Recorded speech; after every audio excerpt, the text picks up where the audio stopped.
Hello, everyone. Welcome back. It's been a long time waiting, so sorry to keep y'all waiting. Just at least gotta get a recording in, considering so much that's happened over the couple months, and we're just now starting summer. Although it's been hot for some time, but yeah, we're just now starting the summer. It's actually Pride Month, so that's for my LGBT fan base. Yeah, I love you guys. But yeah. So, what is there to even say? Because there's been so much unfolding, so much happening, and my God, and then I was going to record last week, but so much had occurred then as well, like considering blackouts, weather events around here. So yeah, there's a lot to catch up on, but we'll get the recording in, and this could be a long episode, so certainly tune in or pause and restart wherever you like. It's totally up to you. But yeah, this is Collapse Talk. This is your host Gabriel Marrero, and we'll dive right in because my goodness, what a just this week alone, right? Like just wow, so much. But yeah, in this show, before I really continue, I like to dissect my segments and sort of news or commentary into different segments. So there's of course the domestic segment, which is what we'll start off today. Considering U.S. news. Then there is the international segment, mainly geopolitical, especially now with certain military confrontations. And then the final third segment, which is mainly just about like weather phenomenon, natural events, certainly pandemics now that we have to contend with. So yeah, there's a lot to discuss. And before we at least dive into the show, yeah, I certainly want to pitch my Patreon, so you can put your support there as well. You can at least get early support, ad-free support, just right away. And yeah, and also of course there are ads on this Spotify show, but again that's just something at least I got to do to earn some revenue, right? But yeah, and then of course the YouTube, Twitter, other social medias, certainly check that out, and I'll plug that where I can. But yeah, of course, that's what we'll have to discuss today. So much, but I did want to start out at least this first segment, just starting a little light, and just like some commentary or at least like reviews that I've had of recent movies that came out that are related to the topics of collapse and apocalypse. So yeah, these films, of course, they're very popular films that just came out. They're yeah, pretty good time watching. So I mean, the two films were the recent Planet of the Apes film, or the official title, Kingdom of the Planet of the Apes, and then the recent Mad Max prequel sequel of Furiosa, the Mad Max Furiosa movie. So those were definitely good time watching. The movie theater, at least locally, it's kind of shitty. It's kind of shitty, And I, when I went to watch Dune, I went to like the better ones in Conroe, which is about 30 minutes. Yeah, so I didn't really feel like driving all the way out to Conroe to watch those two films, so just watched them locally. Still pretty good time. And as I said, these are related to like post-apocalypse and collapse, and such. So it is very interesting to watch it through that lens. And this has been something I've been sort of brainstorming on about doing like collapse reviews of films and different shows. Again, I always say that like, oh, I need to do this, I need to do that, and then of course I get distracted with.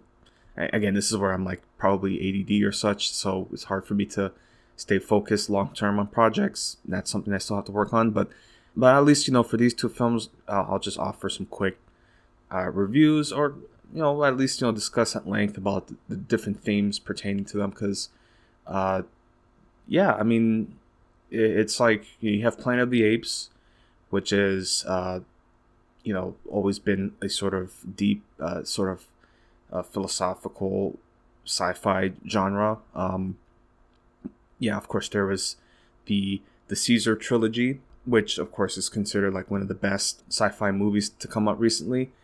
Yeah, Andy Serkis, playing Caesar, especially watching the character grow over the different movies is fascinating. It's truly fascinating. It's truly one of like the greatest like trilogies ever, or trilogies.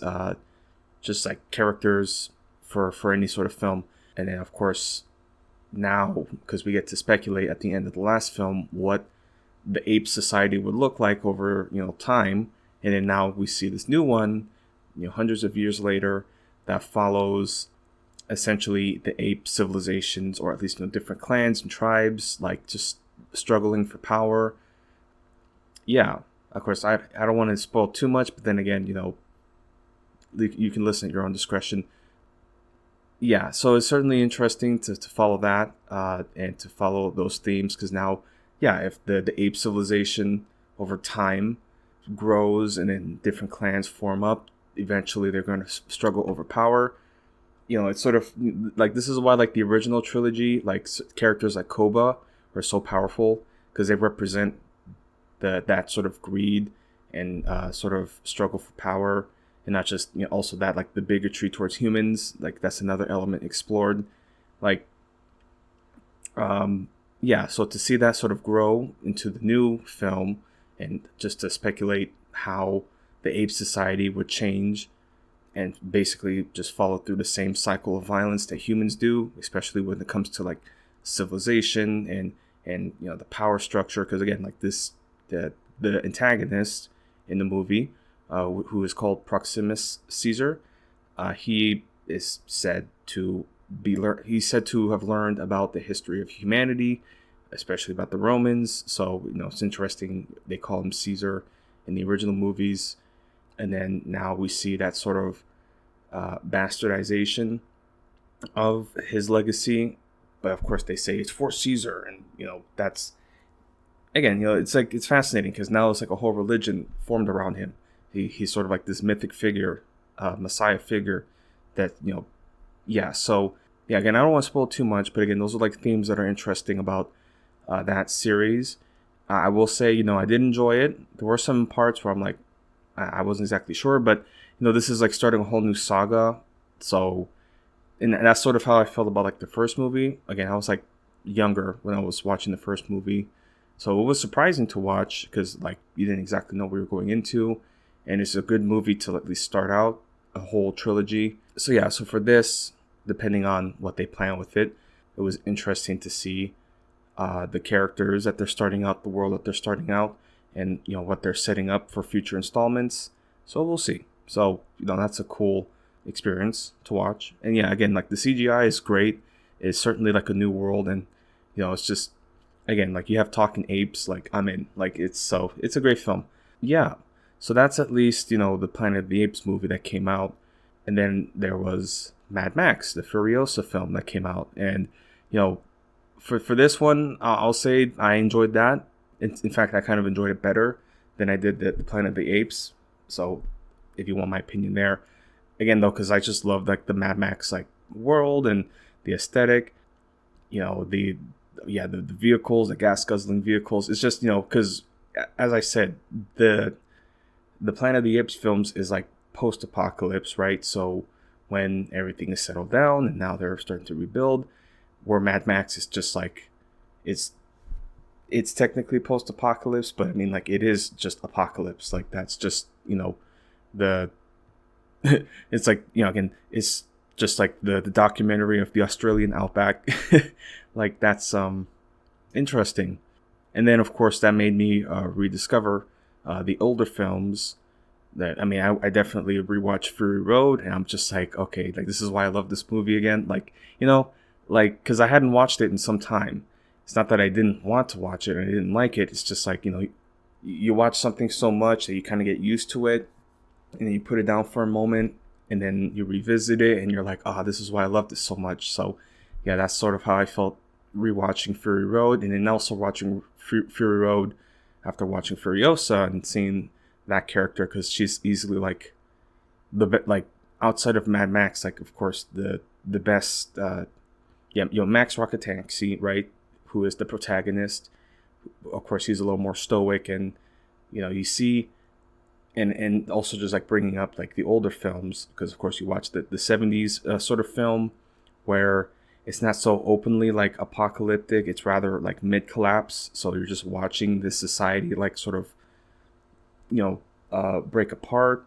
Watching the violence, becoming more of a regular part of life, and the mental breakdown that comes with just, the strain and the loss. Because I mean, Max in the original film, the 70s film, he loses so much, he just breaks down, and then he starts, hitting the road, and that's where you get Mad Max. And then of course you watch Road Warrior, which is just more openly like apocalyptic, and then of course the Raider gangs and such. So yeah, I haven't seen Thunderdome, and of course people have mixed feelings about that, so that's something I'll have to watch eventually. But yeah, that's like the original trilogy from the 70s and the 80s, which is kind of fascinating to watch, because you watch these Mad Max movies and then you're like, wow, this really influenced just like everything after, in terms of like the apocalypse like genre.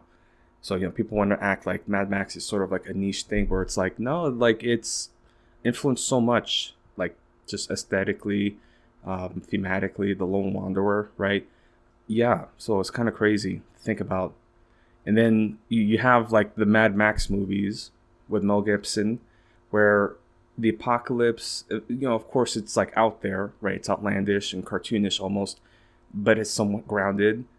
And then you watch Fury Road, where it's just like off the charts, just heavy metal, other world, like it's just, which is like kind of great. And it's sort of like the natural progression as the apocalypse, gets deeper, and what human society turns into. And then of course there's like Immortan Joe, and the cult of the V8, right? The war boys, wanting to die because like their lives suck. So like at least they're gonna live to die for this literal godlike figure who's created this cult. And then you shall ride to Valhalla, shining in chrome. Like, it's great. But yeah, it's so interesting, because you would think you're watching Fury Road and you're thinking, oh, well, this is just like off the charts heavy metal action film.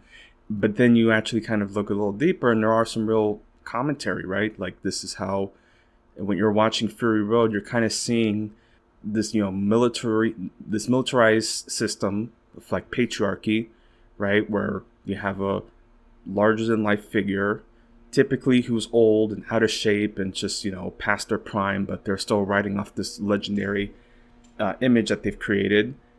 Again, they have to Immortan Joe has to create a godlike sort of image around him, and then he has these hordes of disposable warriors who are essentially suicidal, and they got nothing to live for. So if they can live and die for Immortan Joe, then they've created this religion where they get to go to Valhalla, right? So that's where you have the character of Nux, who comes in.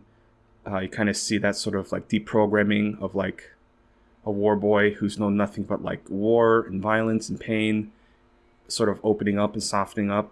And then of course there's also the other commentaries of like, yeah, of course, patriarchy, in terms of like bodily autonomy, where you have the wives of Immortan Joe, who are just essentially just breeders to produce him an heir, a healthy heir that's not like irradiated or mutated. So yeah, it's a very interesting, like, again, like you just like, you're watching Fury Road, and of course you're dealing with like these awesome like stunts and like just out of this world. Like, again, like this is sort of like, it's truly a blessing. Like, like this is like the type of film where like if somebody hasn't watched it, I want to show it to them, because I'm just like, you can't like, who imagine the mind of a person who can come up with this, and not only just like put it to screen, but also in an intelligent way that's like truly going to stand the test of time. Because like films like this are just never going to exist anymore. Like, it's just it's sad to say, but it's just like,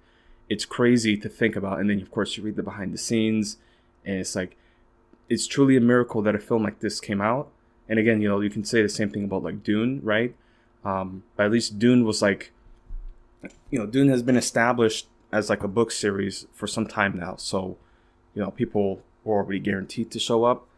And of course, Mad Max already had a cult following. But when it comes to Fury Road specifically, it's so wild and crazy to think like, George Miller like really just sat down and is like, yeah, let's do Immortan Joe. And he has a War Boys and Valhalla and, all Furiosa, right?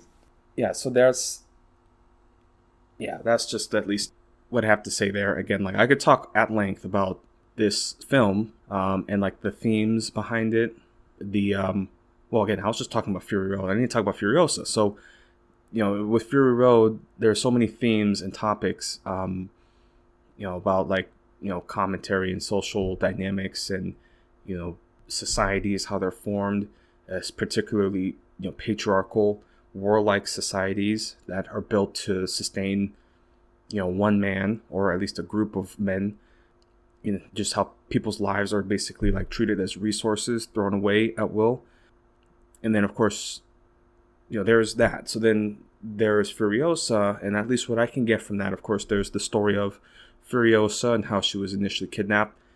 And that's what I love about these films too, because like you just start out like literally like the first 10 minutes it's already a chase. I mean, that's what happened in Fury Road as well. But it's just like that's why George Miller's the GOAT, because it's just like he sets it up, and then he does it in a way where like you kind of understand the characters. So like, of course, he started out where Furiosa gets captured, and then you see like a sort of hint of like the society that she lived in, which is kind of crazy to think about, because it's like now you understand why in Fury Road, when she finds out that her home had been destroyed, that she has that moment where she's like sort of screaming and having a breakdown. But it's like you watch Furiosa and you're like, damn, it's like literally like she just got kidnapped and then never saw home again. And then like how many, like 20 plus years, possibly like 30 almost, she comes back and it's like it's no more. So yeah, man, like again, like this is the thing about like that frustrates me about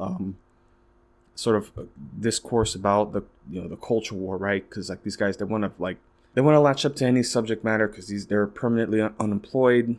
But of course, the employment that they can have is to complain about video games or Star Wars or some other culture war bullshit and like rile up their incel fan base, and that's how they make their money. It's just like that's just the world we live in now. Yeah, but they were trying to talk about the poor box office performance for Furiosa, which is unfortunate to see, and I probably should just watch it again because like this film is truly like. I had a lot of fun watching it, and to see like Anya Taylor-Joy, I wasn't really sure about her at first, but she pulled it off very well, and Chris Hemsworth as well, which even that too, I was just like, what's he gonna do? And then he pulled it off. So everybody, did well with this. Like it was good. Like again, I had a lot of fun watching it. But as I said, with the culture war, commentators, they're trying to say like, oh, well, this is a sign that people don't want female roles or characters or leading, movies. They don't perform well, which is, yeah, they don't. Like that's the thing that's fucked up. Because again, I don't know what compels people to not watch certain films if there's like a woman in like lead. But at least with Furiosa, it's like we already know so much about Max, right? And then you see Furiosa introduced, and she obviously, I mean, again, like you see like Fury Road, it's like she has far more speaking roles, and it's far more centered around her experiences and her motivations. Like, the point of Mad Max is for Max to be sort of like a mystic, loner who ultimately has a good heart. He's an anti-hero sort of figure. So like, again, you watch Fury Road, like he was totally willing to just leave them. Like at the beginning, he just wanted to get the fuck out of there. And then he kind of warms up and he's like, okay, these are good people. They're fleeing a shitty, situation, and he's a cop, right? So he has sort of like a civic mindset of like helping people. So yeah, that's like sort of like the exploration of that, where you have this man who's been broken, lost everything, has every reason to just not give a fuck about the world and just survive, which is what he does for a lot of the time. And then there's just something that brings him back to that humanity. So again, like Mad Max is ultimately like a very hopeful sort of series, and that's what makes it so great. So with Furiosa, you see the origins of her experiences and her background, and you get to see her mom. Her mom's such a badass. Like I'm like, Jesus Christ, man. But this is why I love it, because it's like, yeah, it makes total sense that they would like act this way, especially like certain like combat scenes in the desert where they're like, like you see like where she's initially kidnapped, Furiosa, the biker gang that's trying to like get away, and like anytime one of them is shot, they like immediately go to pick up his supplies, or get whatever fuel they can, spare parts. It's like, that sort of like hustle, like, okay, we gotta hurry because we can't waste anything. And it's just like, and they have to like navigate the desert while also being chased. And then, yeah, man, those are the aspects of the Mad Max movies where like you see the sort of behavior of, especially in like a combat situation, like what people have to do, how they're gonna hide their tracks, or deceive their enemy, how they manage their resources. Yeah, man. So like, yeah, again, action packed, and then you see just like all these like raiders and marauders, and just everybody's all like gross and dirty. Like, it's great. Like, even like Anya Taylor-Joy, like, she's, as a young Furiosa, like, she's grimy, she's dirty. Like, she's not like Anya Taylor-Joy is like, she's like almost like angelic when you see her at these movie premieres, and then you see her in the makeup and she's like beaten up, kind of scarred up, and eventually she even loses her arm. It's like, yeah, there's so many different like movies that we watch or shows that center around a male, right? A man. So it's very interesting to see one, especially in the Mad Max universe, of a woman, young girl and a young woman having to survive this. Because again, like, she's sort of like, not to spoil too much, but like when the Chris Hemsworth character, Dementis, runs into Immortan Joe after taking over an important resource center, they are able to have their commentary. And again, this is what I also liked about it, because you see politics at play, like the warlords who are trying to leverage power, and they leverage power by controlling important resources. So yeah, Immortan Joe, he controls water, which they call aquacola, and he controls the produce. That's where he can produce. He has water and he can produce fresh food. So that's how he's able to hold power and influence. But then there's other centers that produce resources. So of course there's Gastown, which was controlled by, I think it was his brother initially, and then Dementis takes over. And of course Dementis says, if I don't get my way, I'll blow up Gastown. And that of course is, basically the end for everybody, right? So that's how he's able to hold control. He's like, I'm going to destroy something. Just like in like Dune per se, where Paul is able to leverage power and influence, because he says, if you don't follow my rules and you go against me, I'm going to nuke the spice fields. So there, in that film, you see Dementis with control of Gastown, leveraging, some control, saying, hey, I'll blow up Gastown if you don't send water and food. Because, that's the only way he can, like, support his tribe, essentially. And again, that's being loose, because, like, it's really just a gang. Like, that's just what it is. Like, there's just all men and a couple, like, female slaves. Yeah. So that was interesting in terms of, like, the political dynamics and, like, the resources. But also, Dementis has Furiosa, a child, Furiosa, and he kind of, like, sort of, like, has him as a child, like, has her as a child, which is not the case. Like, he kidnapped her, but that's the way that he can have some more leverage. And then, of course, Immortan Joe wants to have an heir, so he's like, oh, well, we can trade her and, raise her, and when she's old enough, we can breed her. And it's just like, Jesus. Like, but, like, it really speaks to, like, the sort of, like, patriarchal institutions. It's like, you think about history, right, where you have these warlords and kings who have daughters at their disposal, and those daughters are meant to marry off and create alliances so that they can produce heirs.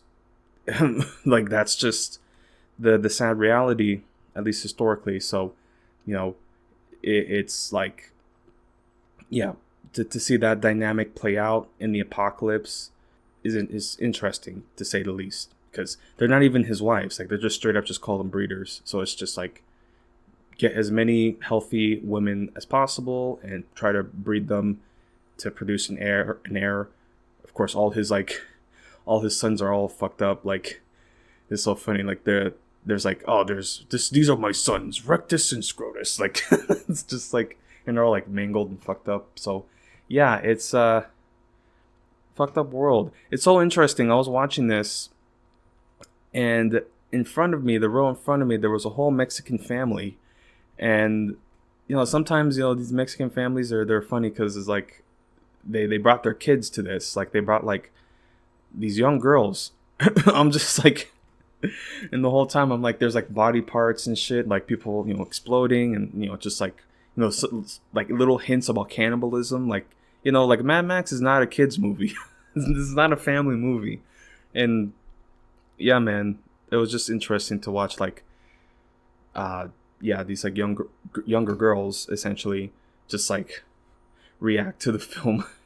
I mean, they weren't like scared, so they were fine with it, but it was just like, I don't know. I mean, hey, if I had a daughter, I'd be like, don't tell your mom, or we're gonna watch Furiosa, which is like cool. Like, yeah, now I'm thinking about it. Like, imagine like being a young girl, and then like you watch Disney princesses, and then suddenly you get to watch Furiosa, and you get to see young Furiosa trying to survive a male-dominated apocalypse, and and coming out at least partially unscathed, but just like coming out as a badass is somehow inspirational. Yeah, I could see that being like an inspiration for some girls, watching Furiosa. So if you have a young daughter, just have a movie night and just get to watch Furiosa. Anyway, that's at least what I wanted to say there. I mean, I could talk at length, but these are good films, and of course they highlight the apocalypse and collapse issues and themes. They kind of offer different perspectives, at least, because as I said, like Planet of the Apes is sort of like the rebuilding. It's like a commentary, you could say, also on like human evolution and our structures and societies, and how we came from animals and growing into consciousness, right? And then of course the dynamics that occur there, the power struggles that occur, issues about war and such, bigotry and coexistence. So that's interesting. That's like the themes that are offered there. And then of course there's Mad Max, which is more action oriented, but also offers its own commentary on patriarchy, right? It's not so explicit, but it's there, right? It's like, it's just interesting to watch. Yeah, patriarchy, war, different warlords, and how they are basically no different from modern day politicians. It's just, it's a little more cleaner, a little more, of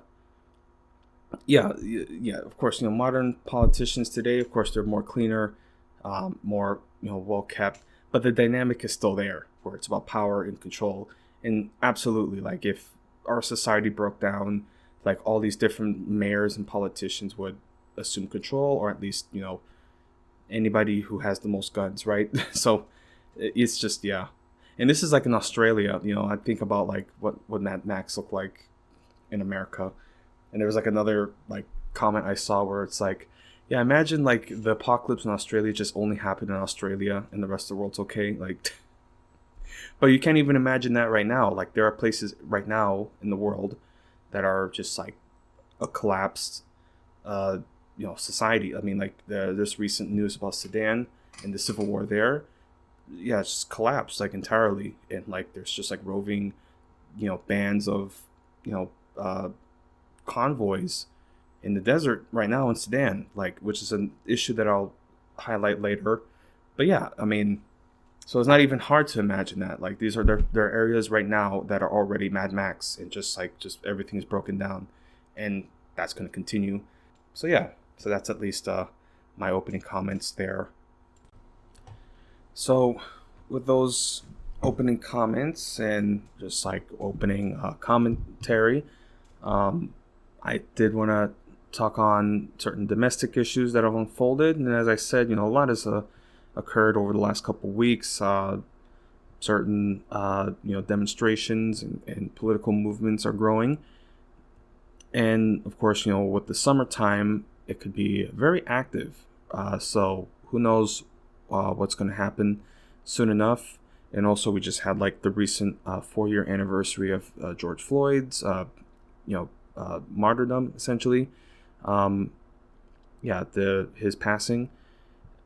But again, there's so much to unfold. There's so much to talk about and discuss. Yeah, sometimes I'll be like in it, and then have to deal with like real world issues, so I can't really like be as focused as possible. Yeah, but it's certainly interesting to watch these things unfold and how they are going to affect later down the line. Yeah, I mean, what can I say?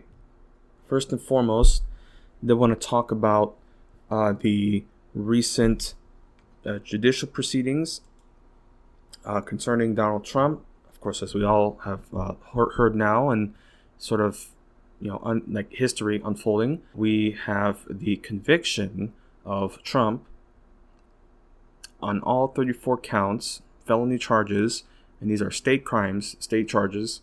Yeah, considering the hush money of Stormi Daniels and other it's mainly like financial sort of white collar crimes that have been committed here. So again, we'll have to see what unfolds. It's something to, it was certainly something as it was being announced that like, yeah, it's funny, so of course we can take like this moment to laugh because it's like, Trump going through these sort of legal proceedings and issues. It's just like a constant thorn in his side, and it's sort of nice to see somebody get dragged for once, Trump get dragged. But then of course, what does that mean like politically for this election and just like politically in general? Because he could still win. Like there's a very real chance that he could get it. Like, because Biden, I don't know what Biden and the Democrats have been thinking. Like they're just like literally everything that they could do wrong, they've been doing wrong. So Trump has to be Trump, and that's it. And he's already secured his base. But the Democrats have been fucking around for so much, and like very clearly, especially when I'll go over the college protest responses, it's just like literally like lighting yourself on fire, and it just be like, I don't know what you're talking about. Like it's like, bro, like you're literally lighting yourself on fire. You're like, you're gonna die, and it's just like, I don't know what you're talking about. Like yeah, it's just unbelievable. I don't know like what this, again, like I'm so checked out, and if I haven't already made it clear, I'm planning to abstain from this election because it's just so shitty, and like I can't bring myself to vote for Biden because of this Gaza catastrophe that's unfolding.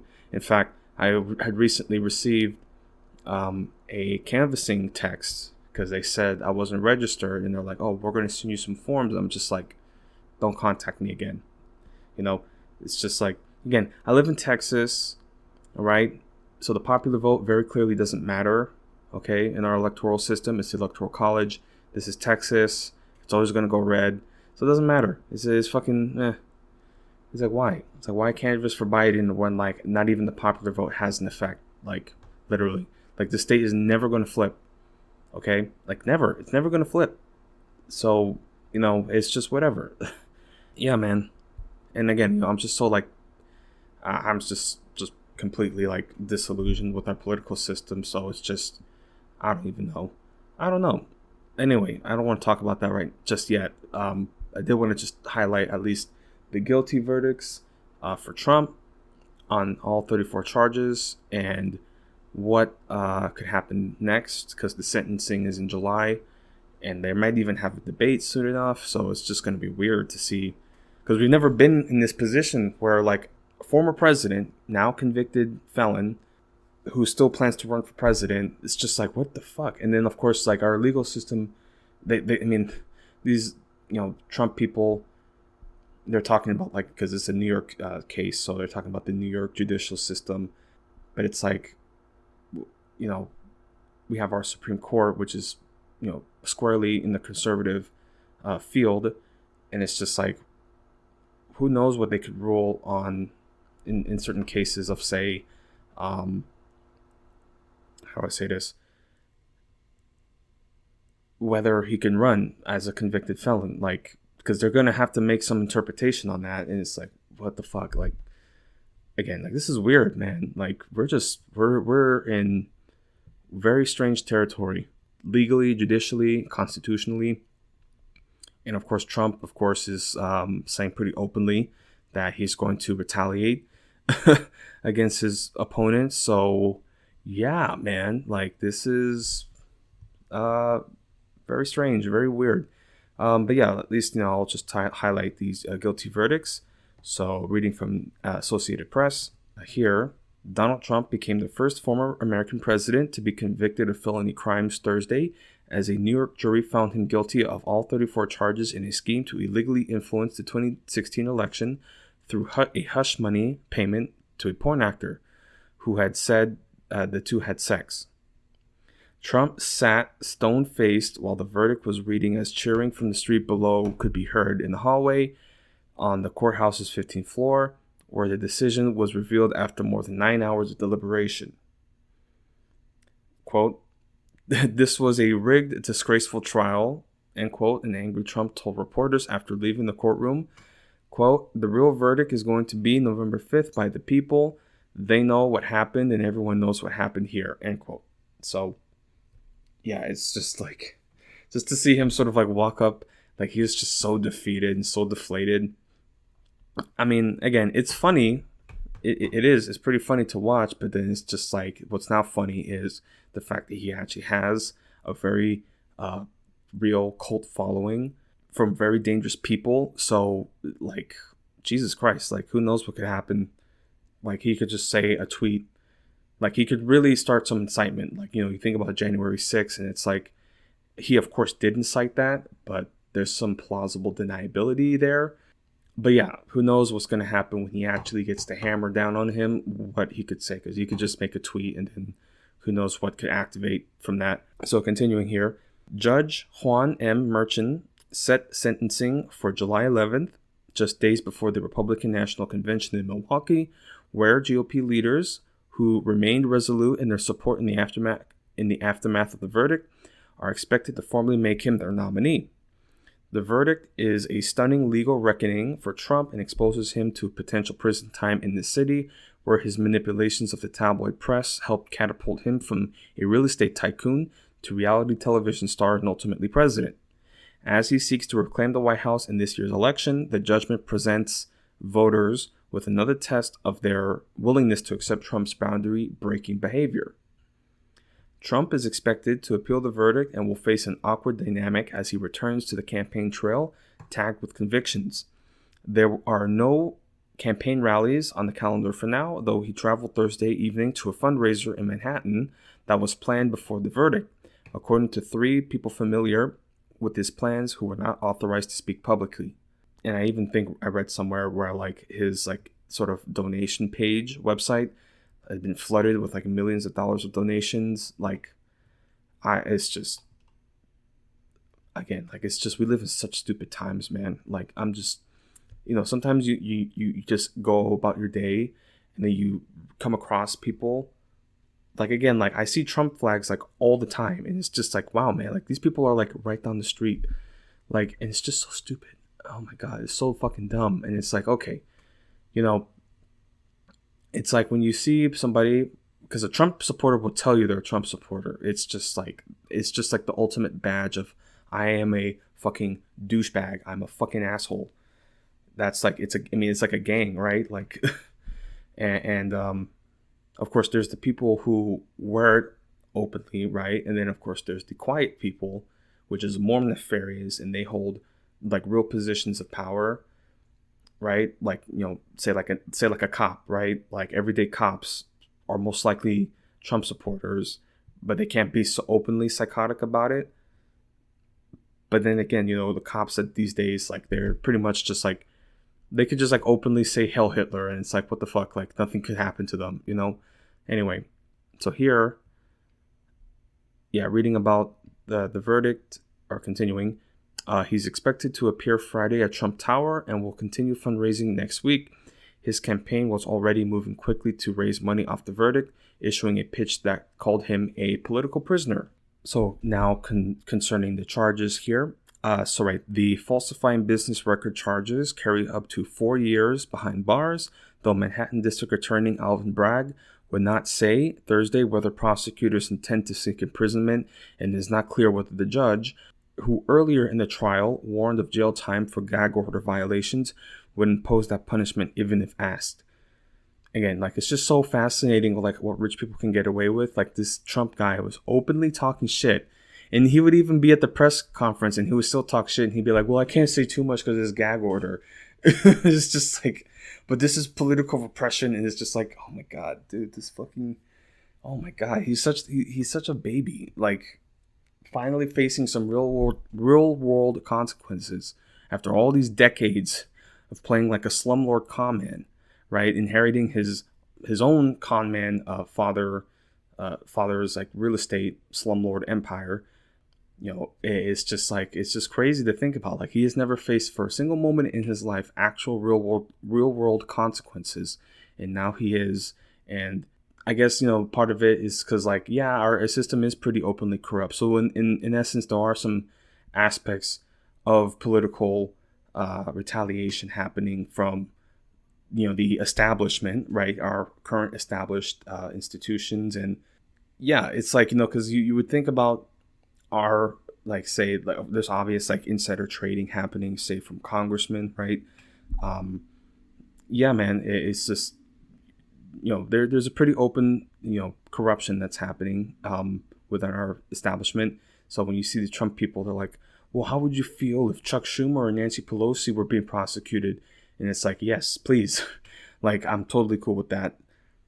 But yeah, they don't see that, because they want to be able to do those corrupt things and not face consequences for Trump.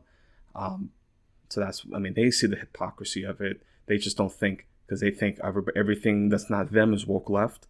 They think us leftists, we want to protect the Democrats so much, when we're like, no, please, like, yeah, like, throw them away. Yeah. So that's the, you know, the prospects of imprisonment. And let me read a little further, at least, because again, you know, these, you know, convictions, they're mainly, you know, like white collar, you know, business fraud, like, sort of dealings, because he, from what I understand, at least, is the hush money that he was attempting to give Stormi Daniels was coming out of campaign funds. You know, they were doing it through Michael Cohen and such. So that's at least what was happening there. Yeah. So here, yeah, Trump faces 3 other felony indictments, but the New York case may be the only one to reach a conclusion before the November election, adding to the significance of the outcome. Though the legal and historical implications of the verdict are readily apparent, the political consequences are less so, given its potential to reinforce rather than reshape already hardened opinions about Trump. For another candidate in another time, a criminal conviction might doom a presidential run, but Trump's political career has endured through 2 impeachments, allegations of sexual abuse, investigations into everything from potential ties to Russia to plotting to overturn an election, and personally salacious storylines, including the emergence of a recording in which he boasted about grabbing women's pussies or genitals.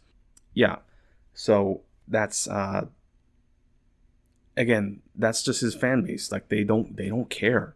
They don't fucking care. So the fact that he can still have a very strong political career with all of this coming out speaks to just the current, like, social decline that's occurring, where you have millions of people, okay? Again, millions of people love Trump, okay? They love him.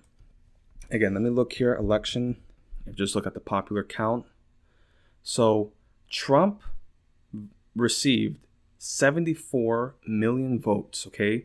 74 million people went through the process of, you know, registration to vote for this man, okay? That's scary, actually, okay? Because people who are voting for Trump, a guy like that, so openly, like, horrible, those are people who don't really care about these details. They don't care about grabbing by the pussy. They don't care about potentially, you know, colluding with Russia. Not to say, you know, because again, like, they're trying to lean on that like Russia tried to overturn the election for Hillary. Like, she was just a weak candidate. So, like, that's not what I'm saying there. But of course, like, probably does have certain connections to Russia. I mean, this guy's a billionaire businessman, okay? Mob connected businessman. You don't think he had connections with the Russian mob in, like, the 90s? You know, like, yeah, I mean, they get, you know, there's so many things you could highlight. Yeah, and then of course the election, January 6th incitement, again, even more sexual abuse, weird details, and open like interactions with his daughter. Like, it's just like they don't care about this. And it's like some of them will say that didn't happen, but then some are just straight up like, I don't care. Like, in fact, that's what they like about him. So again, 74 million voted for this guy. So if even like half of that say, wanted to start a riot, which is most likely not the case, but just to say, like, if half of those voters truly wanted to carry out some violence, that would cause a lot of issues. Okay, if a fifth of that, right? So say 10 million out of 74 million just suddenly take up arms. Like, Jesus Christ, man! Like, what the fuck? What could happen? Of course, I don't think that's going to happen, because, like, a civil war in this country is like literally the worst thing that could happen right now. That's not going to benefit anybody. But I don't know. I can't put anything past Trump supporters, because at this point they're just so openly psychotic and cultish. Like, at least in the start, when people were advocating for Trump and celebrating Trump, like, there were still people, like, even like a lot of liberals saying, oh, well, this shouldn't ruin our relations, and we're still Americans at the end of the day. But I think at this point it's very obvious that he is a clear danger. It's very obvious now to a lot of normal people how dangerous he is. And of course, that's just the polarization that's happening. Again, like, people like stop talking to like a lot of their families.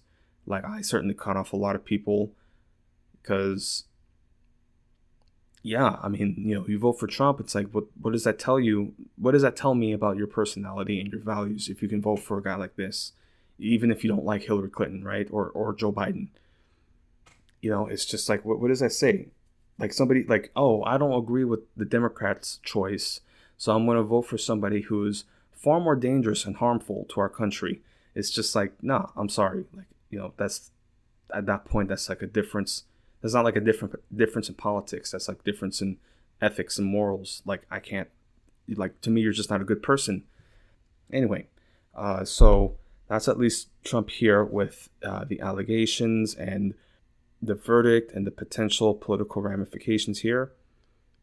Yeah, just to read at least the details again about the actual crime that's being charged here. So here, the trial involved charges that Trump falsified business records to cover up a hush money payment to Stormi Daniels, the porn actor who says she had sex with the married Trump in 2006. The $130,000 payment came from Trump's former lawyer and personal fixer Michael Cohen to buy Daniels' silence during the final weeks of the 2016 race, and what prosecutors allege was an effort to interfere in the election.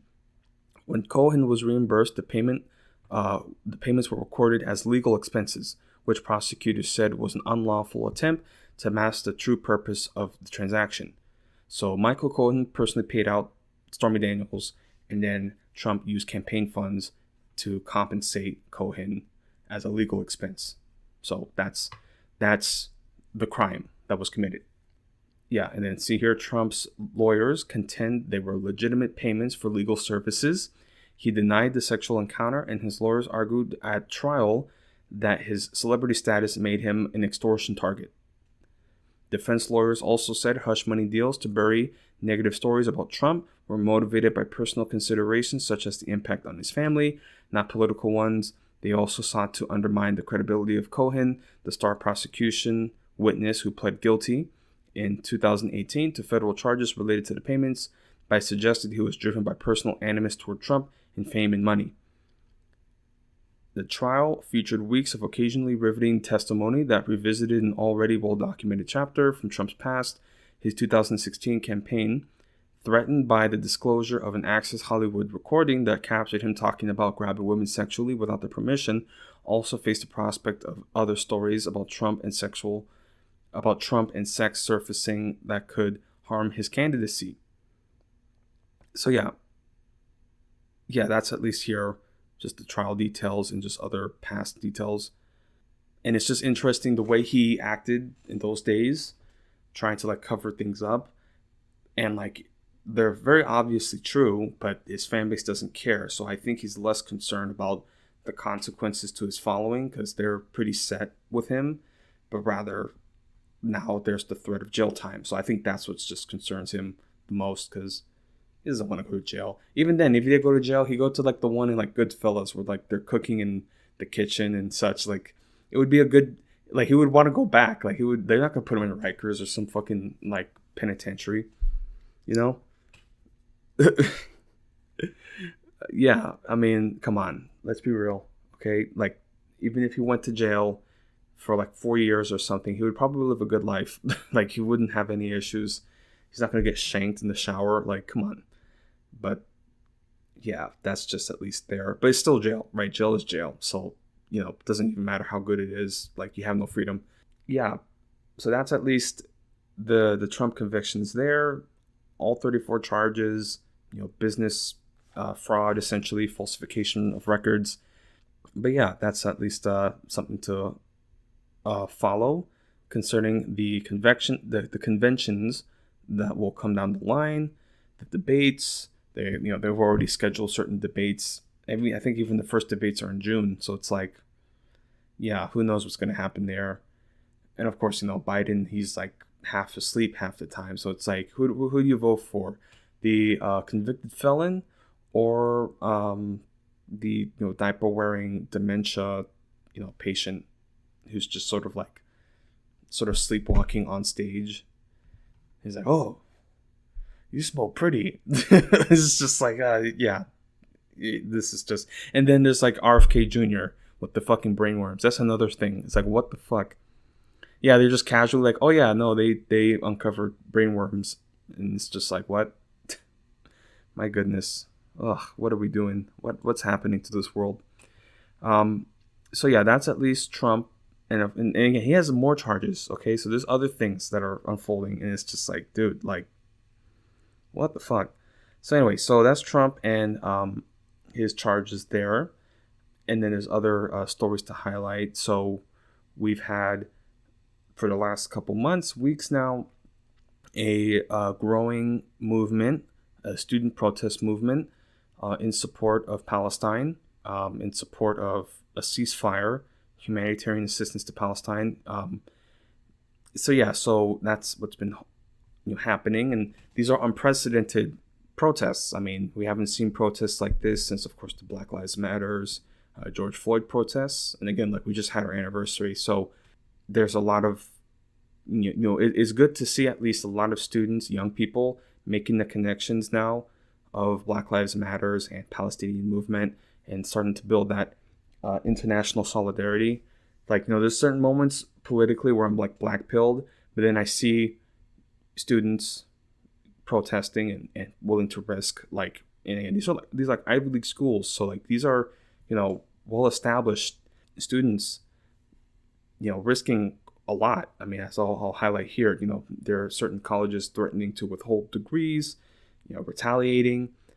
It's just crazy to see, like, just how quickly our police state will be mobilized to any dissent, okay? Especially dissent towards our military-industrial complex, our imperial control, imperial power. So when it comes to Israel, which before, for so long, has managed to avoid mass criticism, right? Because again, for so long, you could just, you criticize Israel, you're anti-Semitic, and that just shuts the discussion. But now the truth can't be hidden anymore. Now we can actually see and we can understand the true history of Israel, the true history of Zionism, the true history of the occupation and apartheid of Palestinians. And now there's been a complete generational shift, because it's crazy to see now. Of course, there's the college protests, and then now on social media, people have been posting the All Eyes on Rafah, and it's truly, it's inspiring. It's nice to see that sort of slow burn, right, of the radicalization that's happening. It's not there yet completely, because, like, again, like, there's just some people need a little extra push, but it's like you see the slow burn, people protesting in college, people posting on social media, All Eyes on Rafah. And again, yeah, it's an AI image, and I don't exactly support that, because I've been posting at length all kinds of images from, again, I try not to post gore too much. Again, some of it's just unescapable.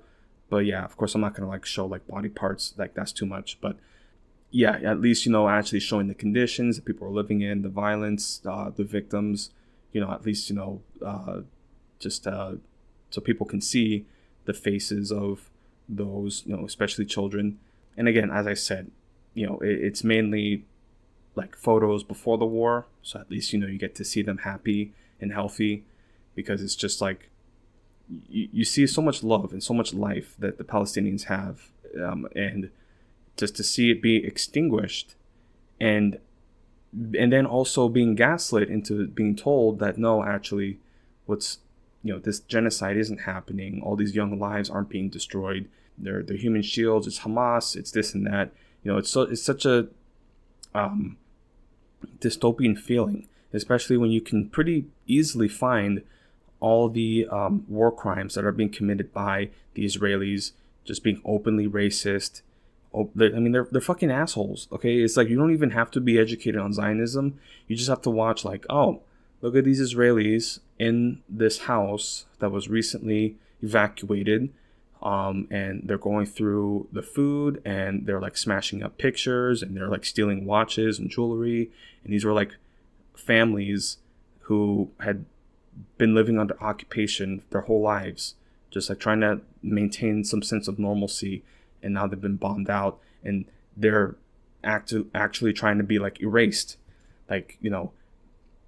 For these Israelis, it's just any sort of acknowledgement of Palestinian humanity is anti-Semitism for them, or just a threat.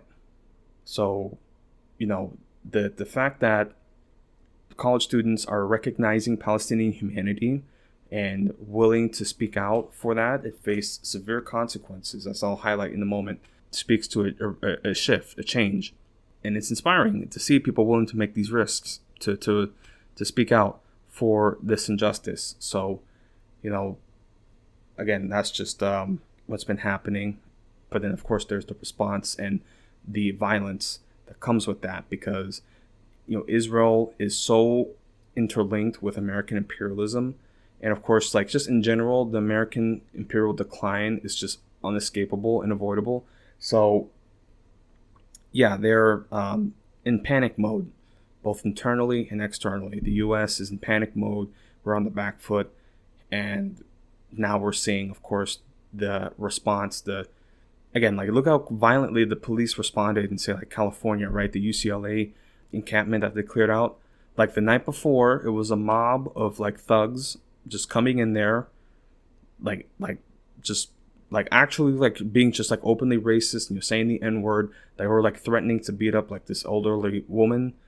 Literally, a whole mob of these guys were literally attacking the encampment. And it's it's just kind of crazy to watch, because it turned into a siege, and these students in the encampment had to make a barricade, basically create a fortress to protect themselves, because they're being attacked by this mob of Zionist thugs who are throwing fireworks into the crowd. They're spraying them with bear mace and such. It's just it's crazy to see. And then the night after, the police come in and attack the same encampment with the same amount of violence, shooting people with rubber bullets, tear gas, mace. It's what is happening right now? And then soon enough, we already had senators calling, Tim Cotton, right? He called out to bring out the National Guard. There was another sort of Zionist influencer, college professor at Columbia, Shai Davidai, who said, "Oh, we have to bring out," he saw a crowd, a group of Muslims praying. Okay, they're just praying on the lawn, and he's "This is unacceptable. This is he's just having a panic attack, because Muslims had the audacity to pray, and they're "We have to bring the National Guard." And it's just these people want to shoot college students, they do, how many I really want to have sort of an analysis, right? So how many of these anti-college protester sort of commentators or users online, they're saying, "Oh, look at these anti-Semitic encampments, and oh, we have to do something about this." But then when they come to Tiananmen Square it's like they're just like, oh, well, China, they're repressive, and they did Tiananmen Square, and they shot students and such. And actually with Tiananmen Square, which is interesting, I think even like it's almost the anniversary, or it is. Hold on, let me make sure. June 3rd to June 4th. Oh wow, so it was today. So yeah, we're actually having the anniversary of the Tiananmen Square massacre. But even then, like with that, like there was actual like violence from the protesters, which is something that people don't highlight on. But like there was reports of a convoy of trucks getting attacked, the soldiers getting lynched, and some of the protesters, now rebels, taking the weapons. So like that in itself is already so much more violent, which would respond with the state bringing in troops. I'm not saying that it's a good thing, but it's like if you're attacking and lynching soldiers and police, it makes sense that the state would respond. But that's not what's happening here. It's just college students set up a tent on the public plaza where they're allowed to make protests. But then, of course, you have the committee make a last minute change overnight, and then now they're in violation and trespassing property of the school that they pay to go to have public access. And it's just like, again, like you just see how quickly our system is just going to make changes to the rules, because it's obviously there's no standards and there's no democracy, right?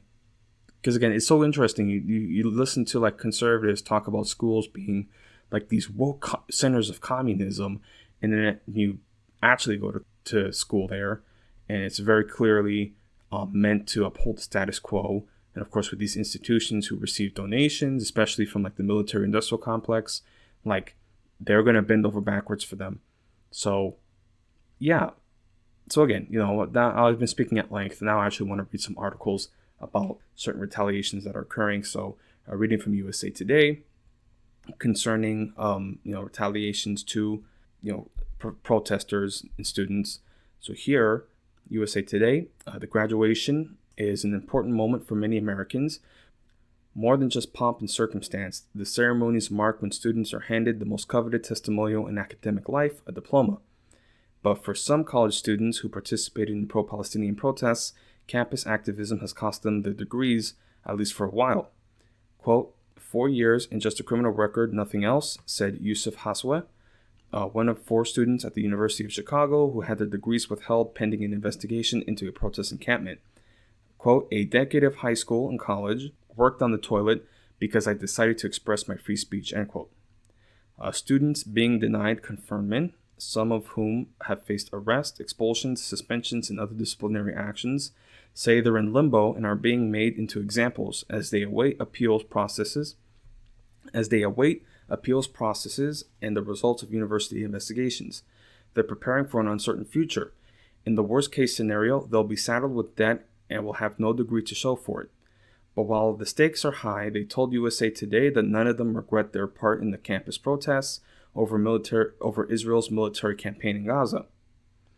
Quote, I have these punishments and I have to work through the stress, but it's incomparable to the plight of the Palestinians, said Devron Burks, a Vanderbilt student who was arrested and expelled following the occupation of a campus building. Quote, I don't regret it and I don't think I ever will, end quote. So, yeah, these are just the consequences here that people are facing. I mean,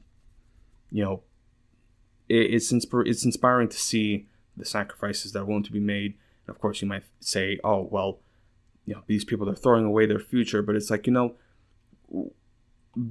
people who are protesting for Palestine, they actually understand what the future holds.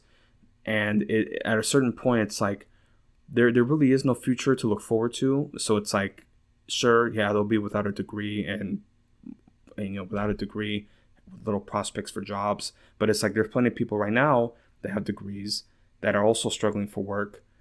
And we all kind of know what the future looks like, and it's pretty bleak. So it's like, what future do we have to hope for, even if we have a degree? It's like, look what the fuck is happening. It's just so interesting. You talk to certain older boomers, and they're like, you have to plan for your future. And it's like, but then at the same time, they're like, oh well, you can't really save the world. You can't fix these problems. So it's like, I have to prepare for a future that is going to go to shit regardless of what happens. It's just, again, it's just sort of, the dissonance there to have to deal with, the dissonance of having to talk to somebody who can look at, actual like fascism and apocalypse in the future and just be like, oh, well, just make money and just don't think about that. It's just like, oh, well, again, that's just the boomers. But yeah, so reading further, Hasway, who had been active in pro-Palestinian protests since the Israel-Hamas war broke out, received an email about a week before graduation that his degree would not be conferred. Quote, I recently received multiple complaints regarding the Quad encampment that report issues related to disruptive conduct. In investigating the matter, you have been identified as an individual who may have been involved. Jeremy W. Inabene, an associate dean of students, wrote Haswa in a May 24th email, quote, given the fact that you will be involved in the disciplinary system for disruptive conduct and in consultation with the faculty chair, your degree will not be conferred until the resolution of this matter occurs, end quote. Inabene said Haswa would be allowed to participate in graduation ceremonies on Saturday, but that could change if the university gets any further reports of misconduct, the dean of students said.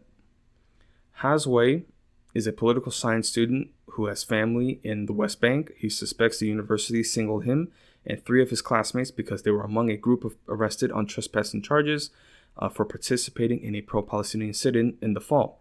The arrest led to an 8-month school investigation that ended with warnings for the students. Hasway fears they won't be let off the hook again. Quote, everything is on the table again, and we're gambling with expulsion, end quote, he said. Quote, we'll be degreeless and jobless and put in this impossible situation, end quote.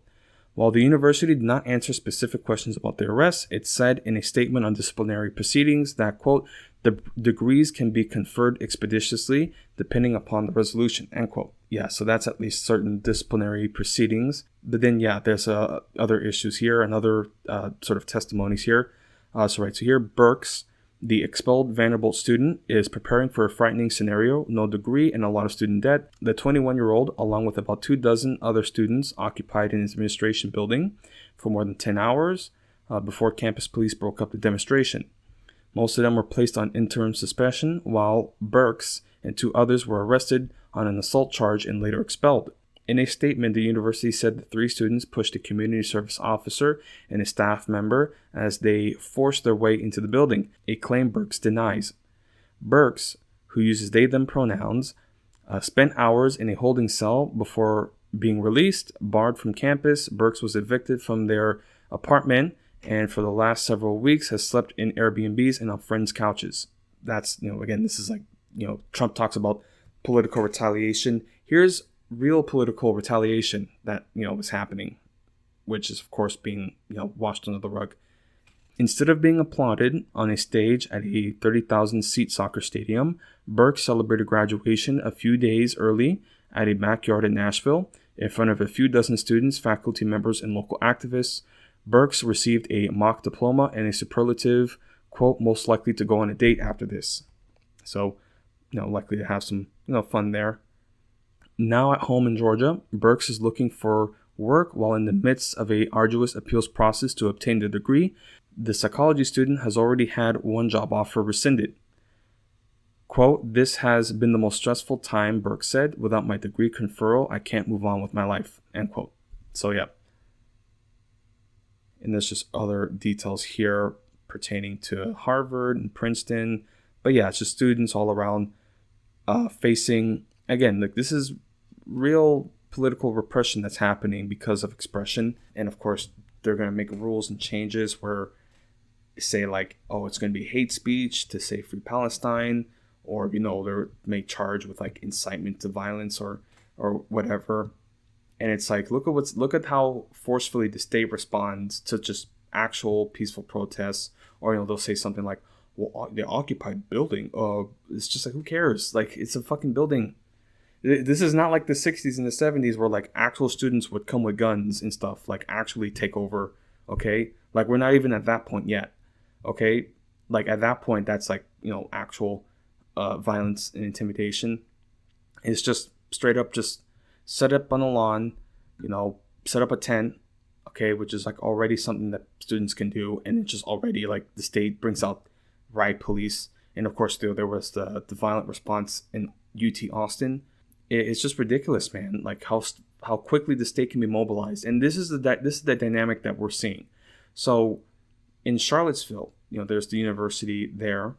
The day before the Unite the Right rally, there was the Tiki Torch rally at the university, and you had actual Nazis walking around with torches saying Jews will not replace us, blood and soil, like just pretty violent language that's being used, okay? And the police didn't respond. And then of course the rally happened. Police wasn't there, no response there. Then of course there's going to be counter-protestors because people are going to show up to protest Nazis, and then the Nazis attack them, okay, killed one of the protesters, and it's just like the police are like delayed, and it's just like their hands in their pocket, like, it's like actual Nazis were mobilized in the streets and there was just no police. But then when it's BLM or Free Palestine, and you just got just random college students just like, just gathered around in like a lawn, a pretty open public space that they pay to have access to. Now the police, state troopers, riot cops, tear gas, rubber bullets. Again, they did that at the same university. Okay, they did that at the university in Charlottesville. Police came out, almost busting heads, tear gas, mace. It's just ridiculous, man. It's just so ridiculous. And again, this is, we're now 4 years after George Floyd and those protests and riots that occurred. I mean, again, they burned down a whole police station. Okay, so this is where we start seeing the cop cities that are gonna now become more like pretty much every major city is gonna have like a cop city. So yeah, that's just what's gonna happen, because this country, instead of actually addressing material conditions, actually addressing grievances from the general public, is going to double down on the militarized police state. And again, they try to frame it as like, oh no, but we're here to provide law and order and provide safety and security to the people. And of course, when you got like suburban people who are just like naturally afraid of the city, yeah, any sort of increased budgets to the police, go ahead, go for it. Cop cities, training centers, go for it. Like, there's no questions asked. They just do it. Healthcare, education, housing, that we don't have the budget for that. But police, military, war and genocide all over the world, nobody has any budget concerns about that. It's just drop the money. Okay, Ukraine, Israel, drop the money. Just another 20 trillion to Israel. Just there you go, slam dunk. Like, it's just crazy. Yeah, man. I don't know. It's just insane. So yeah, I mean, yeah, there was the Trump trial, and him crying about, oh, this is just a targeted campaign against me, and being so victimized, and having literally millions of people. Okay, I mean, some people are going to be quiet about it, their support, but it's like there are millions of people in this country who love this guy, and they're ride or die for him. And who knows what this trial could have an effect on. I don't necessarily think it's going to bring more people to his side, but I do think it's going to galvanize the already like old guard support, if that makes sense. I think the jeopardy that the Democrats are in is not because Trump appeals so much to other people, like that he can gain followers. Rather, the Democrats are so incompetent that they're losing enthusiasm and momentum. Like, it's just crazy. It's just like, what, because I hear, like, I trying to have conversations, not all the time, but like, if I were to have a hypothetical one, it's like, oh, well, Biden, he canceled all this student debt, but it's like, okay, but he hasn't canceled my debt. So what about that? Like, what has he done to actually make my life better? And then, of course, whenever somebody has to deal with issues, it's like, well, you just didn't take the right opportunities. I mean, that's the only excuse that they have. It's like, you had all the opportunities presented to you, so anything that happens that's because you didn't take advantage of that. It's just just a convenient excuse, because really they don't want to do anything. They don't want to fix anything, even if it means that it's obviously like falling apart. They would just keep the same system, same status quo. Again, record inflation, didn't raise wages, didn't make any sort of mention of healthcare, anything like that. Lost Roe v. Wade. Yeah, he's doubled down on the police state, just handing billions and billions of dollars to them. He's doubled down on American imperialism and, of course, the industrial complex to Ukraine and Israel. Doubled down on the genocide that's happening, just complete denial about what's happening. Revision of history that's happening. Just like openly gaslighting. Again, like you have like Hillary Clinton just coming out, and they're so patronizing. Like the way they talk to young people, it's just like they're so misguided. And these young people, they think they know everything, but they're just children. It's just I don't get it. It's just like, again, as I said, everything wrong the Democrats can do, they're doing it. And it's like, and they have no shame or any reflection or any self-awareness. And it's mind-boggling. It's truly just like, what the fuck? Like, oh my God. So, yeah.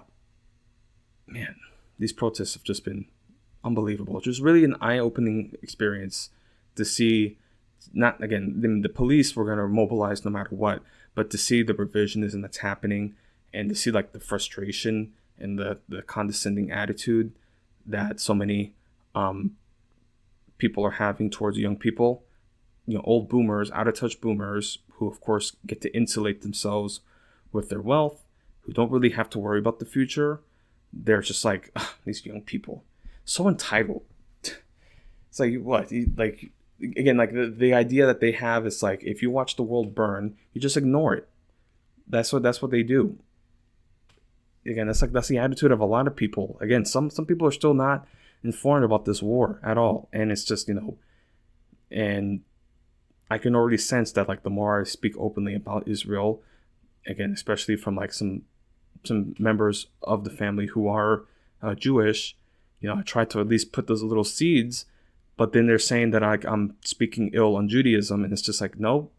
I mean, again, it's just like I try my best to present you human rights records, right? UN reports, Amnesty International. So it's like all these accredited institutions. Now suddenly it's like an anti-Semitic conspiracy that I'm showing that. So it's just like, yeah, man, people are, I think about it a lot. Like we're already like kind of dealing with like a mass hysteria, sort of mass psychosis episode where, yeah, people are just living in alternate worlds. And again, that's just like the continuing social divide that's happening. It's just crazy because, of course, you have to deal with Trump people, but now we have the blue MAGA liberal people who are self-righteous and just delusional, frankly, who, yeah, I mean, a lot of these people, I bet for sure are, if there is say if like Biden loses, right, in the election, they're going to lose it. They're going to be like, you leftists, you divided us and you were too radical. And he's like, no, like the reason why he lost is because Joe Biden was a milquetoast candidate who was a centrist, who continued the same imperialist system. Yeah. So, I mean, he was a weak candidate. And I mean, the voter base, the Democratic establishment is out of touch with its youth voter base, which is the most important voter base demographic. It's like they're out of touch. They're very clearly not interested in improving our lives. And then, yeah, why am I going to reward this political repression? Like actual political repression. Okay? It's just interesting, Crazy. Anyway, so that's at least like the degree withholds that are occurring. But I did want to talk about at least the violent responses that are happening. So there's like the political repression that occurs, and then the actual like violent counter protests that have been occurring as well. So we can talk on this, and this is from CNN, and they're just talking about unmasking the counter protesters who attacked these encampments, especially UCLA. So here, reading from CNN, a young man in a white plastic mask beats a pro-Palestinian protester. Another in a maroon hoodie strikes a protester with a pole. A local instigator pushes down barricades. Law enforcement stood by for hours as counter-protesters attacked the pro-Palestinian encampment at UCLA on April 30th, which erupted into the worst violence stemming from the ongoing college protests around the country over Israel's war in Gaza. While the criminal investigation is underway into the assaults that occurred at UCLA, the identities of the most aggressive counter-protesters have gone largely unknown. A CNN review of footage, social media posts, and interviews found that some of the most dramatic attacks caught on camera that night were committed by people outside UCLA, not the university students and faculty who were eventually arrested. Many at the scene appeared dedicated to the pro-Israel cause, according to social media. In their own words at night, the violent counter-protesters identified by CNN, which included an aspiring screenwriter and film producer and a local high school student, were joined by unlikely allies, several of whom are known throughout Southern California for frequenting and disrupting a variety of protests and public gatherings. The young man sporting the white mask and a white hoodie in a widely shared video clips is Edan On, a local 18-year-old high school senior. His mother confirmed to CNN, though she later said he denies being at UCLA. A video shows On joining the counter-protesters while waving a long white pole. At one point, he strikes a pro-Palestinian protester with the rod and appears to continue to strike him even when he was down, as fellow counter-protesters piled on. Quote, Edan went to bully the Palestinian students in the tents at UCLA and played the song that they played at the Nakba terrorists in prison. End quote. His mother boasted in Hebrew on Facebook, referencing Hamas. She circled an image of him that had been broadcasted on the local news. It's like your mom is the ops. She snitched. But like, look at this language here. Like this is like for totally normal for Israel to like just boast about this stuff.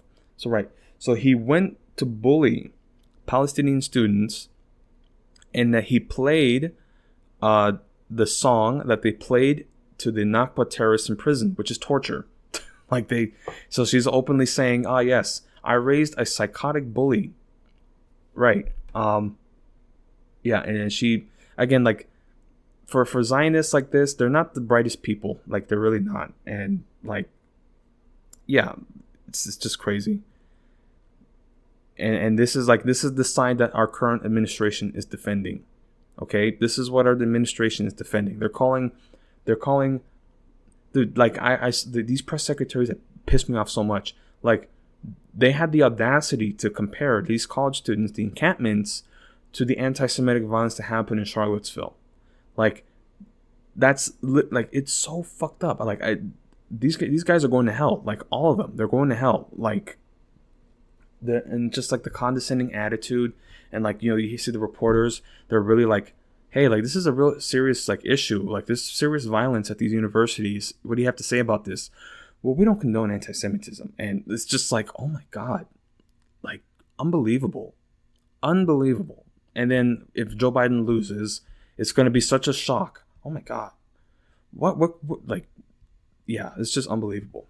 So yeah, so that's this Zionist and his mother, who's proud of the violence that her son is inflicting.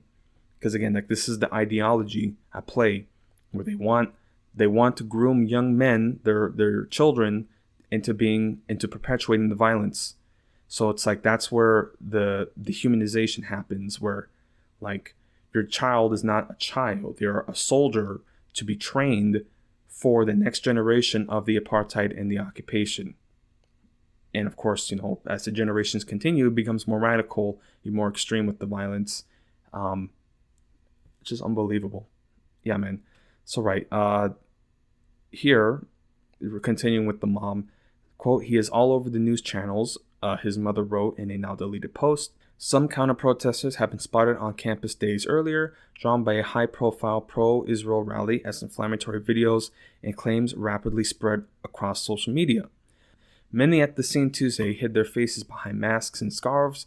Some attackers sprayed protesters with chemical irritants, hitting them with wooden boards, punched and kicked them, and shot fireworks into the crowd of students and supporters huddled behind umbrellas and wooden planks, attempting to stay safe. For hours, they sought to pull away pieces of the barrier, scooping up fallen wooden planks and poles to use as makeshift weapons, lunging toward pro-Palestinian protesters who emerged from the camp to protect it from being breached. So yeah, man, this is like a medieval battle that happened here, and it's sort of crazy to think about, like, the college protesters. Again, like, it's sort of inspiring to see this sort of like militancy and mobilization, because you wouldn't think that college students like this, especially like leftist, liberal, progressive students, would be able to organize like this, but they made a legitimate barricade and like fortress to protect themselves. So it's like, those are good signs to see that they're able to organize that organically. So yeah, so I mean, I guess that bodes well. So yeah, here, as protesters chanted, quote, "We are not leaving," from the encampment, some of the counter-protesters shouted back, "You are terrorists, you are terrorists." So it's so interesting. Again, like, you just call somebody a terrorist and then you can just do whatever you want to them. You're a terrorist. There, now I can kill you. It's just like unbelievable. And again, as I said, we are defending the Zionists and the thugs.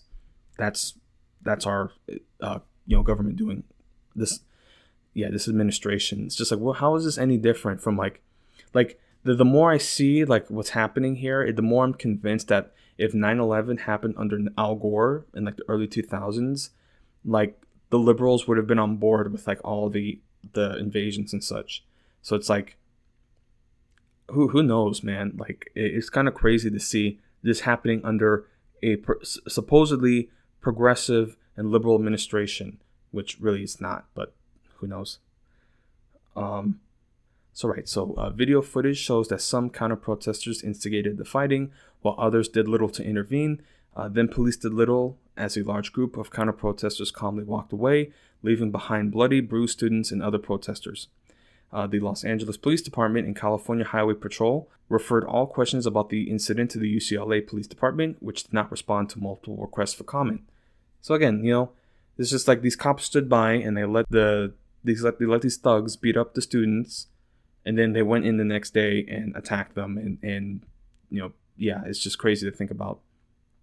Crazy. Oh my God. It's so open, like just the fascism that's at play. It's like not even like a hypothetical. Like, this is fascism. This is it right here.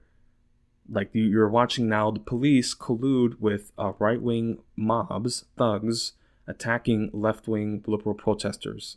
And this is going to become more pronounced.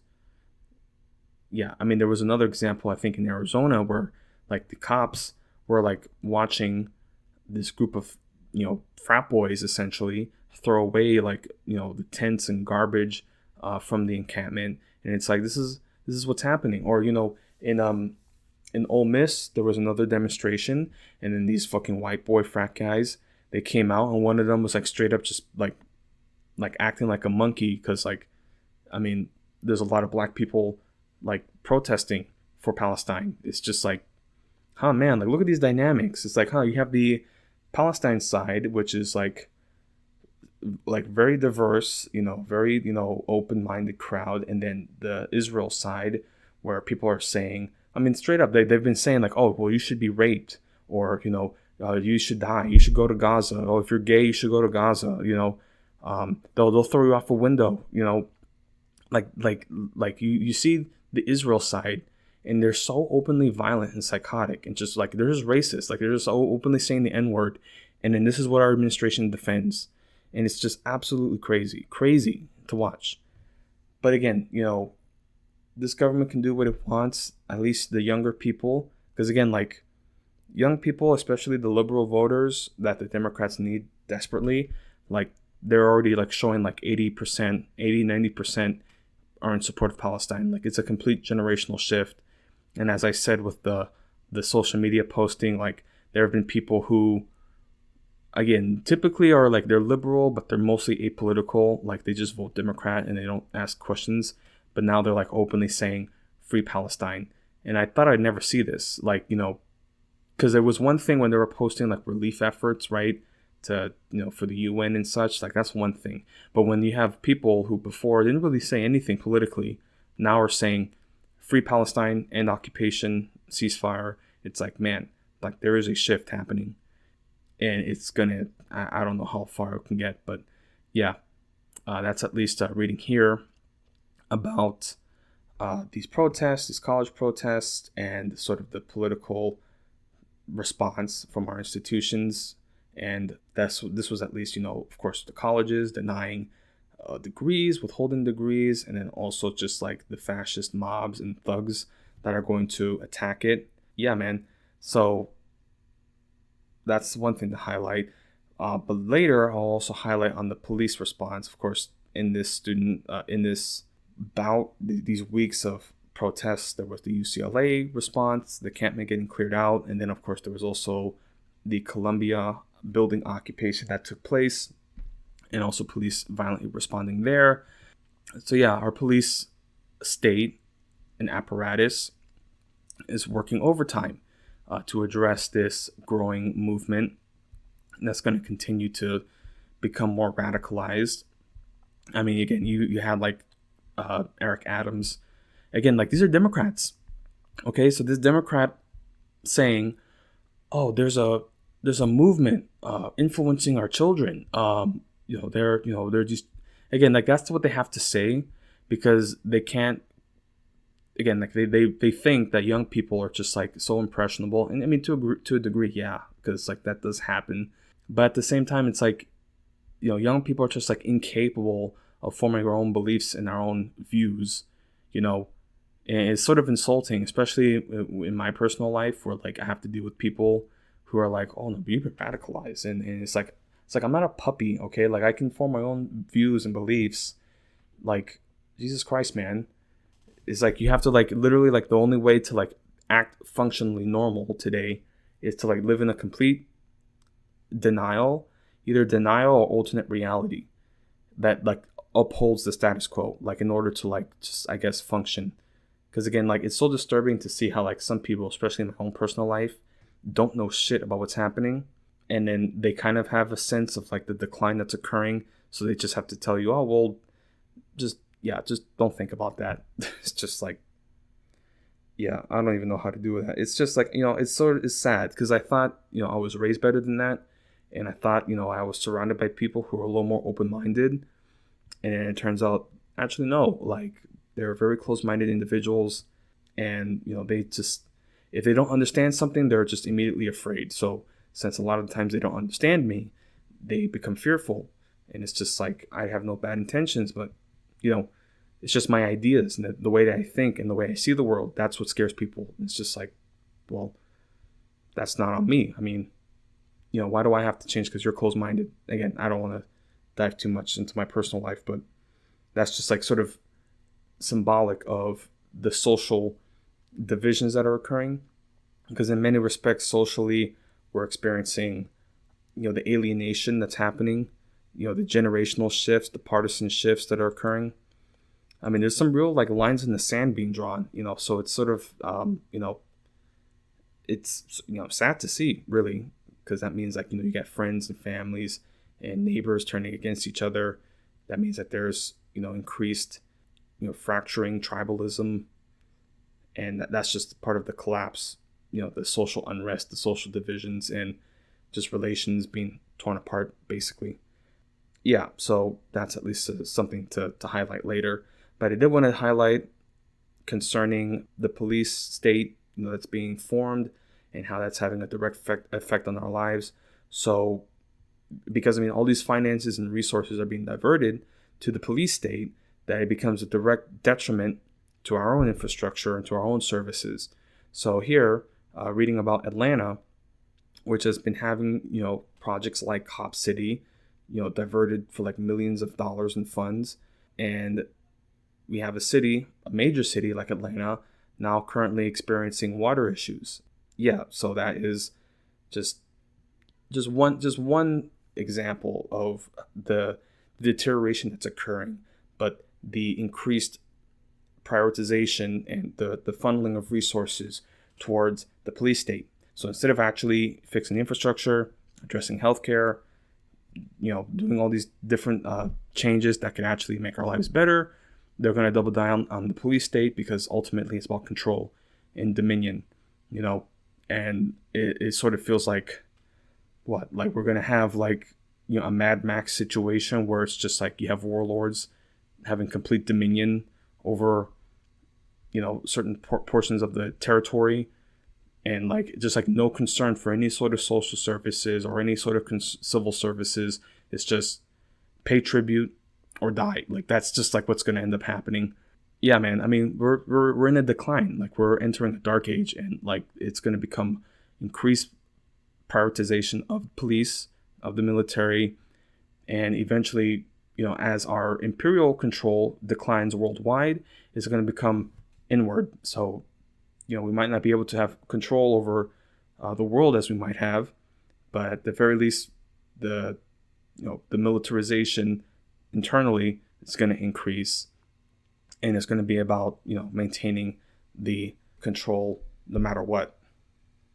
So for the political establishment, for the capitalists and the property owners and such. So yeah, farmers, right? The farmlands. Yeah, it's not good science to come. But yeah, at least reading from CNN about Atlanta and certain water main issues that have been occurring in the water infrastructure that's just now started unfolding. And this is, of course, it's very interesting that a lot of these like water issues are always happening in Black majority cities. Interesting. So right here, reading from CNN, Atlanta remains under a state of emergency Monday as it battles disruptions to its water service that began last week, leaving a swath of a major city under boil water advisories and highlighting the pervasiveness of problems caused by America's aging infrastructure. Quote, to the people of Atlanta, I do want to apologize that this has frustrated you and frustrated me this weekend, end quote, Mayor Andre Dickens said on CNN News Central Monday morning, 3 days after the first of a string of water main breaks was reported. Quote, this is not the way the city nor the residents intended to spend our weekend, having to boil water and deal with low pressure or water outages in certain areas, end quote. Atlanta's public schools summer school programs will not be held Monday as a result, and programs, quote, will reconvene once the boil water advisories have been lifted, end quote.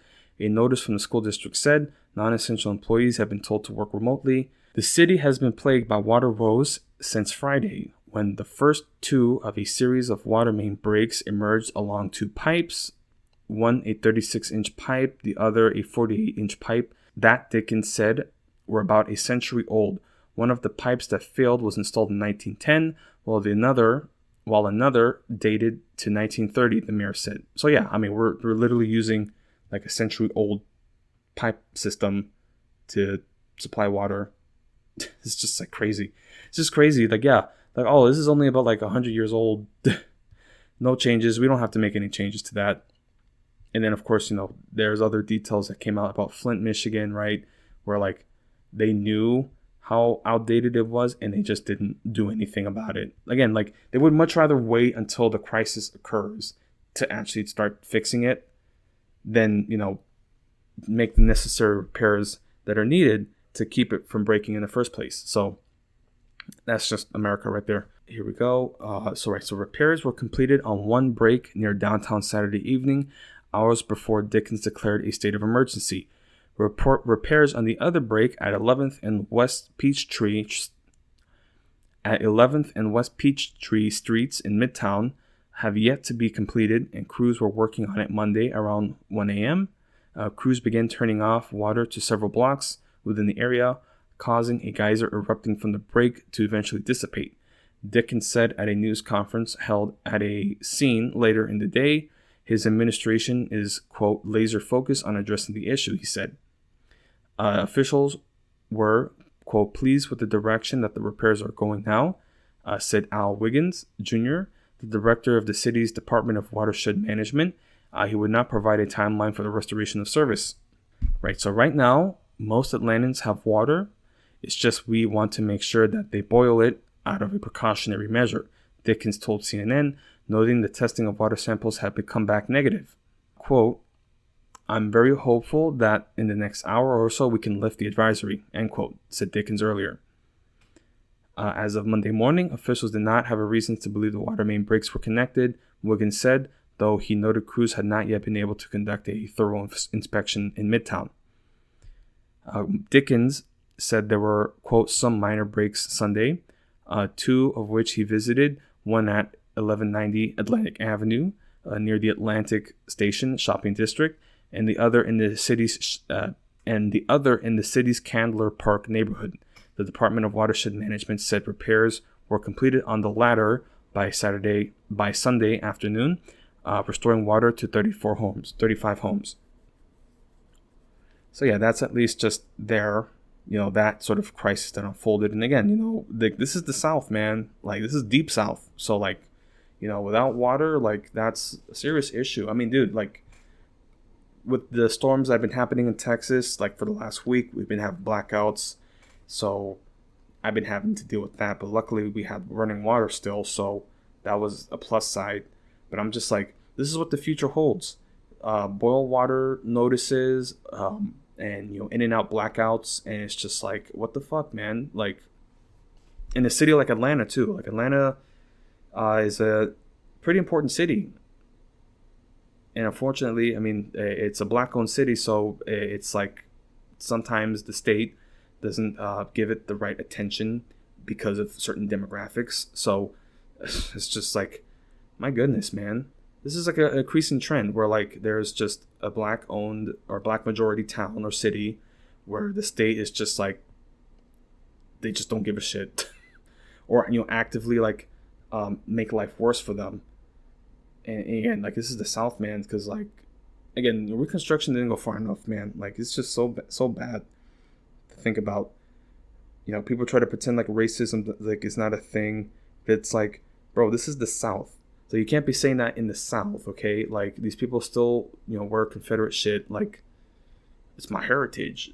It's my heritage. I mean, pretty much every like major town in the South has some plaque of some kind to Confederate soldiers.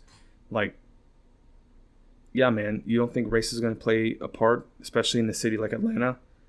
Again, like, it's not as obvious. Okay, they're not going to say it just outright, but there's a very clear prioritization that happens. And then, as I said, also the Cop City, the diversion of resources and finances that affects the infrastructure. I mean, of course, this article isn't going to really dive deep into that, but it's, again, like, this is just a growing trend where there's the infrastructure is sort of forgotten and ignored, and the police state is what's prioritized. Yeah, that's just, the sign of things to come. But yeah, a major city like that. I mean, not too long ago, Houston also had like a water issue crisis. Especially if we get like a hurricane this summer, I don't know what could happen. But like, yeah, a water crisis in Houston, especially coupled with power outages. Like, dude, that could be so bad, so bad. Oh my God. I'm very glad at least that I have like a water purifier. Again, like, I have a lot of equipment that came in handy that people think that I wasted my money on, and then like, oh, look, a blackout that nobody could predict. But because I was prepared, now I have some sort of supply ready. So yeah, that's reading on Atlanta. Now I did want to highlight on, as I talked about, like, the police state, internal police state that has been occurring. Did want to talk about another factor of the police state, which comes to like immigration. Of course, there's always the border that conservatives talk about. They're always talking about like an invasion, a sudden invasion. We're going to be replaced, and they're going to cross the border, and the cartel, and this and that. But yeah, that is a crisis that has been somewhat manufactured. I mean, yeah, there are people crossing the border, so that is an issue. But then it's like, what is the problem? Like, why are they coming to America? Where are they? Where exactly conditions are, in places like Central America? It's not just Central America. I mean, there's people, from Haiti, from Venezuela. Yeah, some even from the Middle East are coming from the southern border. So it's like, these are regions of the world that are experiencing instability, environmental issues, economic instability. There's like, violence, drug violence, and they're just coming to America to either work, to send money back home, or just outright bring their kids, sometimes even pregnant, right? So they can live in America and have at least some shot at better opportunities. But of course, we have to have barbed wires, and we have to have tanks and Humvees and all these, like, especially in Texas, because this governor Greg Abbott has essentially occupied and militarized the border. So it's like it wasn't an issue until you sent cops and soldiers to the border, and now you've created, by getting the police and the military involved, now you've created a humanitarian crisis. And now it's like they're not going to stop coming. Like, they're going to, like, dude, like, I don't know. Like, I don't know, man. Like, honestly, like, this Governor Greg Abbott is just openly flirting with insurrection and secession pretty openly, and mobilizing the National Guard, and already having multiple occasions where there's confrontation with Border Patrol or federal authority, and look what's going to happen now. Biden is going to sign, they're reporting here, he's going to sign an executive order that temporarily shuts the border, like sort of like limiting like the entry of like assistance and refugees. And it's just like, in essence, Biden has rewarded Governor Greg Abbott for basically for this insubordination, for threatening insurrection and mobilizing the Texas forces against federal authority. Like, this is a reward, okay? And I don't know what the political calculus is with Biden doing this. I think he's just trying to like show maybe to like certain centrist voters, like, look, I am going to take a stance on border security. Democrats, are also going to show strength there. It's like, dude, like, again, like, well, I don't know. And even then, even with this, that's very clearly in favor of, the immigration right reforms and compromise that they have. Even with this, these Republicans are still going to talk shit, and they're not going to really care. Like, again, it's just like, I don't know why he does this, where he like tries to like find middle ground with conservatives, and then the conservatives are still like, fuck you, like, they don't care. They don't care at all. But yeah, that's at least just something that they've reported here. So I'm reading from NBC News. Yeah, he's expected to sign it. So this is something for this coming to later. Right, so President Joe Biden is expected to sign an executive action Tuesday that would temporarily shut down the southern border when daily migrant crossings between legal ports of entry exceed 2,500, with the border reopening when the number falls below 1,500, according to 3 people familiar with the discussions. The White House has conveyed this threshold to lawmakers. 2 of the sources said, but stressed some details were still being finalized before Tuesday's anticipated rollout. Daily encounters at the U.S.-Mexico border are currently averaging more than 4,000, according to the Department of Homeland Security officials, which suggests a shutdown could go into effect immediately, though administration's officials are bracing for legal challenges. Details of the executive order were reported exclusively by NBC News on May 23rd. A critical consideration was working with the administration of Mexican President Andrés Manuel López Obrador to get its cooperation on some key provisions, according to multiple officials familiar with the negotiations.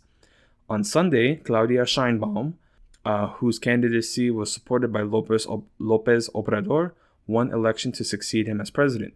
The executive action is expected to rely on a presidential authority in the U.S. Code known as Section 212F, which would let the president unilaterally, quote, suspend the entry, end quote, of specific groups of migrants whenever the number of attempted border crossings grow too high.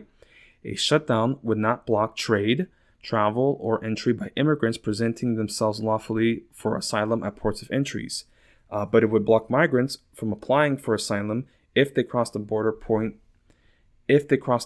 between points of entry during the shutdown. DHS is also expected to redesignate temporary protected status for Haiti, which would enable certain Haitian nationals who are in the U.S. to remain until conditions improve in Haiti, 3 of the sources said. The country had been largely in control of armed gangs since March, and many lawmakers on Capitol Hill have urged the Biden administration to extend TPS to Haitians and halt deportations. In recent days, the White House has reached out to mayors of border cities to attend the signing of the executive order, according to a source familiar with the matter. Border topics has been a hot topic for months, with Senate Democrats' recent May effort to advance a bipartisan border security bill hitting a wall.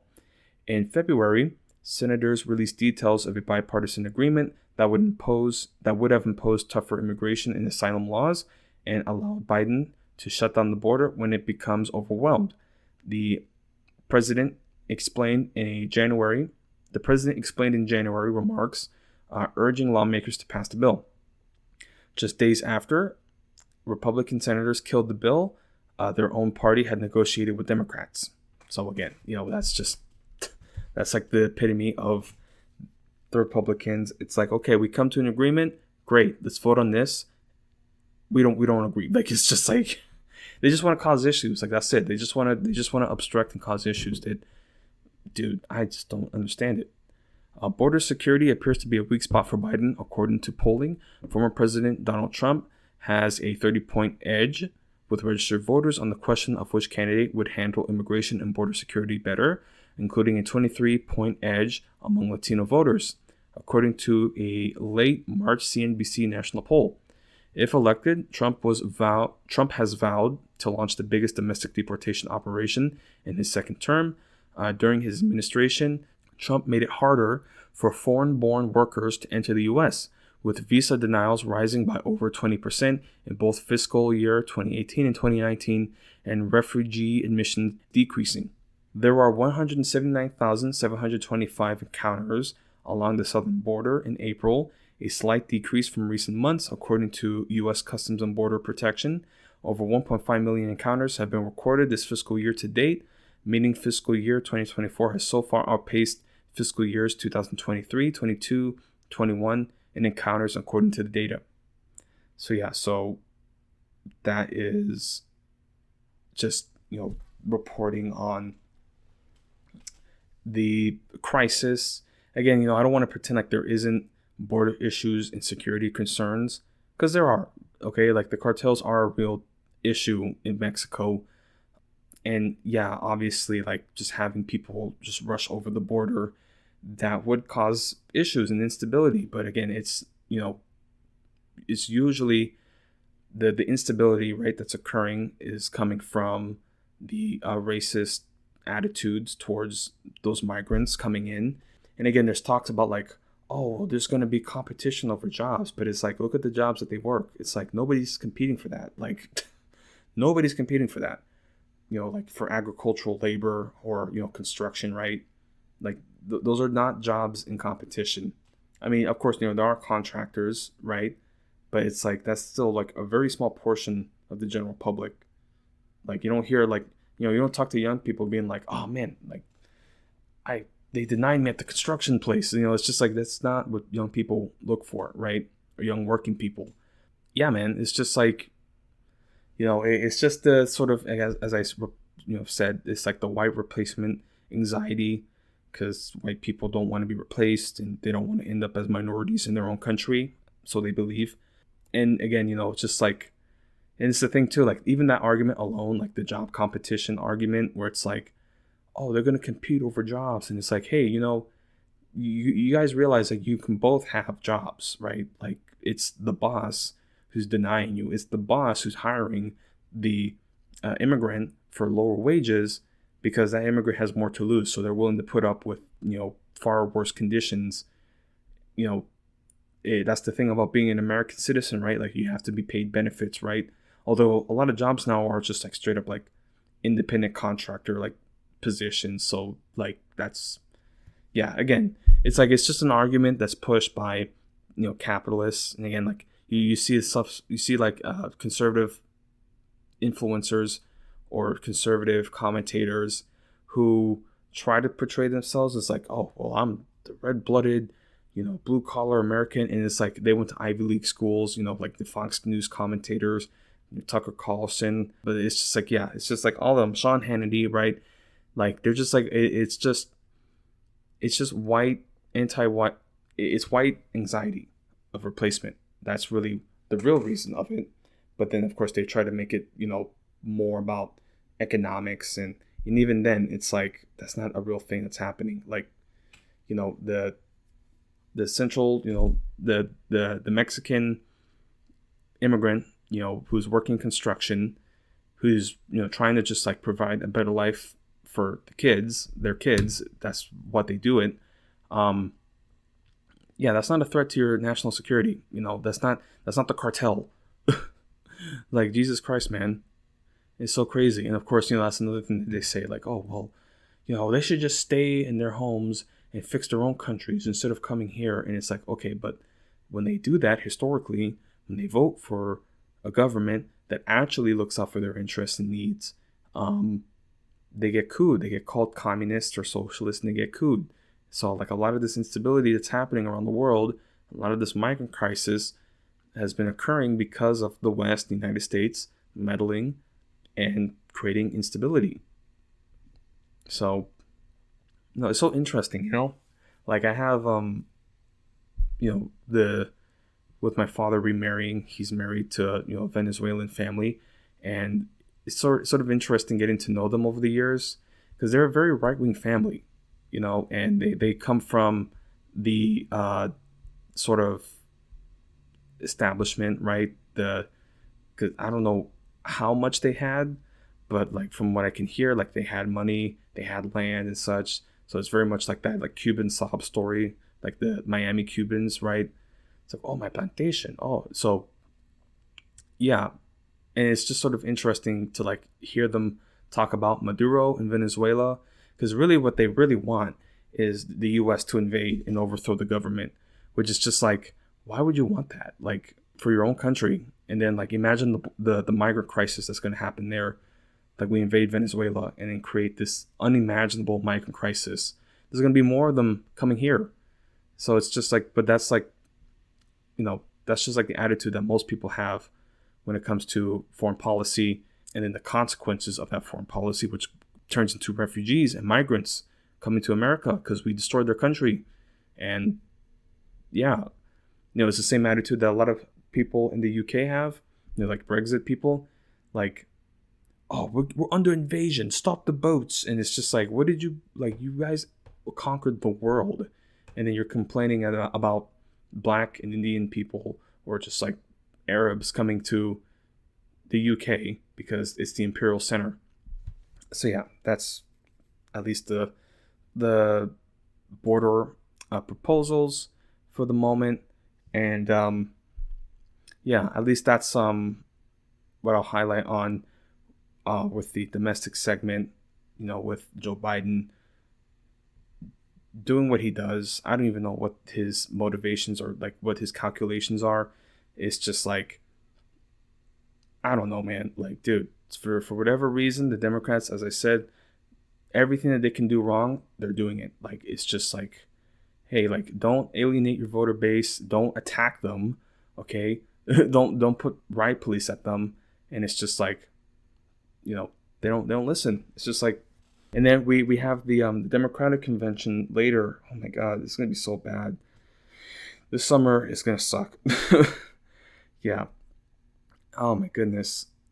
And yeah, of course, we have Trump getting charged. So it's just like, what is gonna happen? Like, we're really in uncharted territories. Like, what the fuck, man. But yeah, that's at least what I'll highlight with this domestic segment, and then now I will dive into the international segment, highlighting different geopolitical developments. Of course, there have been major crises unfolding, so that's something that we'll touch up on now. Of course, with this international segment, there's been a lot that's happening, heating up, just geopolitically around the world, particularly with the United States and Israel. Of course, I try not to talk too much about Israel, but again, like, this is really like the flashpoint geopolitically that could really turn out the whole course of, determine the whole course of this century, really. Like, what we're seeing right now is truly like a tipping point, a watershed moment in terms of American imperialism, American dominion, like just like the American empire, right? If we're going to look back in the history books, could very much be determined, like the actual decline of it, right, can be determined through this war with Israel and Gaza, I mean, there's a lot of other things, right, including Ukraine as well, and the war on terror. That just basically like this whole, like ever since 9/11, right, this whole century so far has been American, of course, dominance. I mean, we're already a dominant power, but now like actual military expeditions in the Middle East and Iraq and Afghanistan, and of course how that's played out now, where Afghanistan has collapsed and gotten back in the hands of the Taliban, and then Iraq, we went in there, of course, toppled Saddam Hussein, executed him, created a democracy there, but now they're essentially a proxy power for Iran. They just completely like just up and like just in terms of Iraq, the whole like religious and ethnic sort of dynamics that had been there for decades, including under Saddam Hussein, that has been just completely thrown up into the wind. And now there's, of course, the Shia majority control that they have there. And, of course, the Shia militias that are Iranian proxies. There's the whole rise of ISIS as well, and the Arab Spring, right? Just throwing the Middle East up in flames, the Syrian civil war. This is the interesting about history, because now we're seeing this continuous thread. And then now, of course, with the Israel and Gaza war, this could certainly be like the determining factor. And, of course, with the American response at the moment, it's just like it's so disjointed and confused. The American military regime. Like, here's the thing, because like I'm not trying to say like the U.S. military can't do anything. Like we can certainly still cause a lot of damage, but that's really all that we can do. We can just bomb and destroy, and when it comes for the day after, like sort of the rebuilding, the actual occupation, that's where our military falls short. Because I mean, again, so many have commented, and I've certainly commented as well, the U.S. military hasn't fought a conventional force since at least World War II. Certainly, say like the Korean conflict, there were certain conventional tactics. We destroyed Saddam Hussein's army during Desert Storm. So that was mainly like an air war. So the actual like ground-to-ground conflict, in terms of conventional power, conventional tactics, the U.S. hasn't seen that for a while. Okay, I mean, we have volunteers and advisors in Ukraine at the moment, and that's still even going well for them. And so, of course, we've had to deal with mainly guerrilla conflicts and guerrilla insurgencies, occupations there. So there's, of course, the Vietnam, then the war on terror with Iraq and Afghanistan.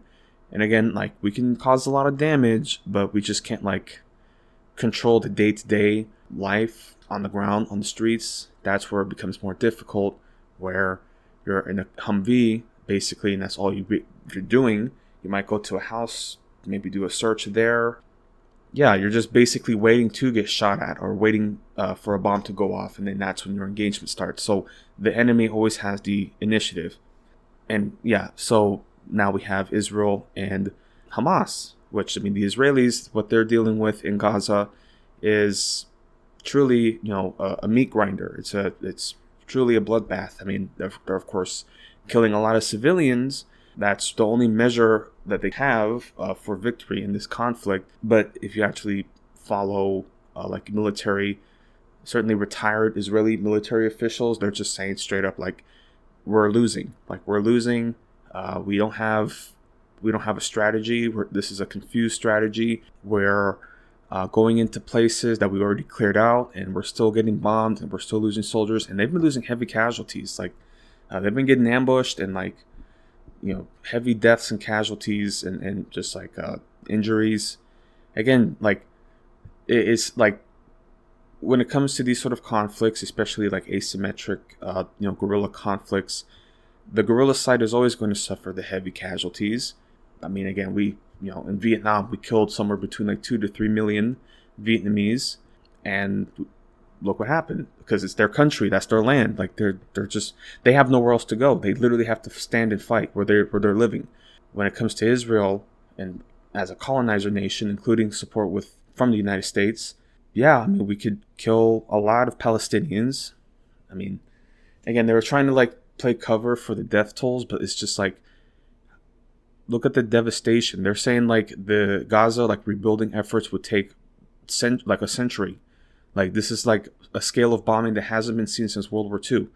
Still, people are going to say, "Oh no, well, Israel's doing the best that it can. They have high standards," and it's like they've destroyed everything, everything. Like, this is not. Again, they use 2,000-pound bombs just at will. Like, it's like, my goodness, man. And still today, like, I mean, there's the whole recent Rafah massacre. 45 people died. Like children. They were burned alive. And like the Israeli like response to that is just like, well, actually, the fire that was started, our strike was about a kilometer away, so the fire that was started was incidental. It's like, dude, it's just so crazy. And still, you'll get gaslit in being told that if you don't believe Israel, you're anti-Semitic. If you don't, Israel is doing the best that it can. It's not a genocide, but then of course all the racism, all the just complete denial of the suffering and humanity of Palestinians. And as I highlighted earlier, the repression for speaking out, it's unbelievable. It's just like the total hypocrisy. And of course, this is happening under a liberal administration. So it's just very clear the hypocrisy of liberals that talk about human rights, right? They talk about being progressive and inclusive, but then you also see some of them online and the way that they speak about, the way they speak about the Arab vote, the Arab American vote, that's obviously slipping away. They're basically just saying like, well, enjoy Trump then with his Muslim ban. It's just like, that's the response. And again, that's what like a lot of the preppy, liberals, the elite liberal elites, they know they're not going to be affected by any political outcome because they're rich and usually rich and white people. So they already kind of know that nothing bad's really going to happen unless they're, women, because rich white women get affected very much by conservative patriarchy. So again, it's just sort of like, I don't know. Anyway, I'm getting kind of off track because I wanted to talk about the Iran element in this. But again, like with this international segment, as I talk about this whole conflict, the Israel-Gaza conflict and genocide, is going to take up a big portion of this segment, and possibly as long as this conflict continues, it's going to be like the major portion of it. And the reason for that is because of the consequences that this is going to have, this conflict that this is going to have for American imperialism. That's why they're like so like. That's why this administration, they're playing so much like heavy cover for Israel and Netanyahu. That's why they're lying. Okay, like everything that the administration is saying right now, they're lying. Okay. It's just so open and obvious, and they're so condescending also. When you call them out on it, they're just like, I take offense to you. Like literally like the right, the reporter's just like, okay, how many like dead, like dismembered people do you need to see until you understand that Israel isn't really taking the best measures to, minimize this? And they're just like, Kirby's just like, I take offense to that question because October 7th and they were raped and this and that, blah, blah, blah. And it's just like, they're gonna talk about October 7th forever, and then like what, like how many thousands, hundreds of thousands of Palestinians need to die to make up for October 7th? It's just ridiculous, man. I'm like, Jesus Christ. Like, it's just like, it's clearly like an eye for an eye mentality. Of course, they don't want to say that. At least the ones that are trying to like, because again, like you have the liberals who are ultimately still invested in this outcome. So they're trying to pretend that they're caring about the Palestinians. Like, oh, well, obviously the Palestinians are suffering and we're doing the best that we can. But they don't care. That's just what they have to say. But they really don't care. They're not serious about it. And then, of course, you have the Zionists who are just straight up like, no, like we're going to kill every living thing and we're going to create a beach resort here. Like that's what their plans are. That's pretty open what they're saying. Unbelievable. So anyway, so that's the element of American imperialism and why they're so invested in covering and trying to cover up this conflict, this genocide. But then, as we discussed that, there's of course broader regional and possible global conflict that can result from this confrontation concerning Israel and Iran. Of course, we had followed earlier. Israel made a strike, an airstrike of some kind, against the Damascus consulate, or here it's like the annex, or so it's not the actual embassy, but like just an annex building in the facility, which is still bombing the embassy. I don't know why people were trying to say that, and they still killed like high-ranking officials. And of course, everybody was concerned and thinking, "Oh, well, is Iran gonna respond? We're gonna see a response?" And especially a lot of chauvinists, they were like, "They're not gonna do it. They're not gonna do it. They're too pussy." And then they did. And it's actually funny. Like I released the last episode, April 12th. Literally the next day, Iran responded. And so this was an interesting thing to watch unfold. This, of course, is a historic moment, right? The actual retaliation from Iran. And this is certainly a new moment. This is, of course, like, as I discussed, in terms of American imperialism and like our sort of setbacks that we're facing on the global stage, is that now you have countries like Iran who can say, back off, like, we're serious. This, of course, in many respects was sort of like a saving face moment, which is why I guess the US and Israel allowed it to happen, because they kind of knew, okay, this is just like, of course, Israel doesn't want to be striked or bombed, and they certainly want to like level and bulldoze Iran. It was just the United States saying, I mean, Biden said straight up, if you make a strike, we're not involved in it. So it's just like Israel has to make a tactical decision, not to wage all-out war. So yeah, so again, this is, as I understand, like the largest drone and missile strike in history, or attack, I should say. The actual like strikes were minimal, which was obviously going to be the case. But they were talking about how, oh well, they only they took out like 99% of all the projectiles, and like only like a dozen were able to make direct strikes, which is still pretty significant. The fact that Iran, I mean, that's part of their strategy. That's why they initially released the drones first, the loitering drones, which are going to be a little slower.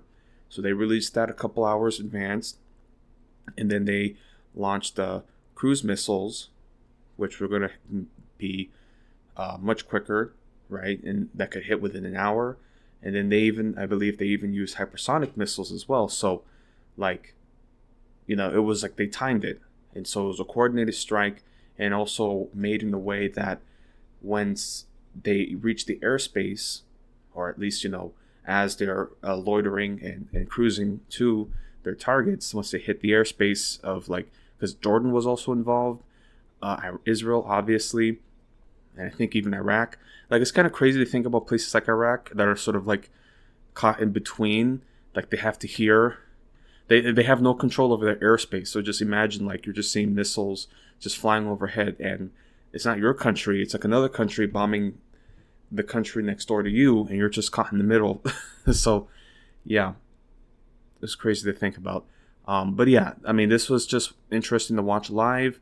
And yeah, I was pretty, I don't know, because I don't like war. I'm not saying I cheer for war, but I'm just like, just to see Israel like actually face like a competent power, finally like standing up to them. Because I mean, they've been dealing with militias and Hezbollah, the Yemen Houthis.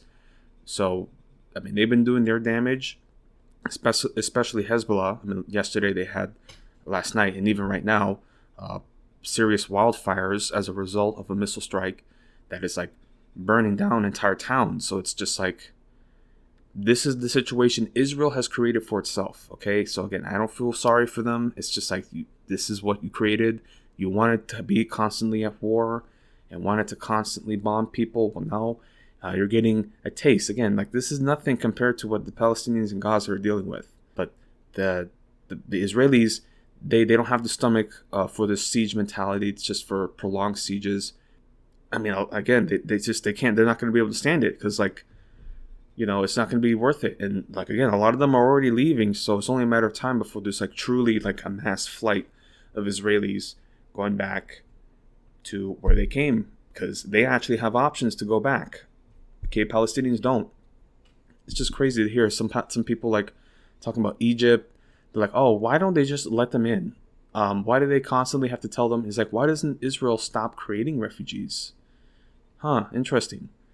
It's just like, it's like, okay, if it's not ethnic cleansing, then when's the plan for them to return and to rebuild Gaza? And like, they just never have an answer for that. It's just like, interesting. It's just, anyway, so talking at least about Iran and the actual attack, the strikes and the operation there. I'm reading from the Associated Press about they're reporting here, and this was again, it's kind of crazy to think it's already been almost 2 months. I wanted to at least record earlier, but just had to deal with stuff. But yeah, so at least this article from Associated Press was from April 14th. So reading here. The unprecedented attack by Iran on Israel early Sunday ratcheted up regional tensions, confirming long-held fears about the Israel-Hamas war spiraling into a broader conflagration. But Iran, Israel, and the United States and Hamas also walked away with some gains. Here's a look at the fallout. As the more than 300 drones and missiles headed toward Israel in the early hours of Sunday, the country was able to successfully put to test its aerial defense array, which, along with the help from allies, blocked 99% of the projectiles and prevented major damage. By contrast, Israel's military had suffered a bruising defeat at the hands of a far less equipped enemy when Hamas stormed from Gaza into Israel on October 7th. That was a major blow to Israel's image as a regional military powerhouse and shattered away any sense of invincibility. The response to Iran's attack could be what restores faith in the country's military, even as its forces are bogged down in Gaza more than 6 months after Israel declared war on Hamas there. Israel has also boasted about the coalition of forces that helped it repel the Iranian assault. It's a much-needed show of support at a time when Israel is at its most isolated because of concerns surrounding its conduct during the war against Hamas, including a worsening humanitarian crisis and a staggering death toll in Gaza. And then, of course, these are the effects. So, yeah, they're talking about Israel's response militarily. Again, though, the fact that any missiles hit, because, there were some strikes on a couple of their air bases, the fact that any of them got through is still going to, chip away at that invincibility sort of image, right? Because October 7th was really an embarrassment for the military, the Israeli military, the ground forces, right? Yeah, and I think that's why they're responding so heavily in Gaza. It's not even to defeat Hamas. It's more just they got embarrassed, so they're sort of overcompensating and just bulldozing everything. That's a big part of it. That's why there's a lot of times they're not even when they talk about October 7th, they're not even talking about the actual Israelis who were killed during the attack, although they say they talk about it. They're not really upset about that. A lot of times they're just upset that Hamas was able to outsmart them and actually outperform them as a guerrilla force because they were all stuck in the West Bank. Again, they're like glorified prison guards. That's what they are. So when they actually had to deal with the real fight, they were caught off guard. So, yeah. So then, of course, this is mainly an air offensive, right? An air operation. And, of course, the Air Forces are always going to be a little more advanced and a little more experienced. The Israeli Air Force is basically the reason why the country exists. So the ground forces are one thing compared to the Air Force. And, yeah, clearly that was going to protect, of course, the Air Force and then the actual ground air systems. And then, as I said, the coalition partners, defending the country. One thing I will say, at least, because they talked about the costs and the cost to the cost of the coalition versus Iran is sort of there's not even a comparison because it's they said just from this operation over a couple of hours over $1 billion, right, were basically used because this is pretty advanced, expensive equipment. So to get it up and moving like that is going to cost a lot, versus with Iran where they have basically cheaply made, or I should say comparatively cheaply, right, compared to our systems and equipment. Yeah, it's just like in a lot of respects, like the reason I guess why a broader conflict hasn't necessarily broken out is because to some degree, our current leaders, they understand how expensive an actual like real war would be. So that's a possible factor. Yeah, it's just like the money costs. Because again, it's like we have to deploy out there, which is going to be more expensive for us versus Iran basically just defending from their home front, and then also supporting the proxy militias that are already set up in Iraq, Yemen, and Hezbollah, Syria. Like it's like they really have a home field advantage. So now at least we'll talk about Iran. So that was the fallout, the benefits, at least for Israel, especially their air force and their military there. And then we'll show here about Iran. And as I stated, like this is like a new moment geopolitically, because you have a country like Iran now who actually has some capabilities to stand up and is sort of forcing the United States to reconsider. And like, like I don't know what this would have had, like, because we had the assassination of Qasem Soleimani, and then the Iranians responded there under Trump, like they bombed an American base. Yeah, so it's just like even for Trump, like he has to like take consideration. So it's a different moment now, different moment. Yeah, different geopolitical dynamic. So here with Iran, Iran vowed repeatedly that it would respond to an apparent Israeli strike on an Iranian diplomatic compound in Damascus on April 1st that killed 2 generals. Sunday's assault allowed Iran to show to its citizens that it won't stand by when its assets are attacked, and that it was serious when it threatened revenge. With its strike, Iran was able to exhibit its fierce firepower, instill fear in some Israelis, and disrupt the lives of many through school cancellations. But with little damage actually caused in Israel, Iran might hope that any response will be measured. Several hours after it launched the drones and missiles, Iran said the operation was over. So that's what they talked about, right? So the actual damage, right, wasn't great or anything like that. But just like the disruption to daily life, and as I said, school cancellations and like having to constantly run to a bomb shelter, like, and they had to like buy up supplies too. Like they were telling people to buy up supplies, and there were food shortages and water shortages. So it's just like the constant like siege is going to wear down on people. Again, like I can't even imagine, like, because that's what like a lot of Israelis are. They're sort of like suburban wine moms, right? It's just like, imagine like, some of these suburban moms that have had to live around, like just constantly living in the siege, constantly having to run to a bomb shelter, and having to ration resources and live in fear of getting, again, just the fear, okay, not the actual like bombs hitting, because I mean they have all kinds of air defenses. But you see some of these videos and they'll see the video, the missiles getting hit, and like they're screaming, like, and even the men too. I don't mean to single out the women, but it's just like the men as well. They're like, oh my god, like run, run, run. They're scared, like they're really scared. So it's just like the constant toll psychologically, morally, morale, right? The morale hit is gonna really cause. That's the real effect here. I even read somewhere that like some casualties that happen, Israeli casualties happen because of heart attacks, because they just panicked, which of course anybody going from a heart attack is unfortunate, but it's just like again, like this is, they live in this cushy life. That's why they went to Israel, because the whole idea is that like it's just like one big resort where everybody can carry guns. It's just like, but it turns out no, like this is an actual war now, and they're constantly going to have to live under siege, and they're going to get tired of it, because it's just like, why did I leave Brooklyn for this? Like, nah, fuck that. It's like, yeah. So that's at least the benefits from Iran. And again, Iran is not, somebody to like, it's not a pushover. That's at least what we can draw from this. It's just like they've shown that they're willing to stand up to the United States, and they're willing to stand up to Israel. And of course, there's the issue of nuclearization.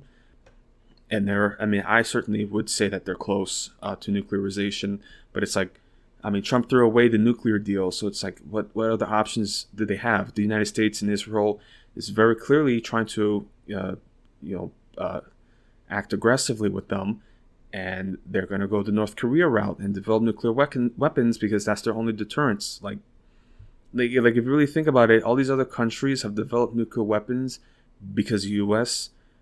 developed nuclear weapons. Well, the U.S. of course developed nuclear weapons because they thought Hitler was, and then it turns out they weren't even close, and they still went ahead because they wanted to stand up to to the Soviet Union. So that's a whole other discussion. But again, like with Iran, unfortunately, the genie's out of the bottle, so it's like they're gonna eventually develop nuclear weapons, but they're not stupid. Like in many respects, Israel having nuclear weapons is much worse because Israel is just like completely psychotic. Like they're clearly, like again, who is Iran like invading? I'm not saying Iran is like a great country, and I'll certainly highlight recent internal political developments there. But it's like look compared to the abuses that Israel has versus Iran, and plus we support Israel, so like we can talk about Iran all we want and their human rights abuses, and we should bring it up, but it's like Israel is doing so much worse and we're actively funding it, so it's like we're kind of hypocrites to even talk about Iran. Anyway, so that's Iran's benefit.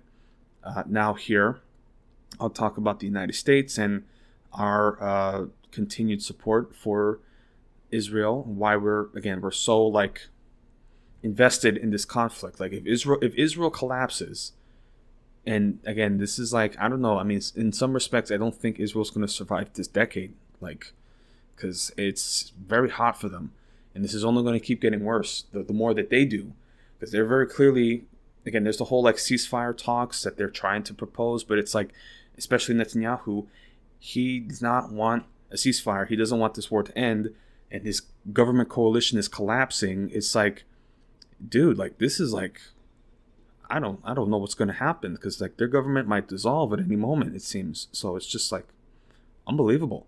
Anyway, so here's the United States, and at least our sort of the fallout and the benefits from our end. So here, the United States stood by Israel. The U.S. was a key player in repelling the assault, demonstrating to its allies around the world the power and reliability of American support.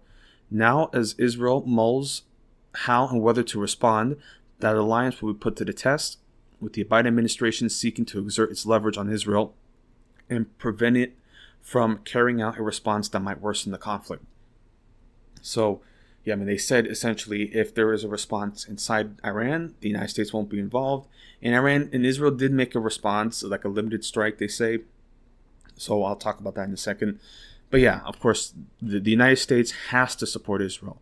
Like, there's no other option, which is kind of crazy because, like, I mean, the idea of supporting Israel is to leverage against the Arab powers, but it's like the Arab powers were already like very like open with, like, again, it's like this is the miscalculation that we're making, and again, like this is in many respects why Israel is like an outpost of white supremacy, right? It's like, how do I say this?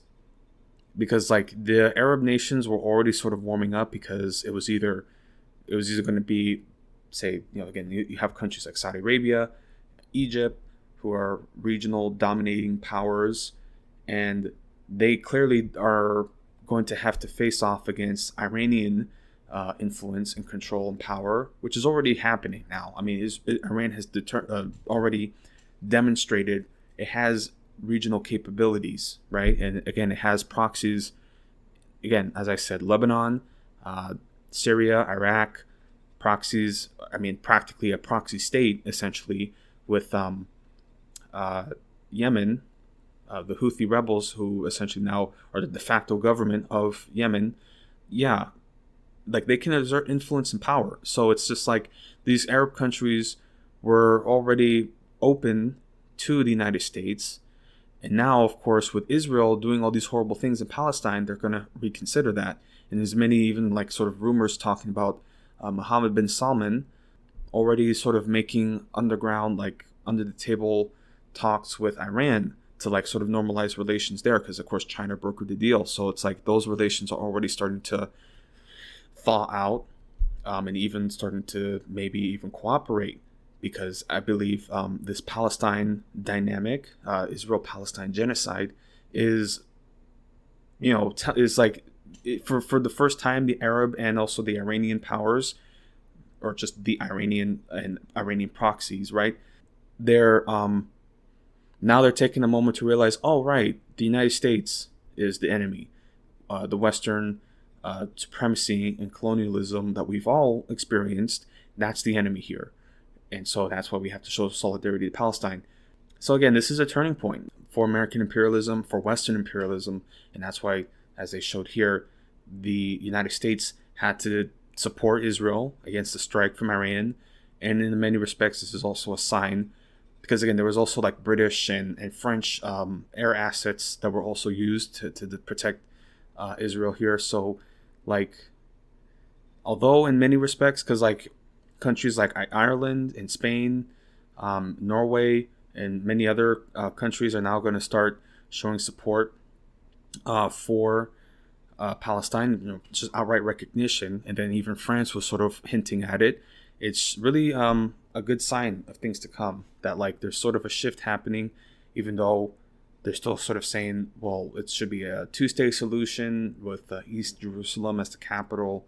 So it's like, again, like with social media as well, they'll talk about allies on Rafah, free Palestine, but then you actually see where they stand on that, and it's the two-state solution is the one that they stick on, which of course, like, we're already seeing the two-state solution, and it's not working because Israel has never actually been serious about accepting that. Like, they don't want that.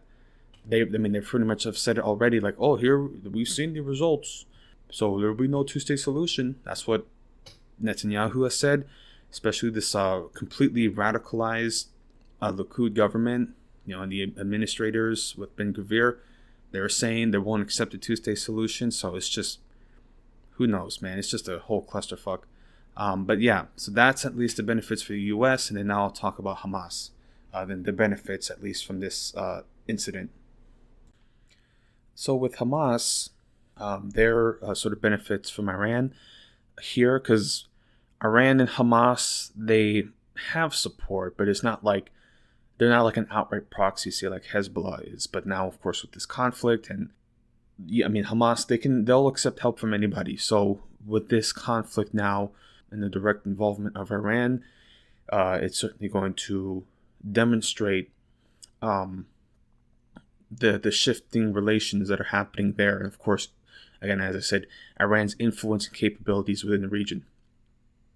So here, right, with Hamas, which is backed by Iran, welcomed the strike on Israel since launching its October 7th attack. And I should note again, Iran was not really directly involved with the October 7th attack, no matter how much Israel wants to say about that.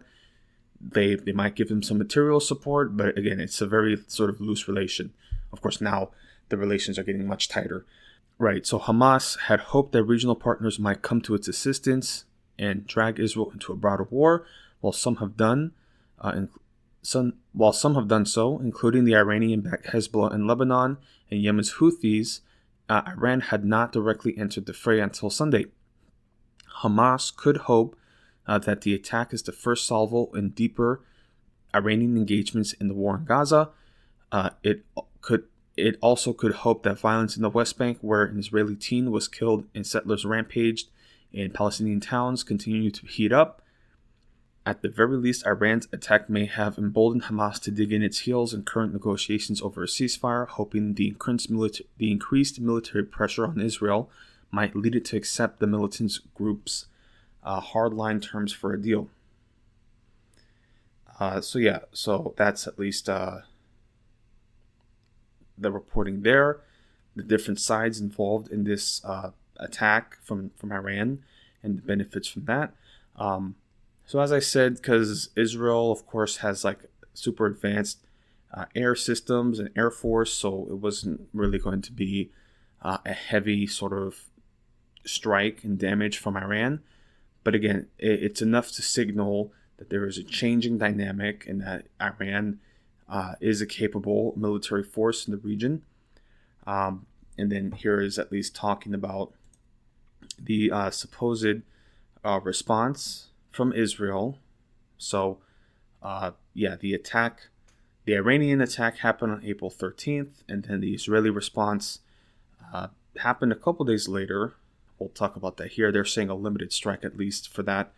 But I'm going to read here, and I'm reading from the Center for Strategic and International Studies. So of course, this is sort of like a group, a think tank, of course, national security think tank. So it's just interesting to at least read their assessments here. So reading, and this was published on May 3rd. So, reading, the dangerous back and forth between Israel and Iran appeared to end, at least for now, on April 19th, when Israel destroyed part of an S-300 long-range air defense system in Isfahan, Iran. Based on the author's analysis of the attack, Israel walked a tightrope between escalating the conflict further and inaction, while also signaling to Tehran that it could conduct precision strikes against strategic locations such as Iran's Natanz nuclear enrichment facility and its broader air defense system. An Israeli attack on a diplomatic facility in Damascus that killed 7 Islamic Revolutionary Guard officers on April 1st triggered the crisis. Iranian leaders probably felt the need to show their domestic population and elites that the country could not be attacked with impunity. Iran responded with a barrage of more than 300 missiles and drones on April 13th, the first direct attack ever launched against Israel from Iranian soil. Given the scale and the unprecedented nature of Iran's attack, the Israeli response seems small, but the April 19th attack is best understood as a calibrated attempt to deter Iran while avoiding escalation. Israel's response carried a clear threat against Iran's most sensitive political and military targets, particularly its nuclear infrastructure, while avoiding key targets for further escalation. The design of the strike suggests that Israel wants to avoid war with Iran, just as Iran is signaling that it does not seek war with Israel. Although it lacked the scale of Iran's bombardment, Israel's response was menacing in a different way, serving as an implicit threat against Iran's most important military capabilities, particularly its nuclear infrastructure. The S-300 is Iran's most advanced air defense system and is permanently deployed at Iran's most important military and political sites. S-300 batteries are located in Tehran, Bandari Bushehr, and Isfahan, according to a Defense Intelligence Agency assessment. Tehran is, of course, Iran's capital, while Bandar-e-Bushehr holds an important naval facility, an airbase, and major energy infrastructure. Isfahan is also the location of an airbase, but it more importantly lies approximately 100 kilometers south of the Natanz enrichment complex and 20 kilometers north of the Isfahan Nuclear Technology Center. 2 sites at the core of Iran's nuclear program. Given the central importance of Iran's nuclear program to both Tehran and Tel Aviv, the strike probably conveyed the threat. Yeah, so what they're saying, at least, again, this strike was meant to be limited to show that, like, we can hit you here, right? It's sort of like the mob sending, like, pictures, right, of you just going about your day, just being like, we know where you are, we know where you go about your day, we even know where your lovers are, right? So it's just like, that sort of mentality there. Yeah. So just reading a little further, right? At the same time, Israel appears to have little interest in a broader regional war. A larger strike that caused significant damage or resulted in many casualties might have forced Iranian leaders to prove to their people and to the many IRGC veterans and political leadership that Iran would strike back. So just talking at least about the strikes there, limited strikes, but just enough to, like, send a message. Because you got a lot of people online talking, shit about, like, World War III, and just, like, I don't know why they're gung-ho for that, because they're, like, again, people who, like, treat war like a game are usually the first to die, and pretty horribly. Again, nationalism is just a hell of a drug. But yeah, I believe both sides, even though Israel hates Iran, so it's like they really actually want to go after Iran, but they're sort of seeing now, because they're getting bogged down with Gaza, and Hezbollah in the north is just completely out of control. Like Hezbollah just has them, they got them on a leash. Like they're just like they're considering heavily expanding the front to Lebanon, but like that's not going to go well. That's going to be a disaster. It's just like Israel is like running out of options. But yeah, and then if Iran gets involved directly, it's just like that's sort of game over for them. Of course, they have nuclear weapons, so they would most likely deploy that, which is crazy to consider. Yeah, man, like they would just completely decimate. Again, like Israel can cause a lot of damage, but it's just like, if you just kill everything, then you're going to be left with a wasteland, and then it's like you guys aren't going to stay here. It's like you're going to leave. Like it's just like there's nothing. Yeah, so right. So considering at least this attack, right. Just again the final assessment here. So finally, the attack might have led to further escalation and war if Iran believed it crossed a new symbolic threshold that forced Tehran to escalate in response, but the attack avoided this escalation by replicating the visible features of previous attacks against military facilities in Iran, which were likely conducted with quadcopter drones and by striking military rather than civilian targets. Some evidence suggests that this time Israel struck Iran with a missile launch from Syrian airspace, but Iranian leaders do not seem to believe that the attack was sufficiently different as to require a response that would risk open war. Iranian media claimed that air defenses had destroyed 3 drones over Isfahan and made no mention of a missile. The level of calibration apparent in Israel's strike suggests that Israel still wants to avoid open war with Iran, matching Iran's signaling that it does not want to have open war with Israel. But this new status quo is hardly guaranteed to hold. For example, changes in domestic politics could make both countries more willing to risk war. Israeli Prime Minister Netanyahu seems to have gained international and domestic support for his measured response, but war cabinet members Benny Gantz and Gadi Eisenkot argued for a counterattack while Iranian drones and missiles were still in the sky over Israel on April 13th. In addition, far-right National Security Minister Itamar Ben-Gvir called on Israel to go berserk and deliver a crushing attack in response to Iran's bombardment before suggesting that Israel's response was insufficient. While Iran's politics are more opaque, there are almost certainly hardliners pressing for more open action against Israel. So it's just crazy, like, again, like, some of these Zionists, including like Ben-Gvir, they're fucking loonies. They're out of control. But they hold real influence. It's just kind of crazy to think about, like, because Netanyahu's an opportunist. Like I don't think he's like ideologically a Zionist in that sense of like, the homeland that we have to secure. Like he's out for power. He's just ultimately using, of course, Zionism to further his own political goals, because that's all he cares about. But then he has these cabinet members who are actually like, no, let's go back to the fucking kingdom of Judea, and let's go. Like they really want to do it. Like they're actual like extremist Zionists, like Jewish supremacists.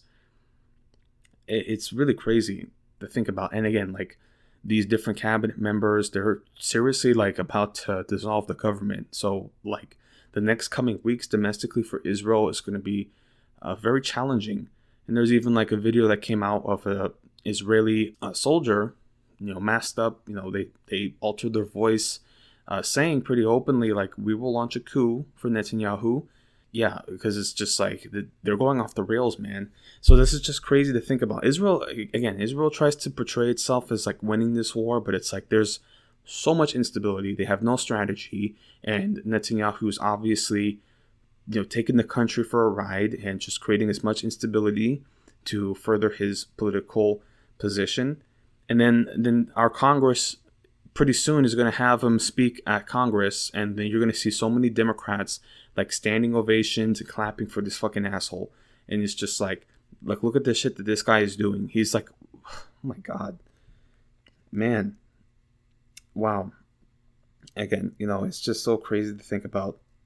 So yeah, that's at least my assessment on, and of course the observations from this article on the Iranian, confrontations that have occurred between Israel and Iran. Yeah, very, very tense moment that occurred, but of course signaling a very radical change and shift in the geopolitical standing and dynamics now, because now Iran can actually project power, pretty significant. And then they also have to consider the proxies and Hezbollah. Again, the Hezbollah front, northern front of Israel is, again, it's a literal hell on earth. There's a whole wildfire now still burning, and it's just they're losing control. They have no control over this. And I was, even listening to the general secretary for the Hezbollah, because it's like a party, like a political party. So I was listening to Syed Nasrallah, who is the general secretary, and it's just so fascinating. You see a figure, because of course I want to be measured here, because they're still Islamic fundamentalists, right? But it's not because of course ISIS is just the super evil Islamic group. But then, of course, you have a group like Hamas, where, again, ideologically, I don't agree with them, But again, you see, the struggle that they have, their resistance movement. So it's just maybe ideologically, I might not agree with them, but it still doesn't change the fact that they are fighting for liberation. So it's again, it's the Viet Cong. The Viet Cong were fighting for liberation. They resorted to some nasty methods. But you have to also consider what was the occupying colonial force bringing onto them. So that's what you have to consider. And then, of course, you have a group like Hezbollah, which is, from my understanding, born out of the Lebanese Civil War.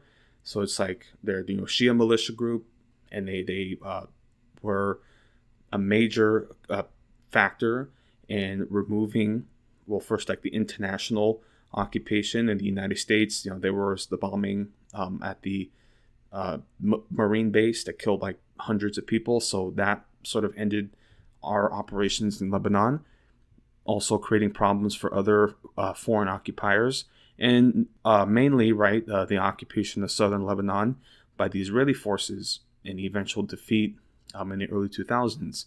So now we're seeing, when you see somebody like Nasrallah speak, it's man, this is a real historical figure. And I didn't even know about him for until after October 7th, right? But it's man, he's really standing up as one of the geopolitical players right now. Again, this militia group that operates as fairly advanced. So they're a paramilitary non-state actor, right? Fairly advanced, fairly experienced, and they're really chewing away at the Israeli defenses and really just making precision strikes. And there's already, again, Israel has been saying for months now, we're going to go in, but it's do it. What are you waiting for? Go for it. So yeah, that's at least what I wanted to talk about, just the different dynamics, and I'll highlight further in a moment the different dynamics at play. At least wanted to talk about just a sort of random development that happened, all of this military confrontations. But yeah, here with Iran, they had this random incident that occurred where the president and their foreign minister died in a freak accident. It's just so random to think about. Yeah, and of course, if you had followed me on Twitter, I kind of mentioned hoping that there wasn't any Israeli involvement, because I wouldn't put it past Israel to attempt to assassinate the Iranian head of state. It's they're capable of anything. I don't put Israel is just out of control. So they probably could have done something like this if they wanted to. They were foolish enough to do it. But this really does seem like a freak accident. They were just in the mountains and it was foggy, and yeah, it crashed. So yeah. It's just crazy to consider. And of course, they had the head of state, not the head of state, because there's the supreme leader, but right, the president and the foreign minister, and it's just, a freak accident that occurred in Azerbaijan, or at least it's in between Iran and Azerbaijan. Yeah, and it's crazy to consider, because Israel and Azerbaijan have fairly close relations, so it's just I was like, that like the idea of an Israeli involvement was like very tangible. But even like Iran has said that like there was no foul play. Yeah, man. So yeah, that was an interesting development there. And of course, I'm not too familiar with the internal like Iranian like diplomatic situation. Of course, they had like some protests and revolution attempts, and there was the political repression there. And then, of course, they're going to have elections running. So who knows who's going to take the reins there. Of course, though, it's like they have elections and the presidential candidates, but it's like there's still the supreme leader. So, again, I'm not too sure there. But, yeah, they were saying at least with Ibrahim Raisi, who was the former president, he was a hardliner, close follower of the Ayatollah, the supreme leader. Yeah. I'm trying to read a little further here about any other findings. So Raisi, just to read here about his involvement, his political legacy. So, right, a hardliner who formerly led the country's judiciary, Raisi, 63, was viewed as a protege for Khamenei, who was the supreme leader, Ayatollah. During his tenure, relations continued to deteriorate with the West as Iran enriched uranium closer than ever to weapons-grade level and supplied bomb-carrying drones to Russia for its war in Ukraine. His government has also faced years of mass protests over the ailing economy and women's rights. And they even called him the butcher of Tehran because of his orders of execution. So, again, I'm not. Again, when it comes to Israel and Iran, like, of course, it sounds like I'm supportive of Iran, but only in the sense of like standing up to American imperialism, deterring Israeli sort of domination and military force. In that respects, that's what I speak on. But when it comes to like their ideology, their domestic policies, of course, very real political repression of women. Like, that's an issue, of course. Like, so it's not something to, like, I'm not saying, like, oh, we should bring the Shah back. I'm like, you're not going to hear me say stuff like that.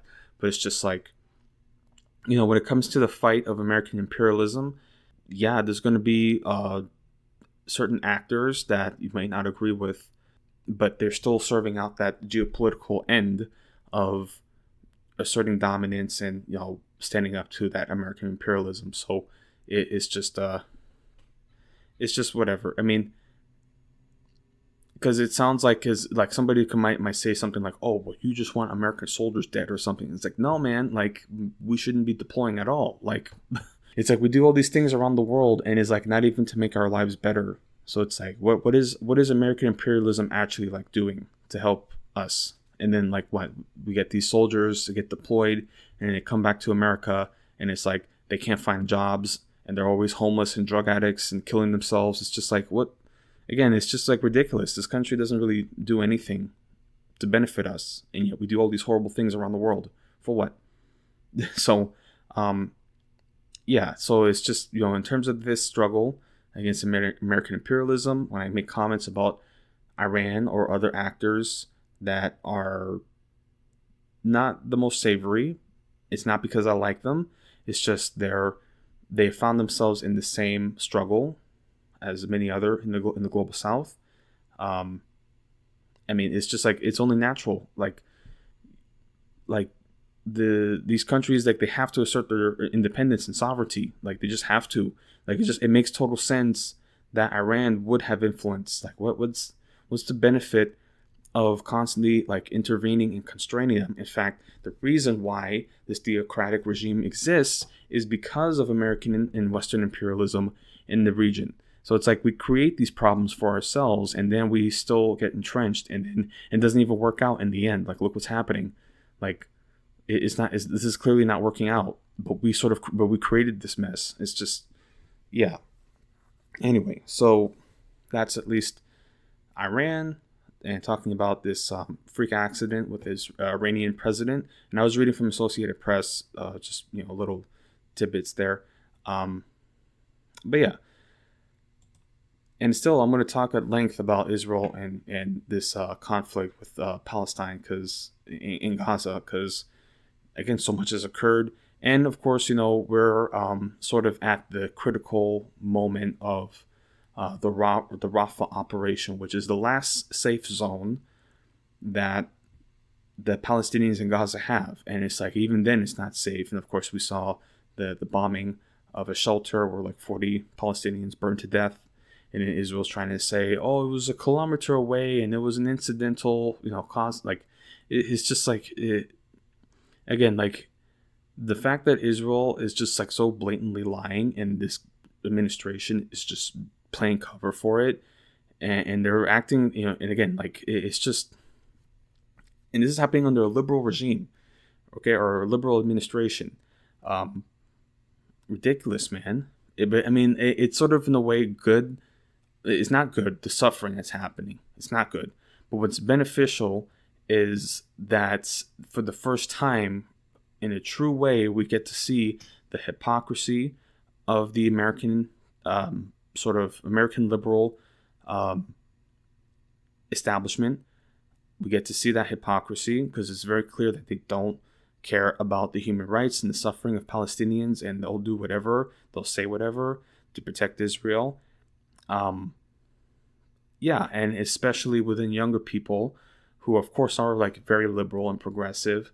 Now we're seeing that shift, the college students. Now we're seeing that sort of gear shift of, like, we have to stand up to this, that both sides of the aisle are pretty much on the same page. Like, when it comes to American imperialism and the American dollar, like, Democrats and Republicans are pretty much like aligned, like 99%.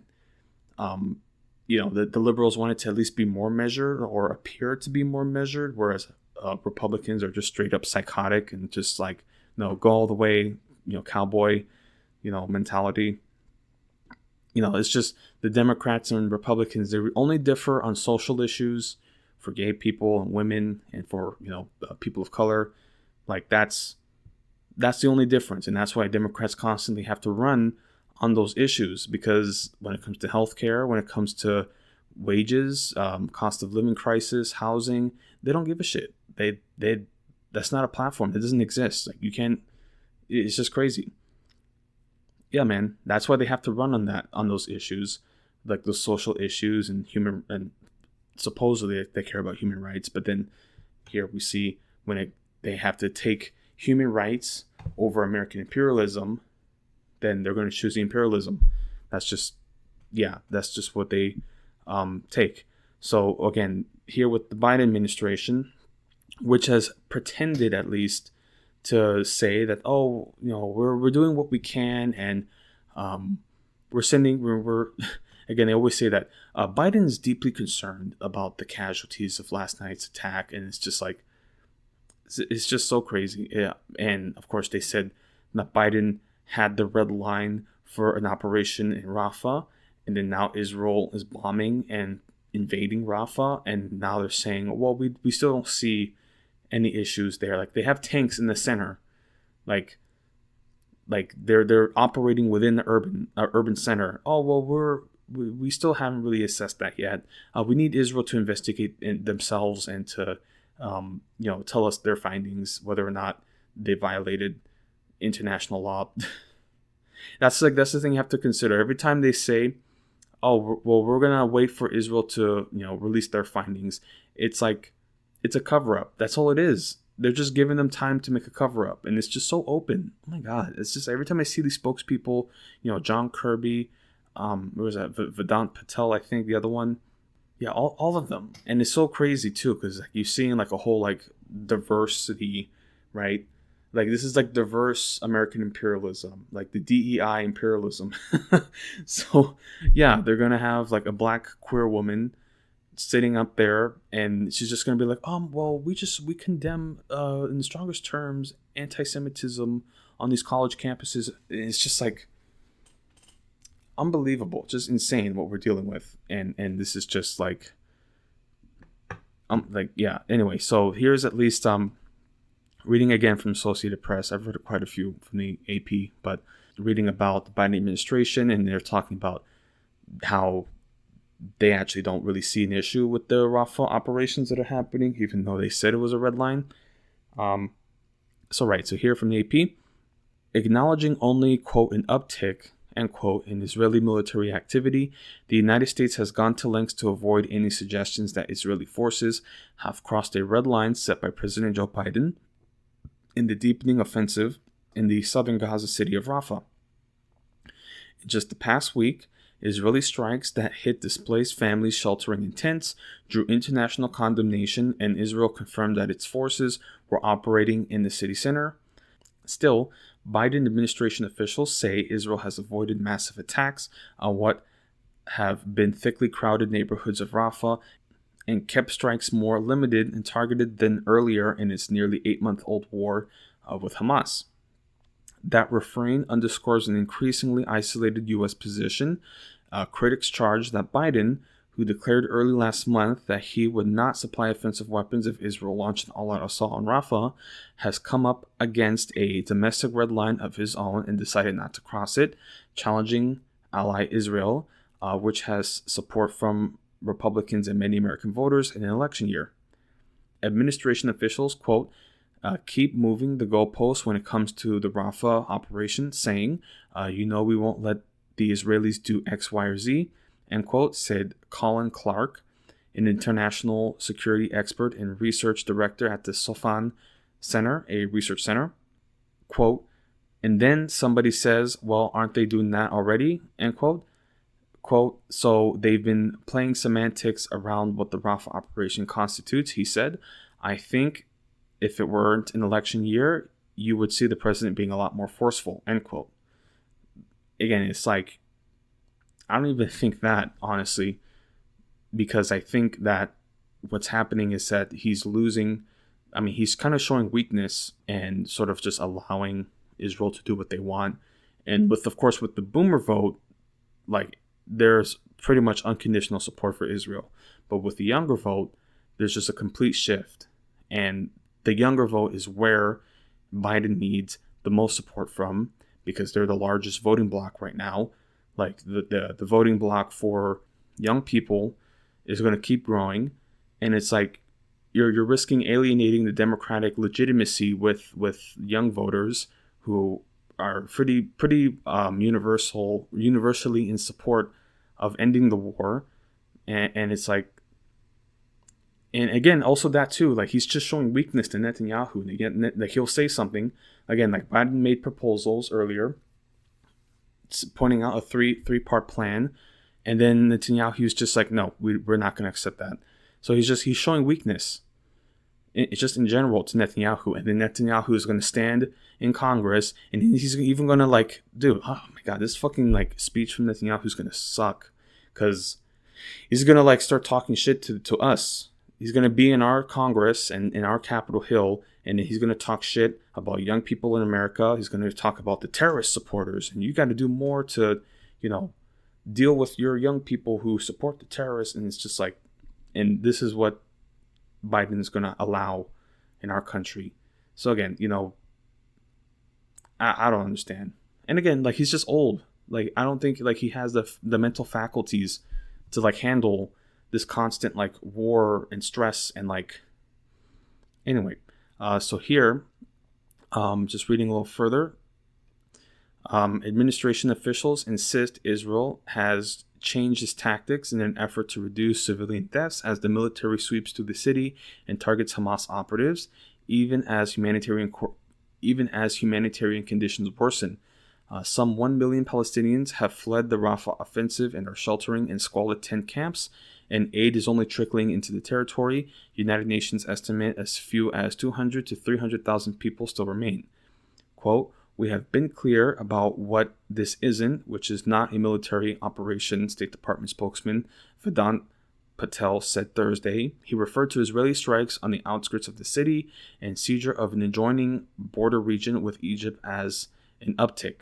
Pressed on the question, National Security Advisor Jake Sullivan told reporters that, quote, no mathematical formula, end quote, to determine when and if the Rafah assault has gone beyond the conditions set by the Democratic president. It's like there are no red lines. He keeps saying there is, and then it's just like Israel has been pushing it this whole time, and Israel has been very like honestly, like, it's so crazy to see, like, Israel, because they know the US is going to send weapons no matter what happens, how much shit they talk about America and Biden. It's just like, this is weak. Like, my God, we're so cucked. And it's like, we don't even need Israel. It's like we really don't need them to establish our influence in the Middle East. And yet we're just supporting them mainly because, of these, like, cult-like, psychotic, evangelicals who want, like, Jesus to return. Oh my God, it's just unbelievable. My God, it's just, yeah. I mean, again, like, it's just crazy. And again, we're gonna have this guy Netanyahu in a couple days, I mean, like in a couple weeks actually, just talking shit. Like, oh my God, and this guy is about to, they're about to, like, issue warrants for his arrest, and it's just like, my God, like, we're really the baddies. We're really, yeah. No, like, again, so many chauvinists are being like, oh, well, your position is just America's bad. And it's like, yeah, that's a legitimate, valid position to have. America is bad. We're doing horrible things in the world right now, and we're supporting horrible people. Again, like, let's read here about this humanitarian crisis, right? Like, it's just objectively a humanitarian crisis, and they don't give a shit. Like, it's just, like, crazy. So, right, so Israel launched its war in Gaza after attacks by Hamas killed about 1,200 Israelis on October 7th. More than 36,000 Palestinians have been killed since then, many of them women and children. And again, like, we're kind of stuck on, like, the 40,000 death tolls, literally because the whole health administration for Gaza has been destroyed. Every hospital has been destroyed. So it's like, that's like the official toll that has been counted. And there's so many more dead and missing right now. And it's just unbelievable. And it's just the conditions, the humanitarian conditions continues to worsen. Even like Israel, like, they oh my God, they're so shitty. Like, again, they're such assholes.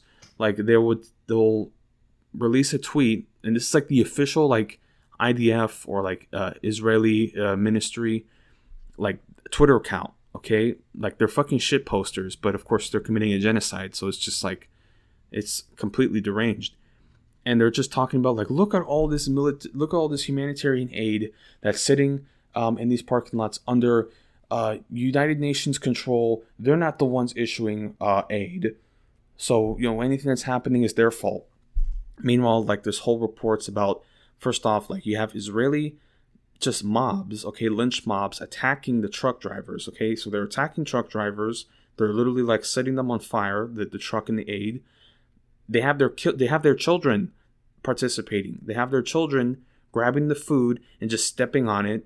So, like, again, this is where I've talked about, like, this is like a generational project. So they have to, from a very early age, encourage their children to be bullies and to be violent, and not to, recognize the humanity of Palestinians. Just in general, like, anybody who's not Jewish, like, they're Jewish supremacists. So it's like, yeah, anybody who's not Jewish is automatically, like, beneath you. It's just crazy to think about. And yeah, they're saying here, 2.3 million people in Gaza are starving. They face severe hunger. I mean, again, the famine has already started in the north. And they attack people trying to get the aid. There's whole flour massacres, right? Anytime there's the trucks and people, of course, who are starving, they're starting to go a little. Again, it's like, there's only so much that the human, like, psyche can hold on to. It's just like, I mean, eventually, like, there's going to be a frenzy, obviously, and then they start shooting them even more because, like, they really want them to be. Like, there's some, like, group chats. Again, I really don't want to believe the credibility of some, like, the screenshots that I read, but they're even saying, and of course, considering how deranged some of these Zionists are, it's like they'll be cheering and they'll be saying, oh, well, they're almost at the stage of cannibalism, so it's just like they again, it's just disgusting to see how the suffering of Palestinians is being celebrated, and this is the side that we're supporting. I have to show support for this, because this is what Israel is. This is the true face of Israel. Whenever they're in these group chats, mocking and making fun of Palestinians and the suffering and death and destruction.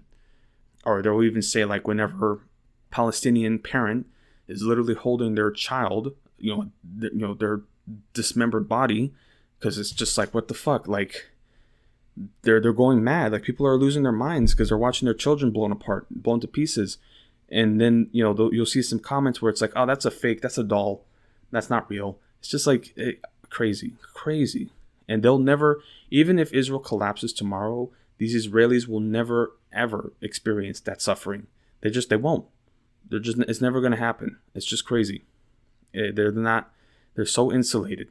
Literally, like the whole Western military establishment is bending over backwards to defend Israel, and then they're still complaining how they're like, oh, we're just abandoned.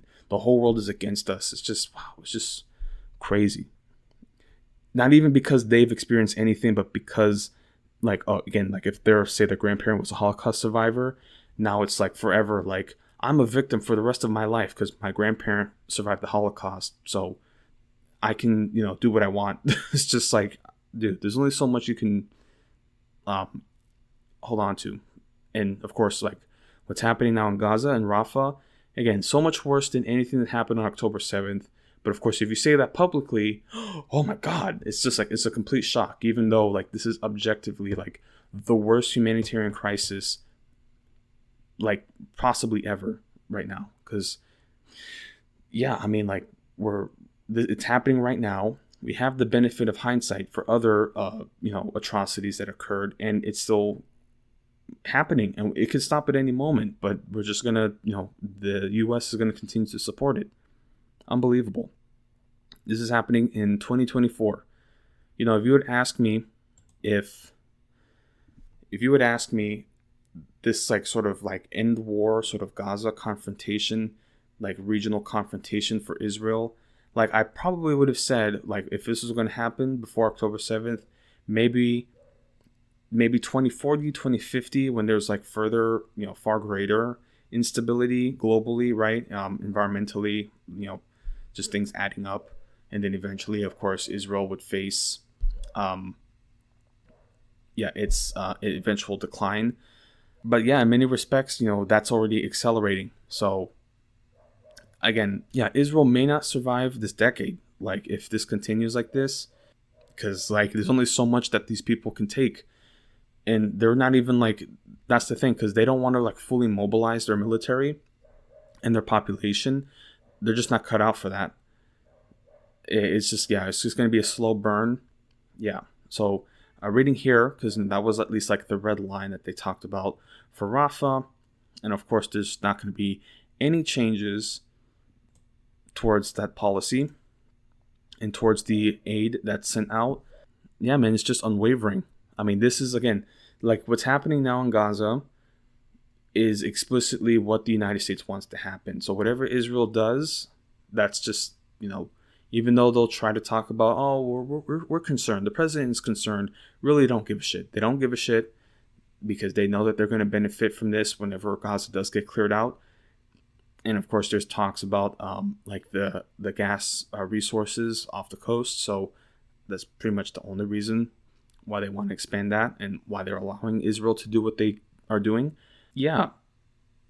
And it's just crazy because like it's very clear that Israel is like creating this humanitarian crisis where there's like starvation occurring. And of course, the United States, to try to rectify that or try to at least appear like they're making an effort to provide aid, they have done airdrops, airdrops and dropping food. Sometimes that airdrop falls into the ocean, so like those people have to sail, they have to swim or take their boats out, and then the fucking Israeli starts shooting them for getting the aid that's falling into the ocean. So it's just insane. Like they're like many Israelis, snipers, right? They'll use the airdrops as like bait because they know people are going to go there, so they just wait and sit and wait to shoot them. So it's just like it's like a sport, man. Like these Israelis are hunting Palestinians, like they're really hunting them. It's a sport. It's fucking insane. So here for the U.S. to try to appear like they're making some attempts to provide aid, they have established the U.S. military pier that was meant to provide aid.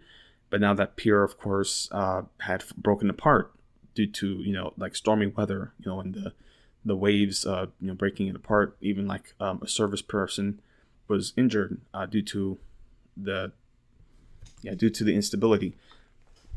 So yeah, the U.S. Military pier was removed, and they're gonna make repairs, and they might reestablish that. But it's just like, again, it further illustrates the impotence of the current military establishment. Again, like a floating pier, like think about it this way, because it's like, imagine if like we're conducting a major naval operation, an amphibious operation, and that's really what these like floating piers are meant to do, is to like establish a beachhead, and then you have a floating pier, so that way supplies and personnel can safely, get onto shore.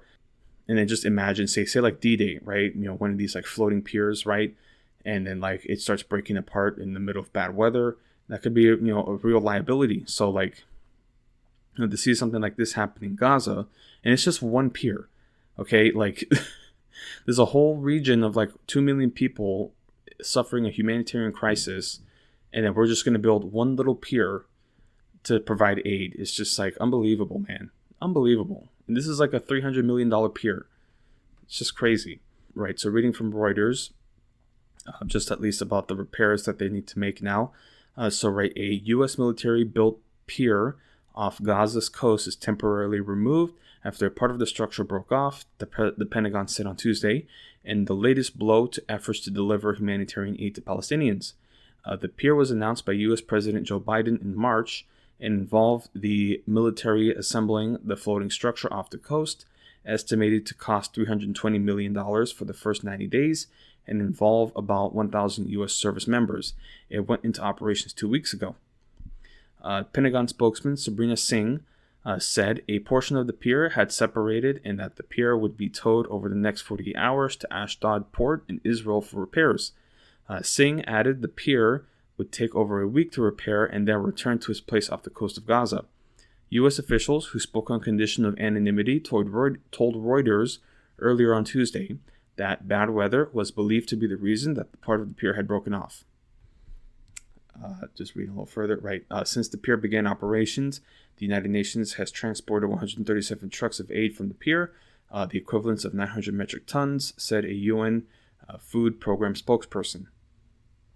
So yeah, again though, it's just like, they really, if they were trying to make a real humanitarian effort, they need to have like multiple of these piers, like really, like, and really the whole reason is, because Israel has shut off the borders and they're not allowing, humanitarian aid to get through, or like they'll say that the crossing is open, but then they have the inspections come through and it's just like anything that's off, they just tell it to go back. So it's just like, yeah, it's just crazy that it's so open that Israel is openly neglecting humanitarian assistance. And then, of course, the United States, instead of just like, pressuring them to say, hey, open up the borders, has to do like this, this little like, it's like, again, it's just like for show, it's just to say like, we're trying. Well, we're trying to provide assistance. Okay, so get off our backs, It's so funny. It's just so funny when you hear like some of these liberals where it's like, when it talks about, the president of the United States, is like, well, he tried to bring about change, so we should reward him for trying. But it's like, if you're just a regular person and you try your hardest at life and it still doesn't work out for you, well, who gives a fuck, right? But of course, the United States, president, when he tries and he doesn't work, well, we have to, reward that. Yeah, man. And again, like, they're not really serious. Like, they don't really, yeah, it's just so crazy. And really, they call it a humanitarian assistance, but like in a very real sense, like, we put U.S. personnel, service members in Gaza for humanitarian assistance, quote unquote humanitarian assistance. And then soon enough, there's, Delta Force and Marines and, Navy SEALs are just somehow coincidentally operating side by side with Israeli special forces. So like, that's how it starts. It starts out like this, with well-intentions or supposed well-intentions, and then soon enough the U.S. involvement becomes deeper because they're just further entrenched. Right, so that's the U.S. military pier that had needed repairs, and that's in Gaza. Now, I did want to talk about other regions and other confrontations, and I had mentioned quite a bit about Hezbollah and the Northern Front. This at least would be a dedicated article here to read about Hezbollah and just the developments that are occurring there. Because, yeah, man, like as I said, they have been having wildfires, and these towns in northern Israel are really, yeah, they're getting hurt. Like they're having evacuations. People are leaving those bases. They're getting basically like sniped, like missile fire. The Iron Dome defense systems, they're also getting hit. So it's a very serious situation there. And Hezbollah has really, Hezbollah has like slowly like increasing the temperature, right? So now, it's not an all-out war, but Hezbollah over the years, years, because this has been a confrontation before October 7th, but just specifically with this war over the months, been chipping away.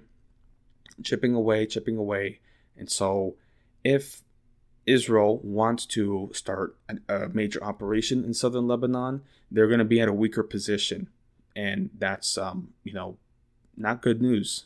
I mean, again, like, it's just like, again, like you see some of these Israelis talking about going into Lebanon, and it's just like, do it. Like, let's see what happens. Do it. Because it's not going to work out the way you think. And that's why Israel has to like threaten to destroy Beirut. Like a war with Hezbollah is pretty much just going to turn into a war with Lebanon, and then for some reason, like, because Hezbollah is like a political party in the government, as far as I know, but it might totally like radicalize and unify the state of Lebanon against Israel, because like they still have those scars from the Civil War, so that could be like a unifying power to a broader involvement with Israel in Lebanon. So reading at least from Al Jazeera, just talking about Hezbollah and what they're saying, because like they're pretty much just openly saying like, come on, like I'm right here, if you want an all-out war, we're ready for it. That's what they've prepared for. So here with Al Jazeera, the Lebanese armed group Hezbollah is not seeking to widen its conflict with Israel, but is ready to fight any war imposed on it, its deputy leader said, as hostilities across the Lebanese-Israeli border continue to flare. Sheikh Naim Qassem, the Lebanese group's deputy chief, said Hezbollah is, quote, ready for the battle and will not allow Israel to secure any victories, end quote. Quote, any Israeli expansion of the war on Lebanon will be met with devastation, destruction, and displacement in Israel, end quote, he said, or he added. If Israel wants to fight an all-out war, we're ready for it. Iran-aligned Hezbollah and Israel have been exchanging fire for the past 8 months in parallel with Israel's ongoing assault on Gaza, raising concerns that an even wider conflict could break out between the heavily armed adversaries. The Lebanese front, Qassem said, is permanently linked to Gaza, echoing similar sentiments expressed by Hezbollah chief Hassan Nasrallah, who has repeatedly described the group's support for Gaza as final.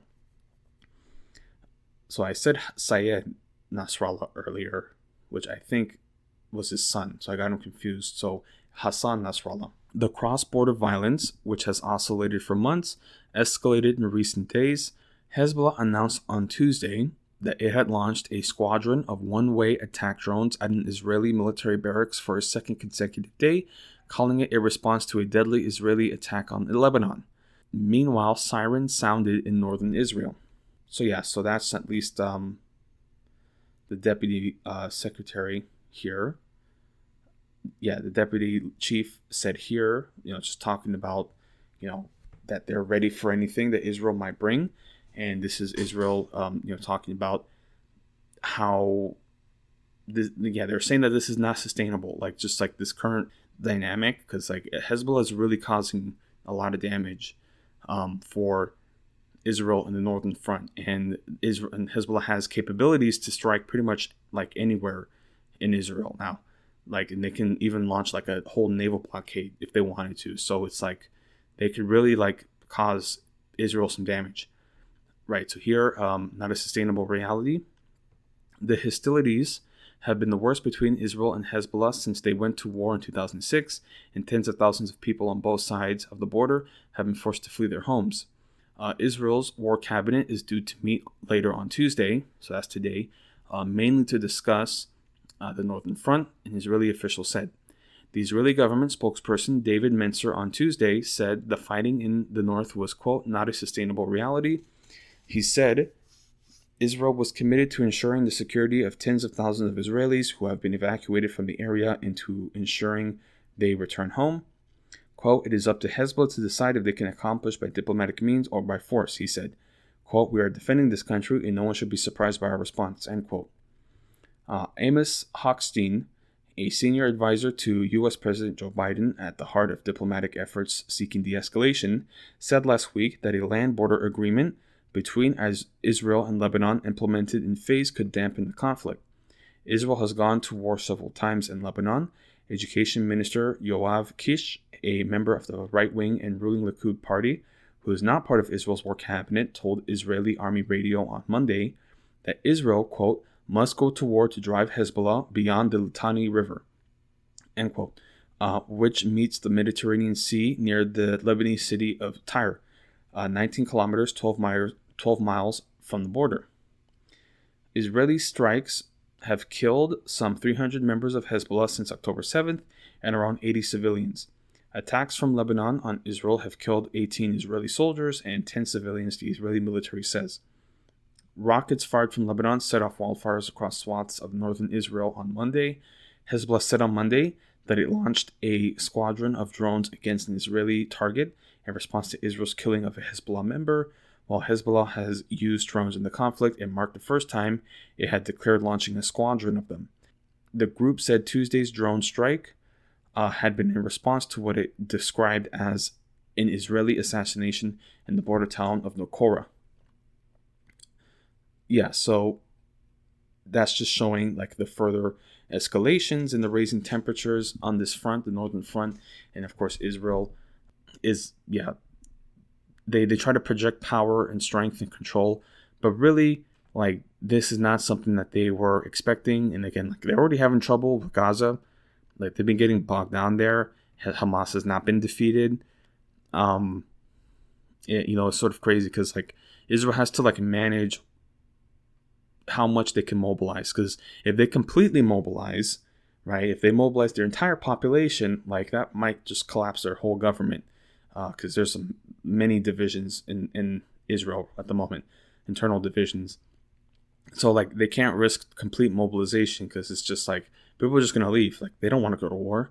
It's just crazy to think about, but they're bogged down in Gaza, and then Hezbollah, they're making council sort of meetings about the response there, and some are saying that they want to go into Lebanon, which could be a disaster for the Israeli ground forces there.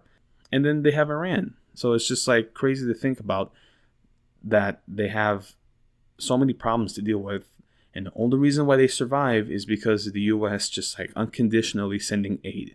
We just keep sending them aid no matter what, because we have to support Israel. If we for one moment actually say, you know what, we have second thoughts and we're going to hold aid until you make the proper changes needed, they're going to do it. So what's happening now is all because the U.S. supports what's happening, and they have to, because like their imperial position is intrinsically tied to Israel. Like, it's just, it's crazy, man. And again, as I said, this is happening under a liberal administration. So in many respects, like, the benefit is that people can see the hypocrisy of the Democrats. They can see the hypocrisy of the liberals and understand that when it comes to the American imperialist positions, Democrats and Republicans are on the same page. Yeah, man. Again, in a lot of ways, it's kind of good that I don't talk about these things. I mean, like, I just don't have these conversations with people, at least, in my personal life. I've made little hints here and there about at least trying to, like, care about the conditions of Palestinians. But of course, on this podcast, I'm just full, like, end American empire, Israel, can collapse. I don't care. Like, it's just crazy. And again, Israel would much rather have all of this war and, like, siege mentality, wildfires, And it's actually funny with the wildfires. So part of the aspect that is overlooked with colonialism is the ecological changes, the ecological colonialism that happens. So, the European, because they're European Jewish Israelis that come to Palestine and create Israel, they bring all sorts of invasive species because they want to, because they're from Europe, so they bring all kinds of like European plants and trees and such, and of course being non-native to the region, it causes disruption. So what's happening now, at least, is that because this is of course the Middle East, Eastern Mediterranean, and of course with climate change, right, there's increased drought and heat, which is causing a lot of these invasive species who are more native to temperate climates to dry out, right? And especially like conifer leaves, right? They drop year round, right? So you have these conifer leaves and all this fuel that falls down onto the ground, and then you get something like a wildfire from a Hezbollah missile strike, and it just burns out of control. So it's like, in many respects, like their own like colonialism and the effects of their colonialism is literally going to burn them. Like, yeah, so it's just like every aspect of Israel, it's just like up in flames. The Zionist project is falling apart. And of course, that's what's going to happen, because Israelis are really afraid. They're really afraid. As much as they try to hide it, they're afraid about their position. They're afraid about the Zionist project. And yeah, man, that's why they have to like lash out so heavily and so like erratically too, because it's like it doesn't make any sense. Well, it doesn't, because they're panicking. So they're just completely out of control. And of course, the United States is trying to at least control it, but at the same time, like, they would much rather just maintain their position and let Israel do what it needs to do to stay in control, which is ultimately going to bite us in the ass.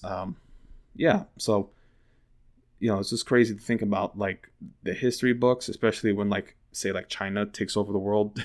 They're really going to highlight this moment as like the final days of American empire. So yeah, so that's just at least what's happening there.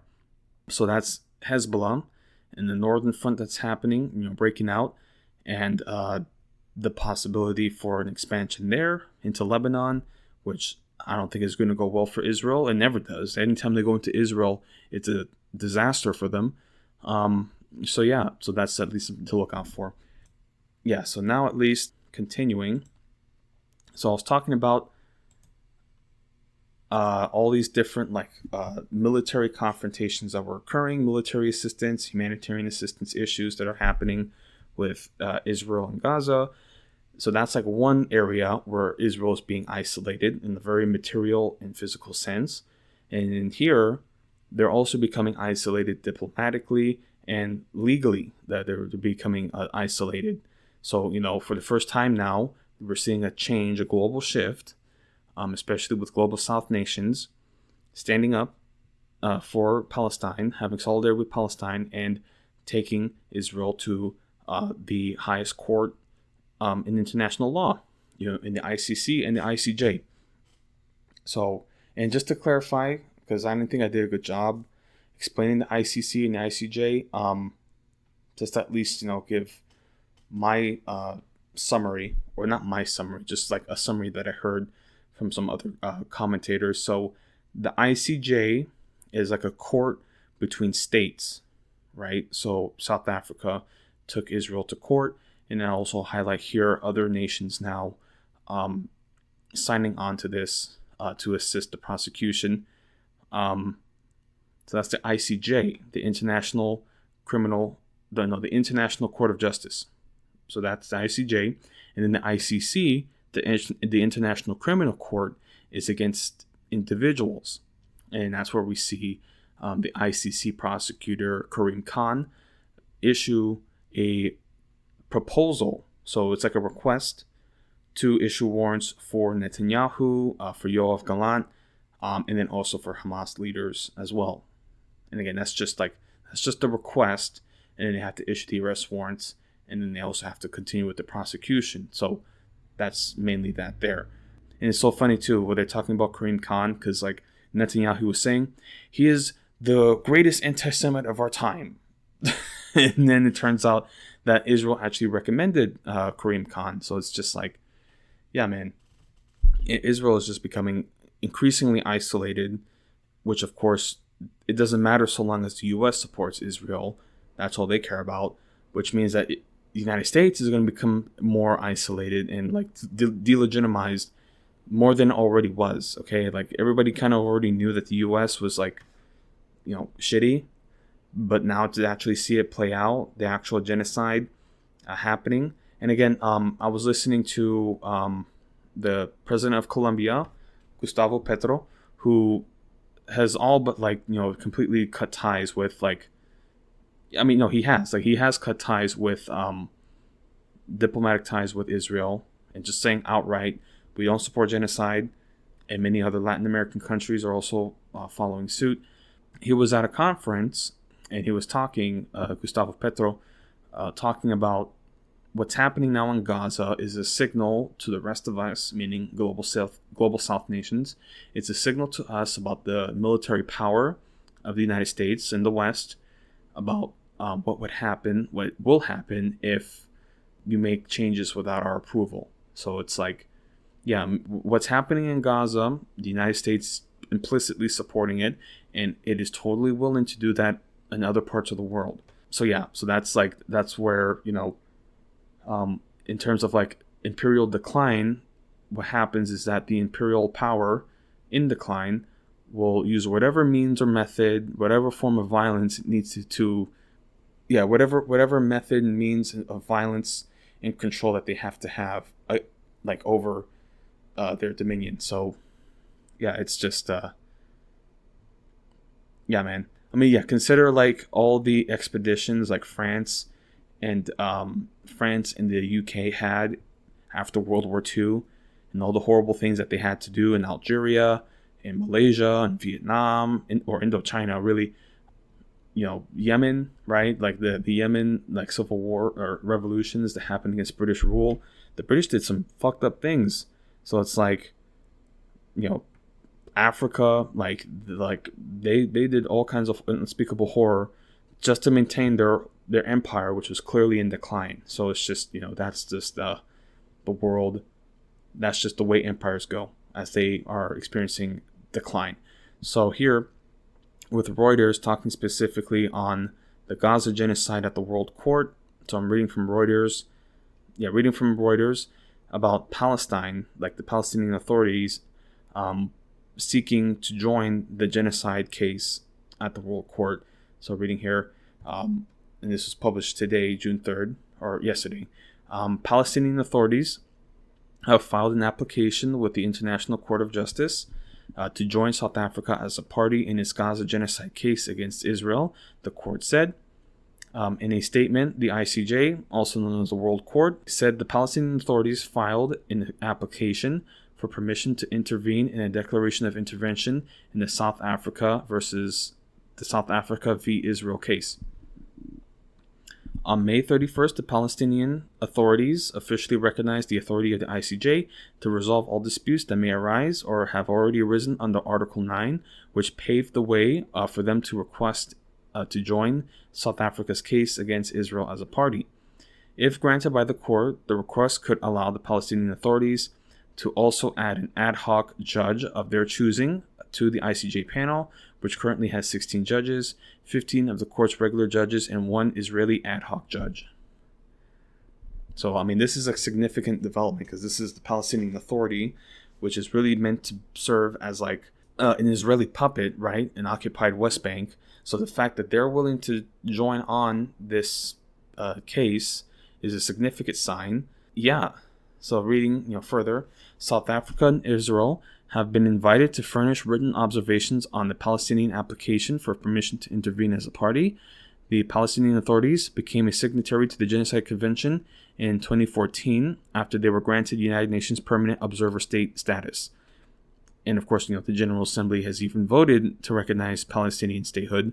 So, yeah, it's just the fact that like Israel like stands in the way. And again, like this is the Palestinian Authority that like supposedly has recognition with Israel, and they still don't want to recognize them as a state. So I mean, this is your two-state solution here, where it's like it's very clearly like a proxy puppet. So yeah, right. Continuing, the 1948 Genocide Convention is the basis for South Africa's ICJ case against Israel for allegedly committing genocide in Gaza, as that treaty grants the court jurisdiction to rule on disputes between signatories about the convention. Historically, the kind of intervention the Palestinians are seeking as a full-fledged party to the case has been granted only a handful of times by the ICJ since 1945. Several other states have already signaled they want to intervene in the Gaza genocide case, including Nicaragua, Colombia, Libya, and Mexico. In December last year, South Africa filed a genocide case against Israel over the war in Gaza, declaring that Israel was in breach of its obligations under the Genocide Convention. Last month, the World Court ordered Israel to prevent acts of genocide against Palestinians and do more to help civilians, although it stopped short of ordering a ceasefire as requested by South Africa. Again, like, that's the thing, and this is part of the conversation, especially with Zionists. It's like they're going to say, oh, well, we're not committing a genocide, and it's like you're literally in court you're literally in court for possibly committing genocide, okay? The reason alone that they're maybe, moving forward with the case is that there's such strong evidence that there may be a genocide actively happening. And that should be a strong signal. But of course, every humanitarian agency and international law, court that rules against Israel is now just suddenly anti-Semitic, right? Like every other case that the ICJ has made. I mean, again, like Israel is like a signatory to the ICJ, so it's like you're violating your own convention that you signed on to, and it's just like, no, but you're anti-Semitic. Again, they called Karim Khan the greatest anti-Semite of our time. It's just like, what the fuck, dude? Unbelievable. And they're really moving forward with this. Like, it's really a signal for things to come. Of course, this ICJ case is going to take years to follow through, and all these different states are going to get involved. And of course, the United States is just like, when they talk about the ICC, arrest warrant requests, like he's just like, this is outrageous, absolutely outrageous, that they would even entertain such a notion. Yeah, man. It's just going to be crazy having to be like gaslit and told that I'm anti-Semitic because I criticize Israel, and then I can point to like the United Nations and like literally like every like human rights administration, and still like they're not going to listen to that. Like if it was, say, Russia, right? Because they also issued arrest warrants for Putin, right? When it's Russia or China at the courts here, then of course they're gonna latch on to that. But then when it's Israel and a Western supported power, then it's anti-Semitic. It's just crazy. It's illegitimate, right? Yeah. So anyway, here, so that was the ICJ, right? That's between the states. But in here with the ICC, specifically with Netanyahu, who is like, some of the personal reports that they're reading about him is just like he's just completely paranoid and like basically just having a nervous breakdown because like this war is to protect his political career and to keep him out of jail, because like he's gonna go to jail. Like if Israel like agrees somehow to a ceasefire, he's gonna be out of a job and he's gonna go to jail for corruption. I mean, like his judicial coup attempt didn't work. And of course, he has all this like unrest and protests, and of course, political divisions between like the liberal secular Zionists and the hardline far right religious Zionists. So it's like Israel is not united. Like Netanyahu might be the guy who like just like after all these years, like it wasn't even Hezbollah or Hamas that destroyed Israel, but Israel itself, and Netanyahu, who was just trying to like further his political position and his power. Again, it's always poetic like that. The fascists, they're always the ones that like bring about their downfall. So reading from Politico, reading about the ICC warrants, or at least the requests there, and also the response from the Biden administration and also the Republicans, because the Republicans they're really going off the deep end here. So reading from Politico about Netanyahu, who's getting upset with Biden because the GOP wants to sanction the ICC, which Biden isn't going to allow. Or, yeah, it is interesting because like I've heard some things where it says like the U.S. said that if there's a recognition of Palestinian statehood, then we might need to rescind our support of the United Nations, or so like even with this Biden administration, I think if it goes far enough, like they might follow through with sanctions and like just completely like withdrawing from the United Nations. Like it's crazy to think about. So here, Israeli Prime Minister Benjamin Netanyahu said, quote, he's surprised and disappointed that the Biden administration won't support sanctions on a war crimes court seeking his arrest. The White House on Tuesday said it will reject the Republican-led congressional effort to reprimand the International Criminal Court after its chief prosecutor filed arrest warrants for Netanyahu, War Cabinet member Yoav Gallant, and Hamas leaders. That reversed a previous signal from Secretary of State Anthony Blinken, who last week told lawmakers the court's move was, quote, a profoundly wrong-headed decision, and that the administration would work with Congress to potentially imposing sanction. So yeah, I mean, like, Biden, at least for now, is not supporting the GOP sanctions, but here you have Anthony Blinken saying that they might even entertain that. So it still might very likely be on the table that they might sanction the ICC. Like, it's just crazy to think about. Like, they're willing to do this for Israel. So here Netanyahu blasted the new stance in an interview with Sirius XM's The Morgan Ortega's show that is set to air Sunday. Politico obtained a clip of the interview, which took place Wednesday ahead of the broadcast. Quote, the United States said that it would in fact back the sanctions bill. Netanyahu says in the interview, quote, I thought that was still the American position because there was bipartisan consensus just a few days ago, end quote. And this is still further with Netanyahu. Quote, now you say there's a question mark, he told Morgan Ortegas, a former spokesperson for the State Department in the Trump administration, quote, and frankly, I'm surprised and disappointed, end quote. The comments provide fresh evidence of the deepening rift between the Israeli and American leaders who have differed over how Israel should conduct its war against Hamas in Gaza.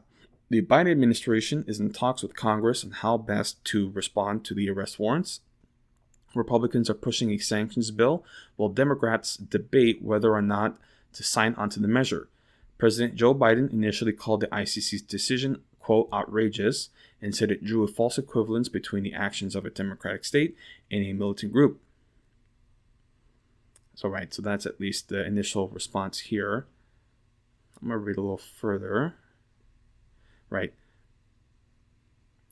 So Representatives Elise Stefanik, Republican New York, and Chip Roy, Republican Texas, earlier this month introduced a bill to sanction the ICC, which targets individuals accused of war crimes, genocide, and other international law violations for investigating and prosecuting U.S. citizens and American allies, including Israel. Calls to pass the measure, or something like it, grew following the court's announcement, even though the U.S. is not a member of the court. The Stefanik-Roy bill would revoke visas as well as block access to a person's property in the U.S. It's unclear if those reprimands or others would feature in a measure that sails through Congress, a tough order now that the president opposes sanctions on the court. White House spokesperson Karine Jean-Pierre provided the administration's latest position on Tuesday. Quote, sanctions on the ICC are not an effective or appropriate tool to address U.S. concerns, end quote. She stressed, however, that the administration would, quote, work with Congress on other options to address the ICC overreach, end quote. So, I mean, it's just crazy to think about, like, oh, the ICC is just acting out of order. This is outrageous. And then there's Netanyahu, who's literally very likely going to jail for corruption in his own country.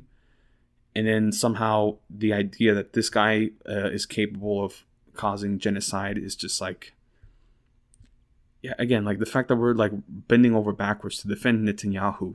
Like, you would think by now, like, if they really wanted to preserve Israel, that they would just like support, like they would just say like, okay, well, we're just going to throw Netanyahu under the bus and we'll just get some liberal Zionist in power.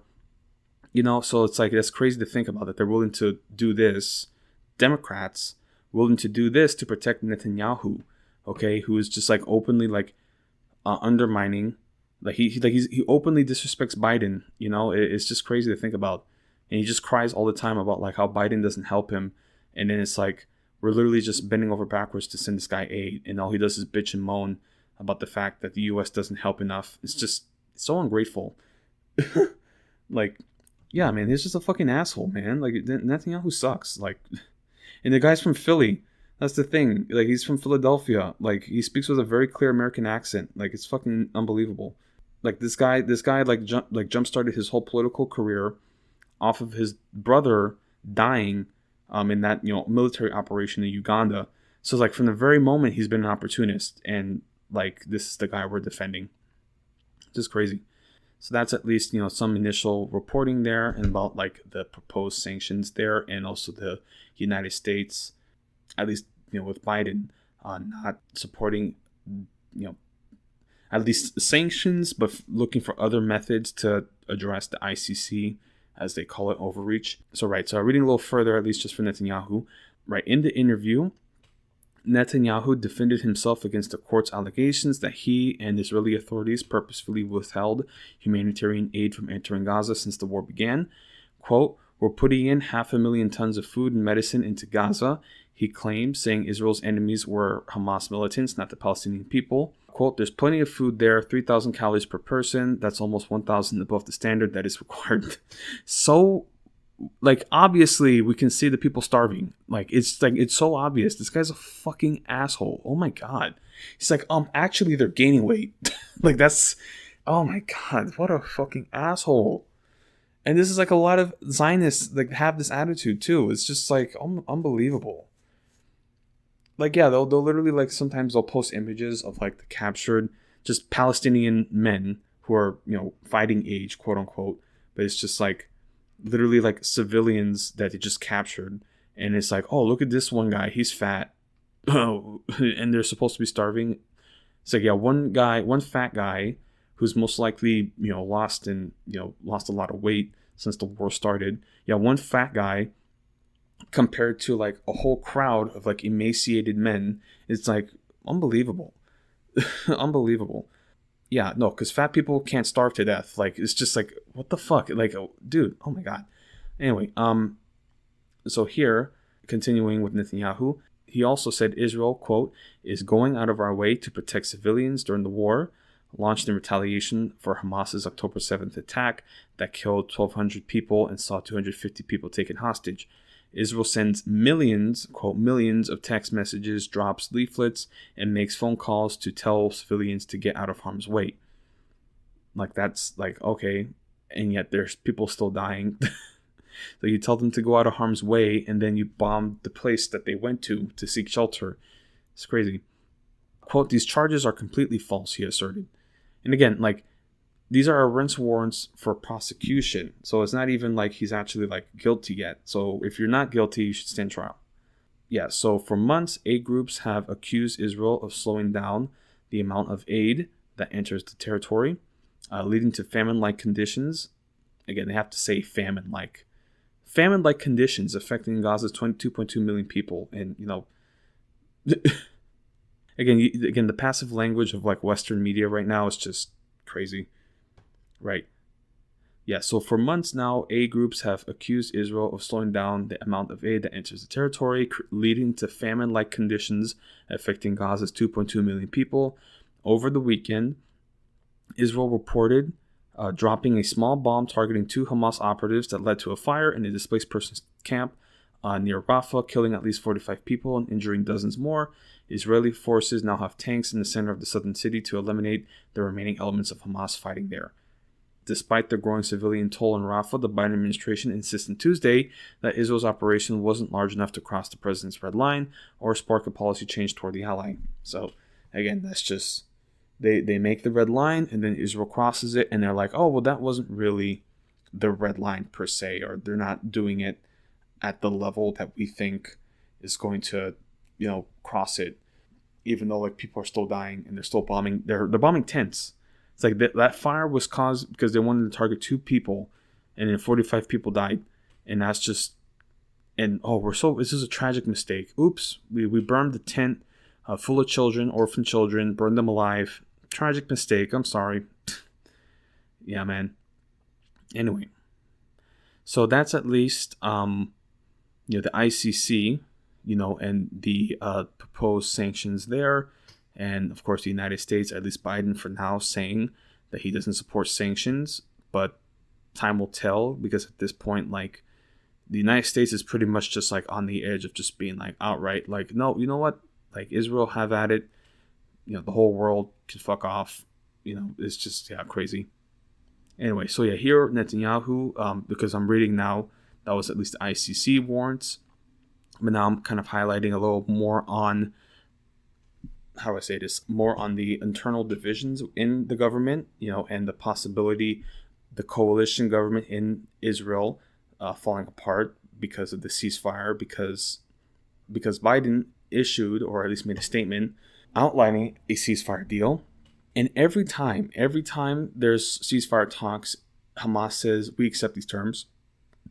And it's Israel always saying, no, we don't accept this. And then, of course, that's where we get all these issues, because the United States can't hold Israel accountable or leverage their influence. So whenever Israel says, we don't agree to the ceasefire, pretty openly, okay, especially Netanyahu, then you have the United States saying, Hamas is responsible, and Hamas, they could stop this at any moment. And the whole time you have Netanyahu just saying outright, no, we don't support any ceasefire deal where Hamas can continue to survive. Like, and it's crazy because, like, again, Israel has all this internal instability, political instability, and there's really no strategy for this war. It's just, the Gaza conflict, the fighting there is a quagmire, and they're going to keep getting further bogged down. Hamas has not been eliminated, and yeah, man, like, I mean, Israel's losing, like, in a tactical sense, in a diplomatic, political sense. Like, Israel is now in a weaker position than they were in October 7th, and they're more isolated than ever, and then, of course, Netanyahu is scared because he doesn't want to go to jail, so he has to manufacture this crisis even further.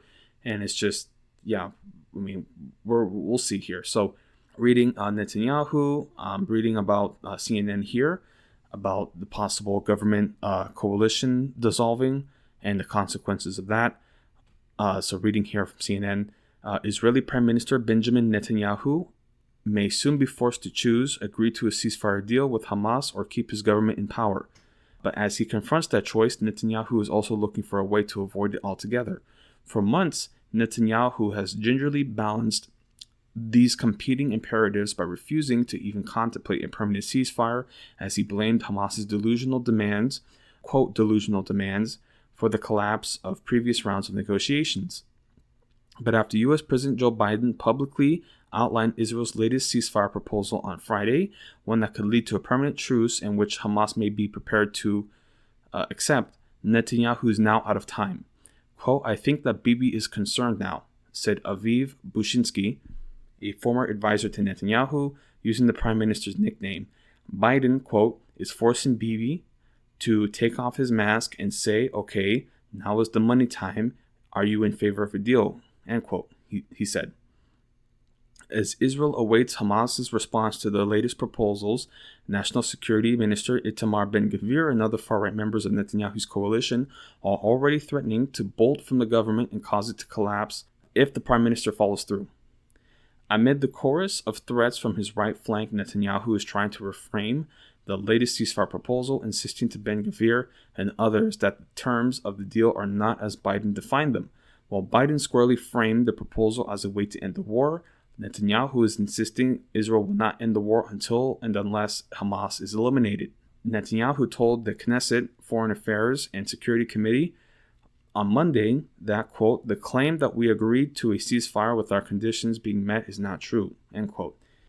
He appeared to be referring to the permanent ceasefire outlined in the second phase of the proposal, the conditions of which Israel and Hamas would need to negotiate during the first phase, a point Netanyahu has sought to emphasize in recent days. According to Biden, the three-phase proposal would pair a release of hostages with a full and complete ceasefire, end quote.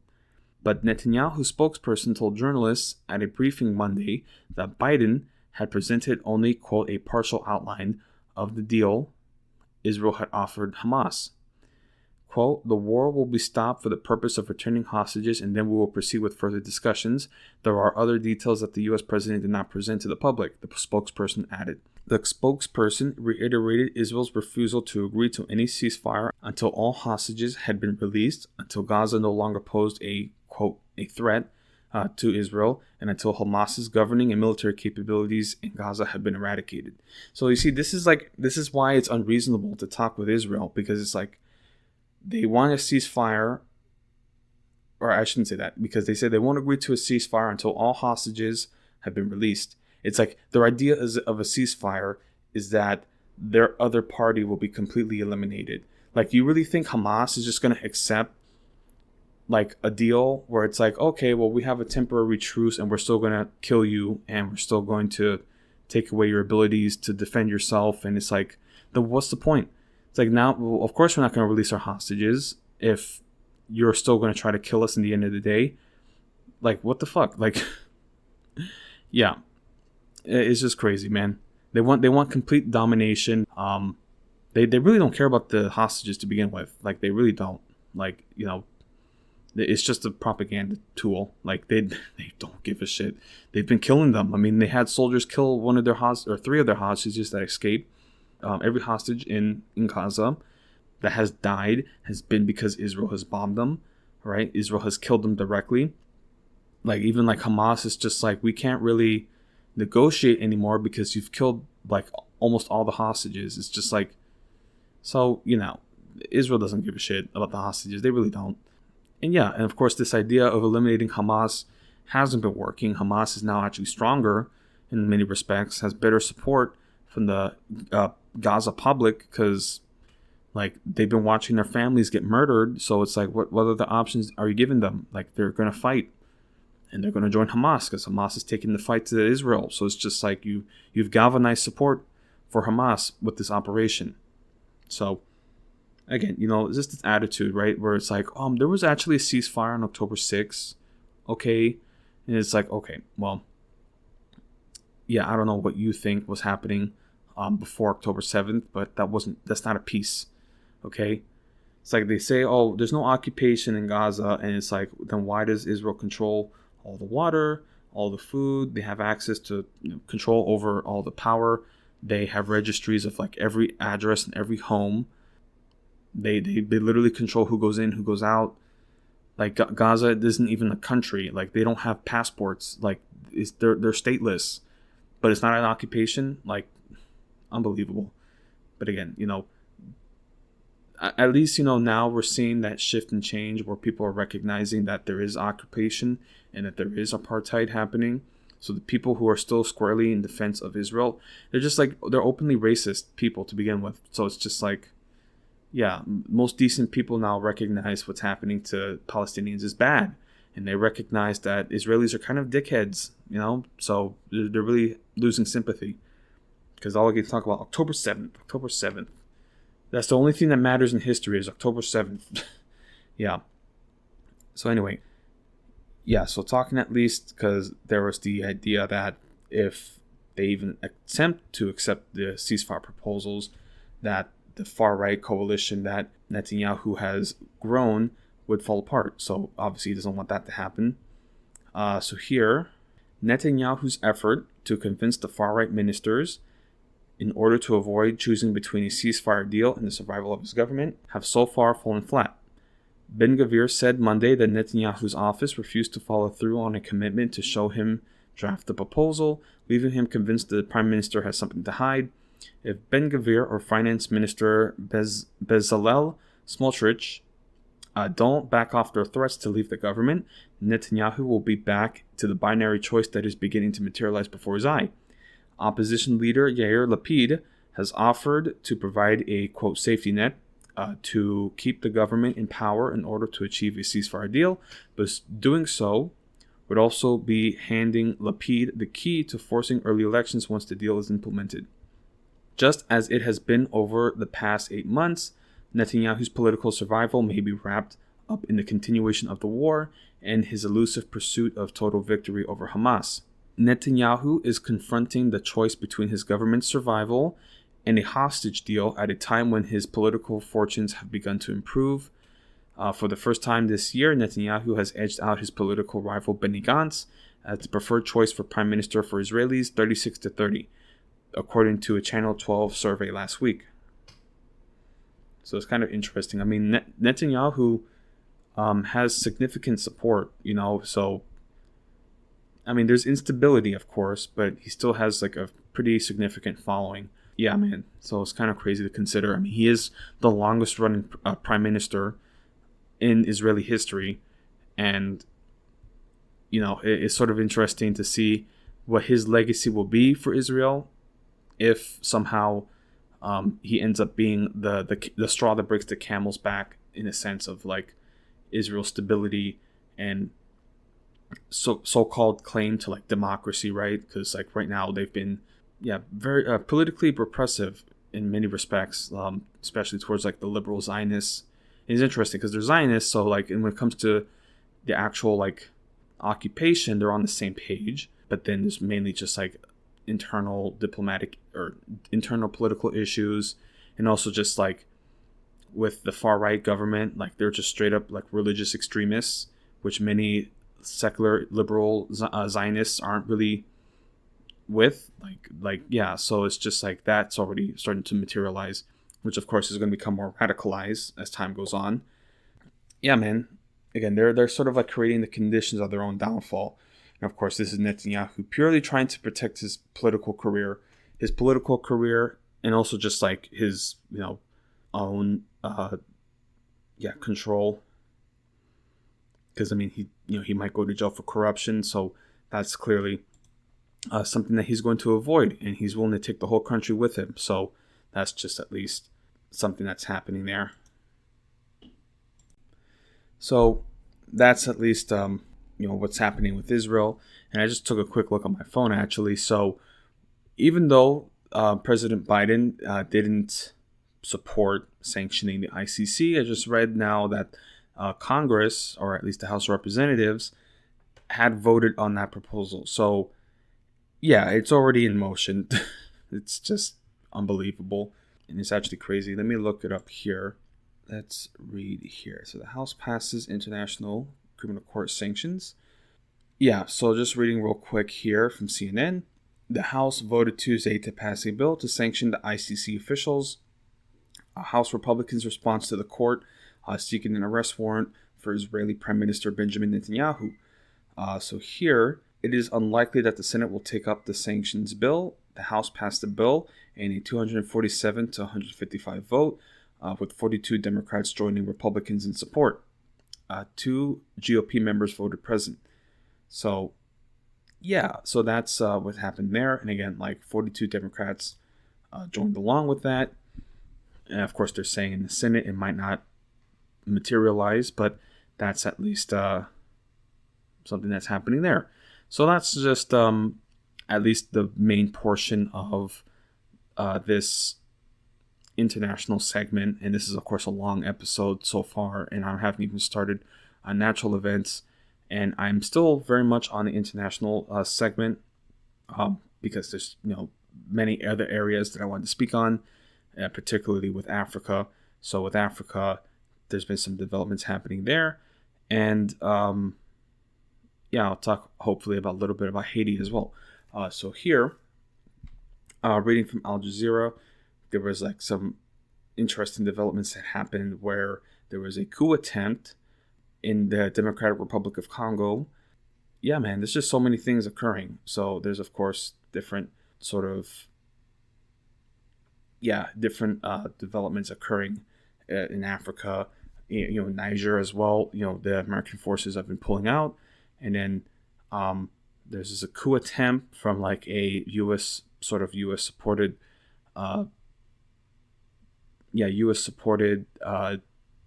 official. So they're saying here that the attackers were led by a figure in the Congolese political establishment by the name of Christian Malanga. a politician and former military officer based in the U.S. And yeah, so that's what happened there. Just to read a little further, just on some notes. So a member of the South African National Defense Force, part of the South African Development Community military mission for Eastern Congo, waits for the ceremony to repatriate the two bodies of South African soldiers killed in the ongoing war between M23 rebels and the Congolese army in Goma. So yeah, I mean, Congo is just doing all kinds of crazy things happening, and with rebels and factions, and then of course this coup attempt occurred, and they were even saying that there were certain American mercenaries also involved as well. So yeah, man, I even saw like one was like a Trump like sort of influencer. Like what the fuck is going on? Like all kinds of weird people are just like involved in like different geopolitical events that are happening. And it's just so weird now that we have social media. So it's like if we see somebody just for like a glimpse, then you can find like their TikTok and like all the weird little videos that they made. So yeah, clearly this coup attempt failed, and then they had some American mercenaries who were captured, and who knows if whether the U.S. was involved in this, CIA was involved in this. I mean, it's not hard to imagine their connections there. But yeah, so reading here, just a little further note. I'm not going to spend too much time on this, but it was just like interesting to follow. It was easily thwarted, but Christian Malanga's amateurish coup attempt in the Democratic Republic of Congo to overthrow the government made it as far as the president's official residence. However, the government and the Congolese citizens making sense of the aftermath. So yeah, this is actually here just like a podcast like episode, but yeah, I mean, just general instability happening and coup attempts in Africa. Of course, Africa is like in many respects turning into a sort of proxy battleground for the United States, and we're on the back foot in many respects. Now, of course, there's the Niger situation where we're having to withdraw there. I even read reports that there were like other military exercises, I believe in Chad or some other Sahel region, African nation. And then also, I haven't done the best at following this, but there have been the reports of the current civil war in Sudan, where Sudan has just completely collapsed between factions and militias, and possible humanitarian crisis in Darfur. So I haven't really done the best on highlighting this, so I wanted to at least talk about it here. So reading from Politico, and they're talking about Biden's Sudan policy, where he hasn't even talked about Sudan like at all. Like he hasn't. So it's just sort of like, it's like one of those areas where even I'm at fault, where it's just like a part of the world that is just completely, collapsed in a complete failed state that you can't really follow. All I really know for now is that there's like the Sudanese armed forces, then there's the RSF, the rapid, I think they're called Rapid Support Forces, I believe. It's like a paramilitary group, and of other like warlords and militias that are involved there as well. It's just, again, when you think about like, I was talking about Mad Max earlier, like this is truly like a Mad Max like wasteland. And of course, I don't want to speak in those terms because there are real people and civilians caught in the crossfire, children caught in the crossfire. Yeah, man. And then also it has to deal geopolitically as well. Like there's sort of proposals about a Russian base, or a Russian or let's see here, a Russian naval base, and that is another reason for possible confrontations and civil war there. So yeah, so there's just a horrible situation that is also unfolding. Again, like the global South in general is just like on fire, and like all these civil wars are just popping up, and of course you can't keep up with everything. Reading here from Politico about Biden's policy, or lack thereof, whether it's effective or not. So the Biden administration's efforts to bring Sudan's devastating civil war to an end aren't getting very far, and top lawmakers on both sides of the aisle want the U.S. to change course. Sudan's army and their Rapid Support Forces paramilitary group have been battling for more than a year now, a brutal conflict that has led to widespread death, sexual violence, in the world's largest internal displacement crisis. About 2.5 million more people in Sudan are at risk of dying from hunger by September, and civilians are at, quote, an imminent risk of famine, a top UN official warned today. The Biden administration has unsuccessfully tried to get both sides to resume talks backed by the U.S. and Saudi Arabia in Jeddah to end the war. On Tuesday, Secretary of State Antony Blinken spoke with RSF General Abdel Fattah al-Burhan about possible peace talks. On Wednesday, a top Burhan aide said the group, quote, will not go to Jeddah, and whoever wants us to should kill us in our country and take our bodies there, end quote. Other top U.S. officials are also trying to make headway. U.S. Ambassador to the UN, Linda Thomas-Greenfield, has been outspoken about the dire humanitarian situation in Sudan, and the special envoy has continuously voiced concerns and worked with partners to end the war in Sudan. Senator Chris Coons, a top ally of President Joe Biden, who used to chair the Senate Foreign Relations Committee Subcommittee on African Affairs, said the White House hasn't done enough to solve the crisis. Quote, the U.S. must do more to empower Sudanese civilians and civil society groups in peace talks, seek accountability for the war crimes committed during this conflict, and continue to support a transition to a civilian-led government that reflects the will of the Sudanese people, Coons told NatSec Daily. Representative Michael McCaul, chair of the House Foreign Affairs Committee, told NatSec Daily that the administration's sanctions policy is, quote, uncoordinated and not part of a larger strategy to achieve a lasting ceasefire. He also called on the White House to target countries who supply weapons and material to both sides of this conflict. Quote, this administration has consistently not prioritized conflicts in Africa and has stuck with flawed strategies even when they do not work. Sudan is a perfect example, end quote, McCall said. So yeah, that's just at least, preliminary reporting on Sudan. Now, exactly, I don't know the full, details and sort of political dynamics that are occurring. It's just it's one of those parts of the world where really there are no good guys in the situation. It's just warlords and, corrupt politicians. And, that's really all they're looking out for is their own power and their own position. And the people suffer because of it. So, again, that's just an oversimplification because, again, I don't fully understand it. I'm just, trying to at least make comments here. But yeah, man, Africa is just one of these, growing battlegrounds geopolitically. And of course, the U.S. Imperial position is going to continue to become undermined and unstable over time. Sudan is just one example of this. Niger is another example. Yeah, it's just going to continue to deteriorate. So that's at least with Sudan. It's just interesting to talk about African and Black issues as well. That's of course an important topic to highlight on. Another important issue is particularly with Black liberation is Haiti, which is a growing concern as well. And of course, more consequential will be given the proximity to our country.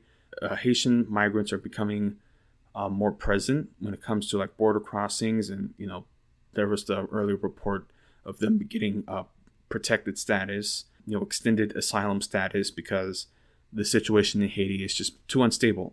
The gangs have pretty much taken over the country, and of course there's a peacekeeping mission that they're trying to assemble with the UN, and of course the United States and other Western nations are going to support.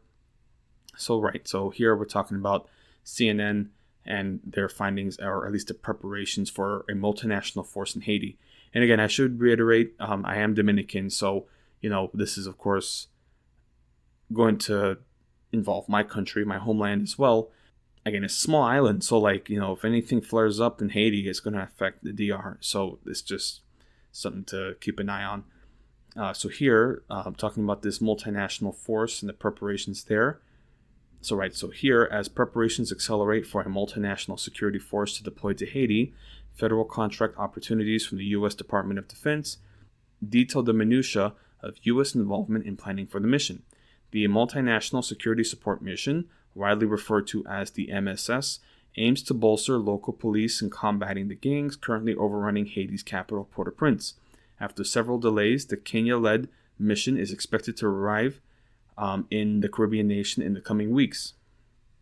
And of course, this was just released yesterday. So this operation is very much on the horizon, and it could also include further support from the United Nations or from the U.S., direct involvement. Right, so the U.S. has championed the mission, offering to provide hundreds of millions of dollars in funding and resources, though drawing a line at boots on the ground, which I don't necessarily believe, but that's what they're saying at least here. Recent contract opportunities posted to a U.S. General Service Administration website by the U.S. Department of Defense illustrate how closely the U.S. is involved in kitting out the multinational security force, from security for their still under construction base to toothbrushes and internet. On Tuesday, May 21st, the Defense Department published a contract opportunity for commercial internet service providers capable of supporting about 1,400 users in Haiti, according to the website. Contract opportunities published the same day also advertised opportunities for vendors to provide sundry items, shampoo, toothbrushes, lotion, and other items, and bedding for 1,300 people in Haiti. As conditions for the mission come together, U.S. security contractors are already on the ground in Haiti, about 150 people as of now, a source familiar with the operation told CNN. A posting on the same website also showed the DoD awarded a $30 million contract to Garda World Federal Services, LLC, for private security and protection services in Haiti for contractors preparing the mission base.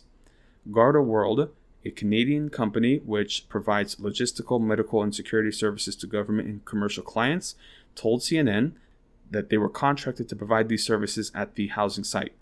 The firm has previously been involved with protecting U.S. diplomatic facilities in Afghanistan, a role that is the subject of ongoing litigation initially brought by a former employee, Justin Fon, who alleges in a whistleblower lawsuit the company misled the U.S. about its employees' training.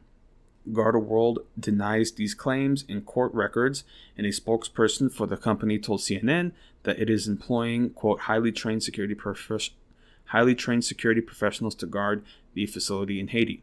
Quote, beyond the contract information made publicly available in the SAM.gov platform, would not have additional details to provide at this moment. A Pentagon spokesperson said when reached out for comment by CNN. So here, that's at least the preparations and the contracts there. At least here we can talk about the gang violence that's occurring in Haiti and just the complete collapse that's happening there. So gang violence has wreaked havoc in Haiti, stifling civilians' access to food, water, and fuel. Armed groups control large swaths of Haiti's capital city and forced the international airport in Port-au-Prince to shut down. After nearly 3 months, commercial flights resumed in mid-May.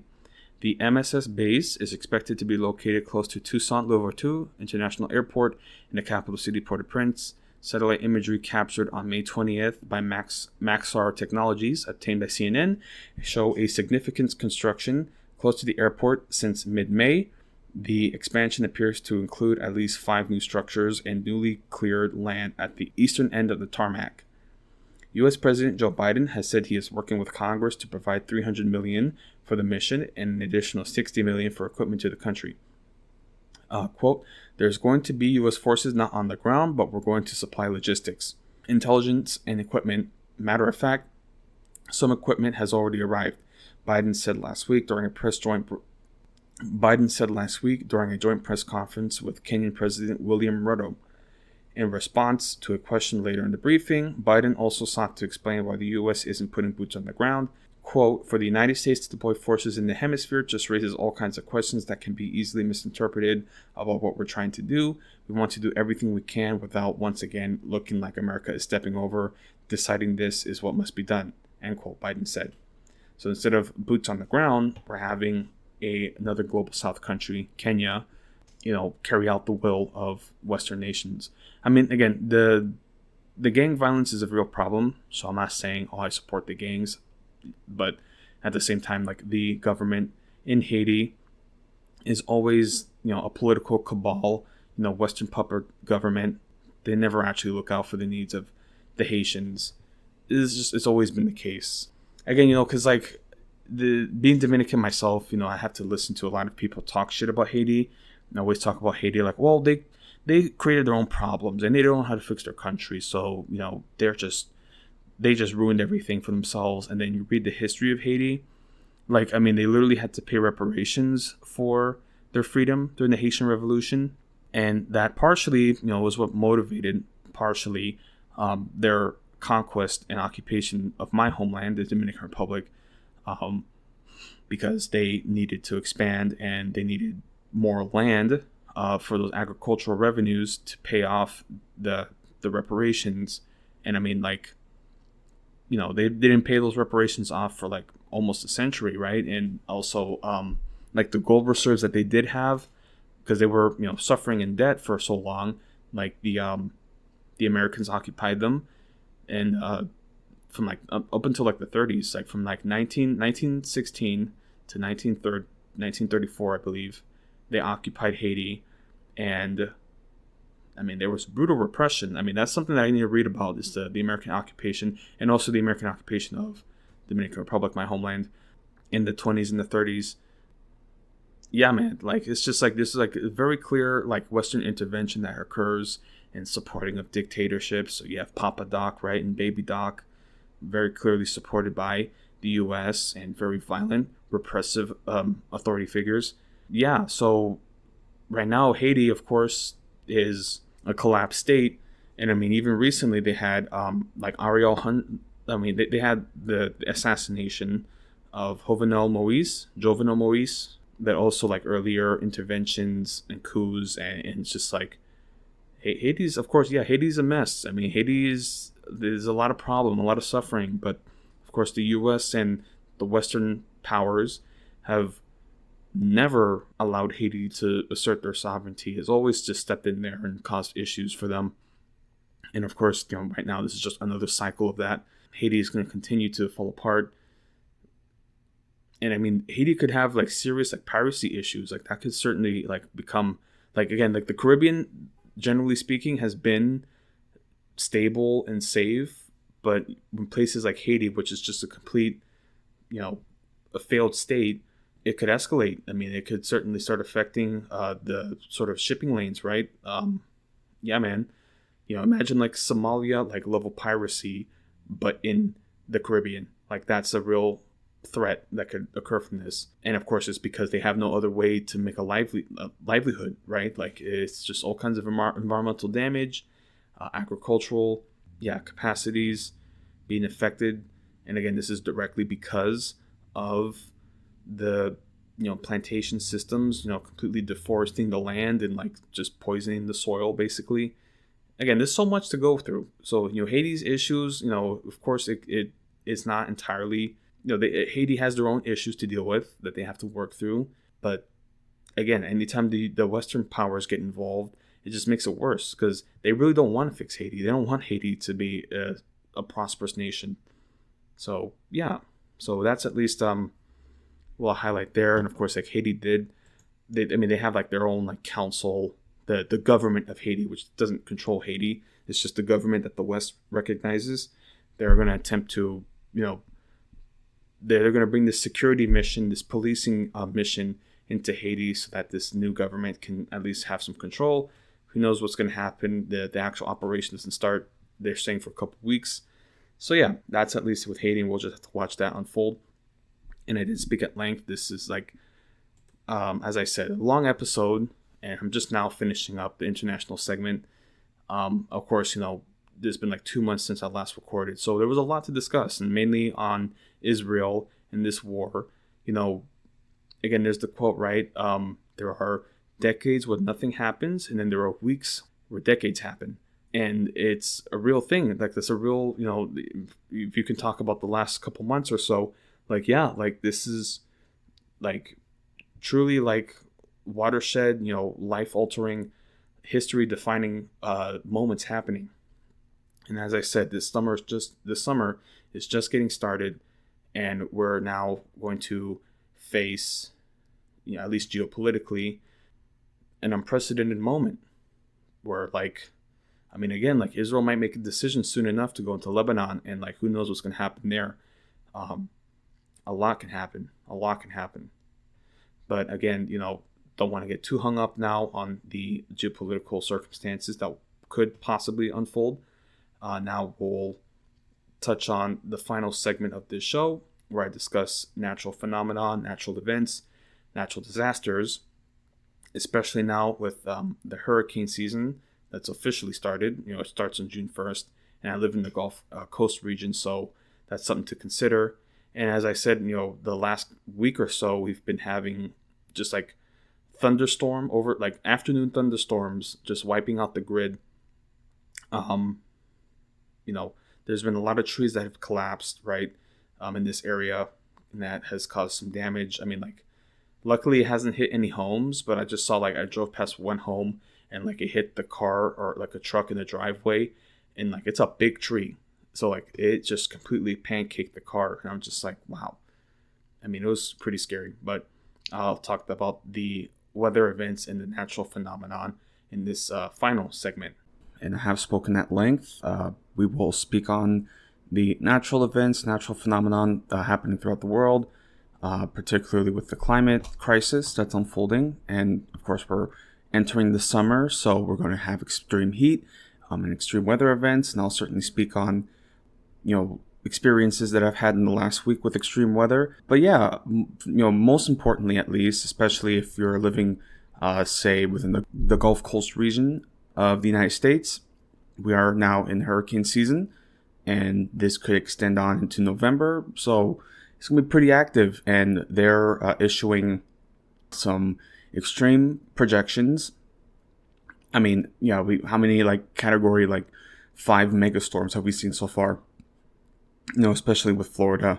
Yeah, they're still recovering in many parts of that area, and I'm just sort of I'm just taking a moment to try to understand the preparations now that could happen, because as I said, in the last week we've had blackouts and extreme weather, so it's not even a storm, like a hurricane, which is something that you can at least predict and you can see, project different paths and such, but literally just an afternoon storm, just out of the blue, with practically zero forecast, and then just all kinds of basically 70 mile per hour winds, knocking down trees. A lot of trees have been knocked down right here, around here. As I said, blackouts. Luckily they were able to repair it within at least a day.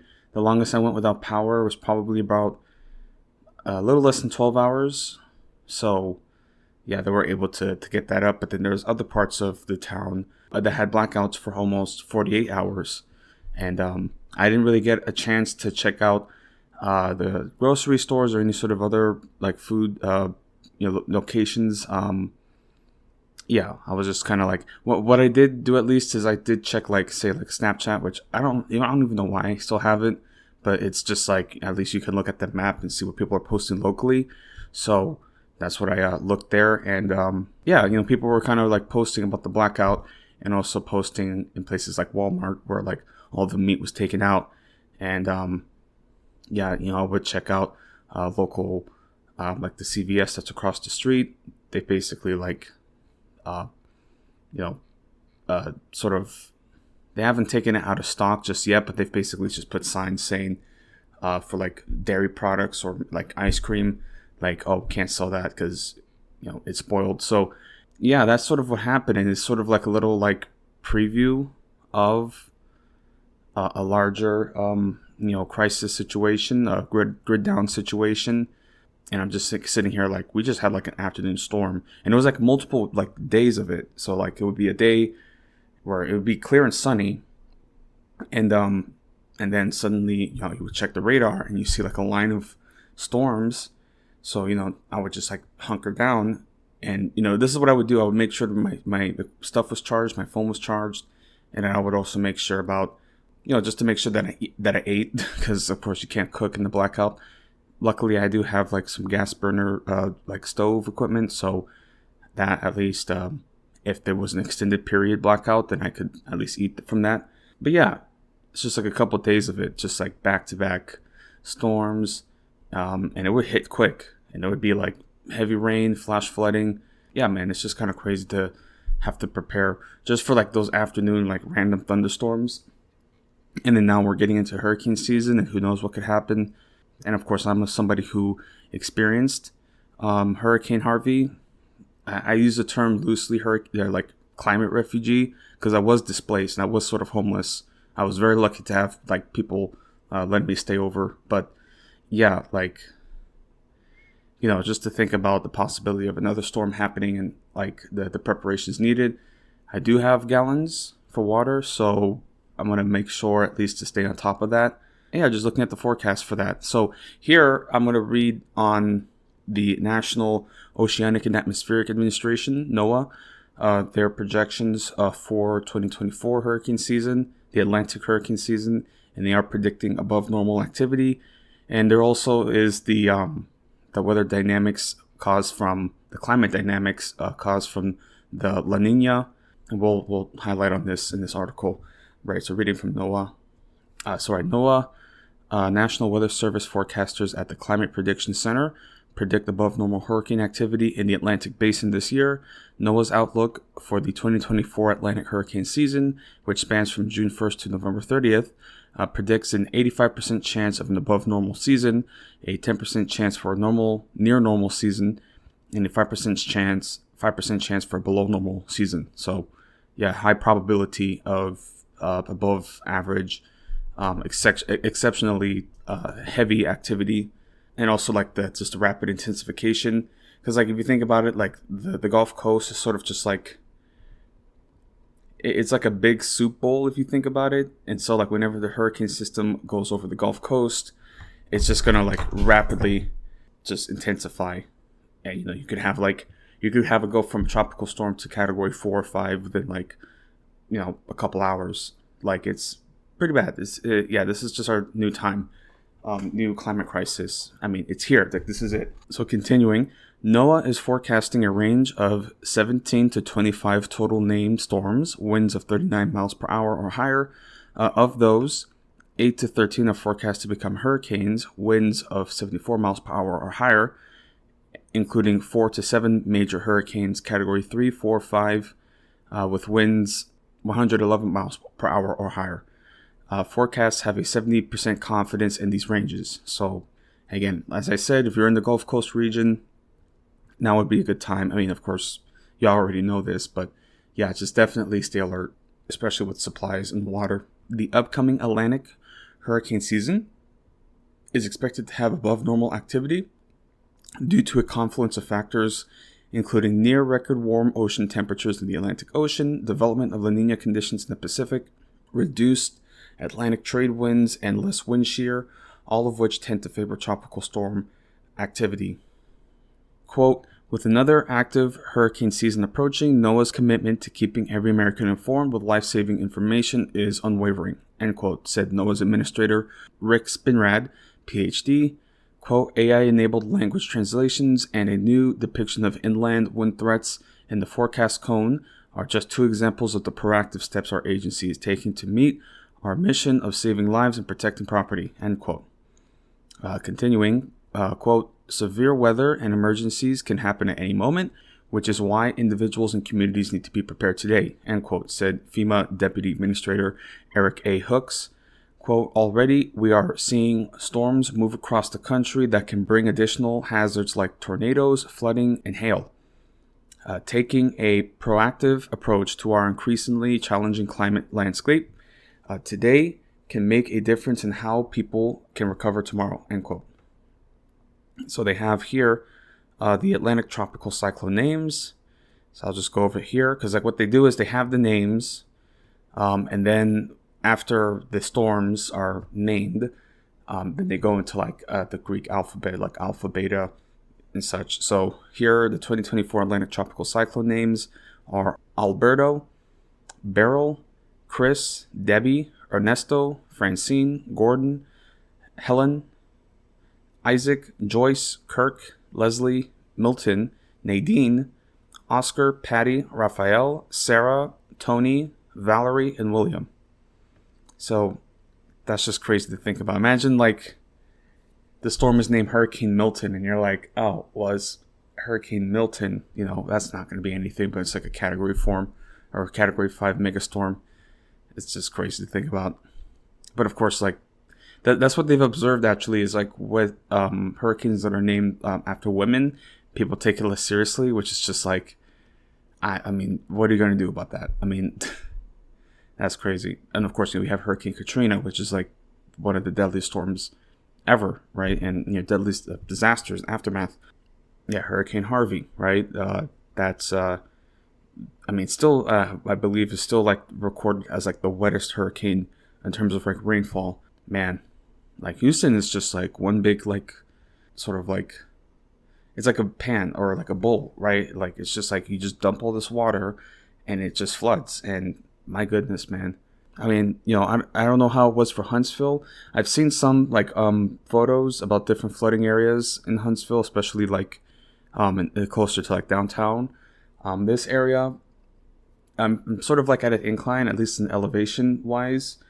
What I probably would have to do if like a hurricane was projected to really make landfall, especially with like heavy rainfall, I might need to move it, my car, move it a little more uphill.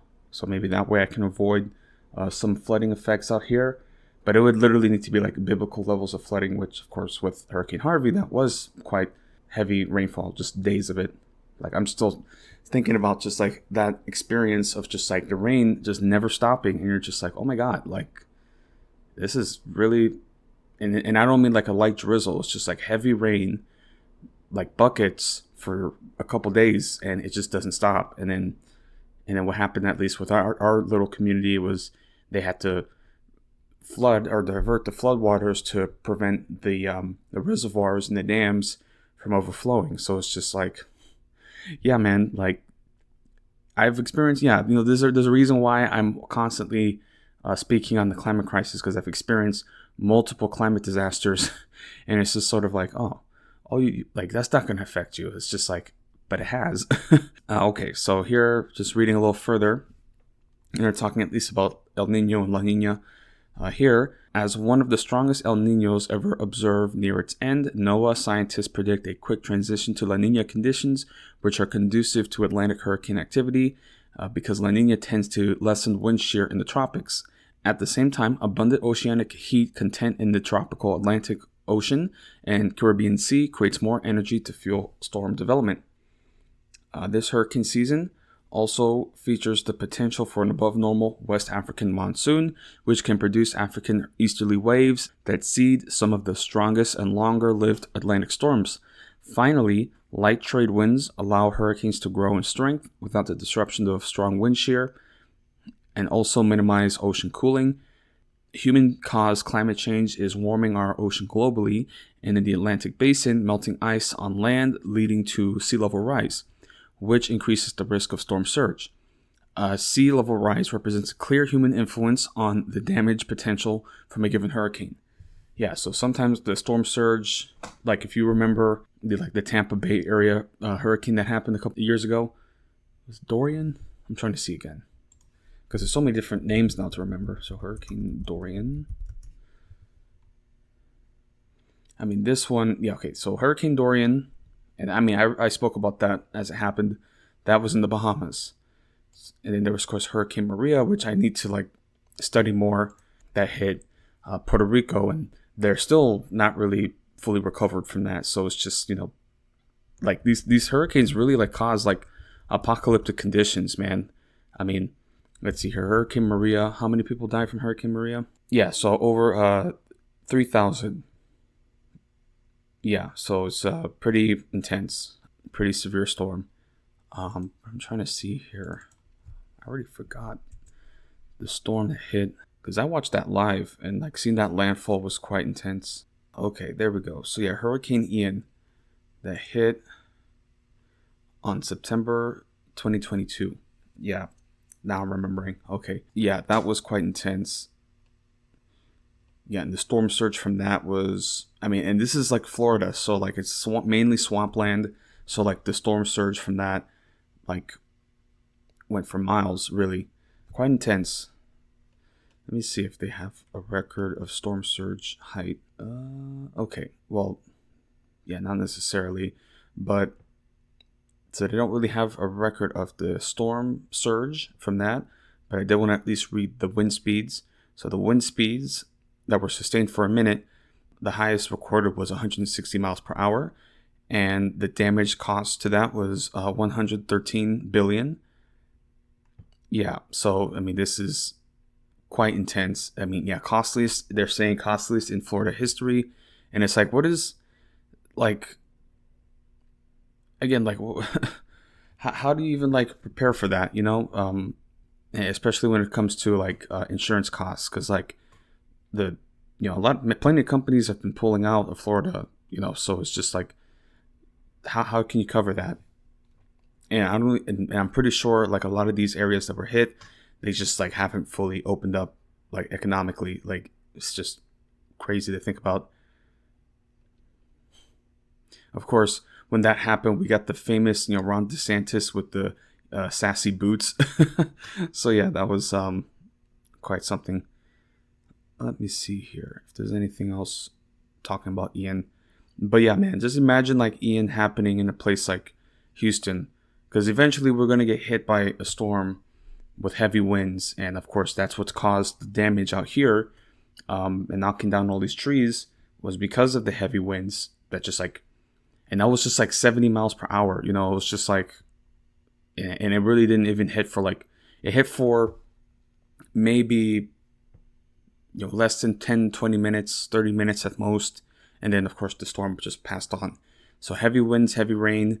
It's like a called derecho, right? And of course, like, more damage, of course, was in places like Houston, especially downtown, where like all these like windows were busted out. So yeah, man, it's quite intense and just sudden and random.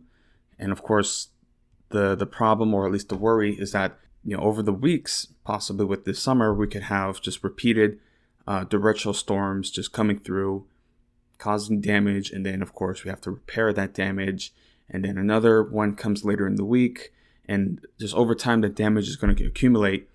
And then our grid and infrastructure is going to be compromised from that. And then a proper hurricane hits. And then what's going to be the cost from that? So it's just like, this is the climate crisis. And it becomes like an economic sort of, yeah, it's like, it's like, it's like a bleeding wound, right? So economically, it's just going to keep draining. And it's just going to keep damaging. And it's never going to be fully repaired. Because again, this infrastructure, nobody wants to fix anything. So it's just going to keep falling apart. And then power is going to keep going out. And then, yeah, I mean, like, it was just sort of jarring to like sleep at night with zero like lighting, except for like this one little like camping like lamp that I had, like an LED lamp that I had. That was like the only source of light that I had at night. And then, I'm just trying to sit in the darkness.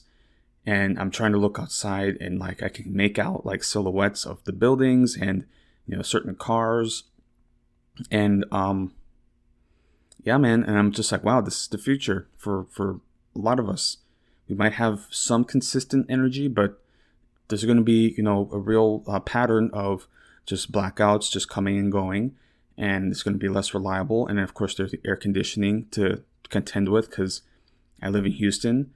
Yeah, man, like, it's just crazy to think about. So that's at least with this hurricane season that we have to look forward to, as I said. So if you're in the Gulf Coast region, and even now, sometimes like on the East Coast, right? Like, the Carolinas, and like even now New England, they're getting some like storms out there. So it's like, if you're just around the coast in general, just like, even if you think that you're like on the Eastern Seaboard, New England area, just be on the lookout, okay? Because if you see like even like a tropical storm warning, like, just do your best, because like your infrastructure is not ready for that.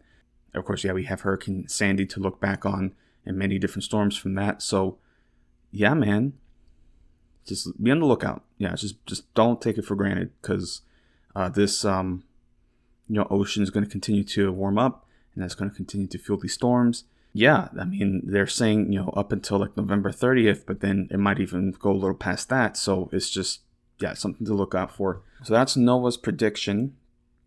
I did want to touch up on at least other factors about the ocean.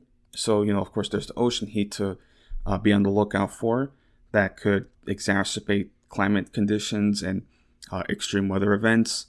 Of course, the warmer the climate becomes, the more moisture is trapped in the atmosphere, and that makes it more active. So that's one factor to look at. Another less understood factor that I think is much more consequential and more vital for just survival in general is the factors of,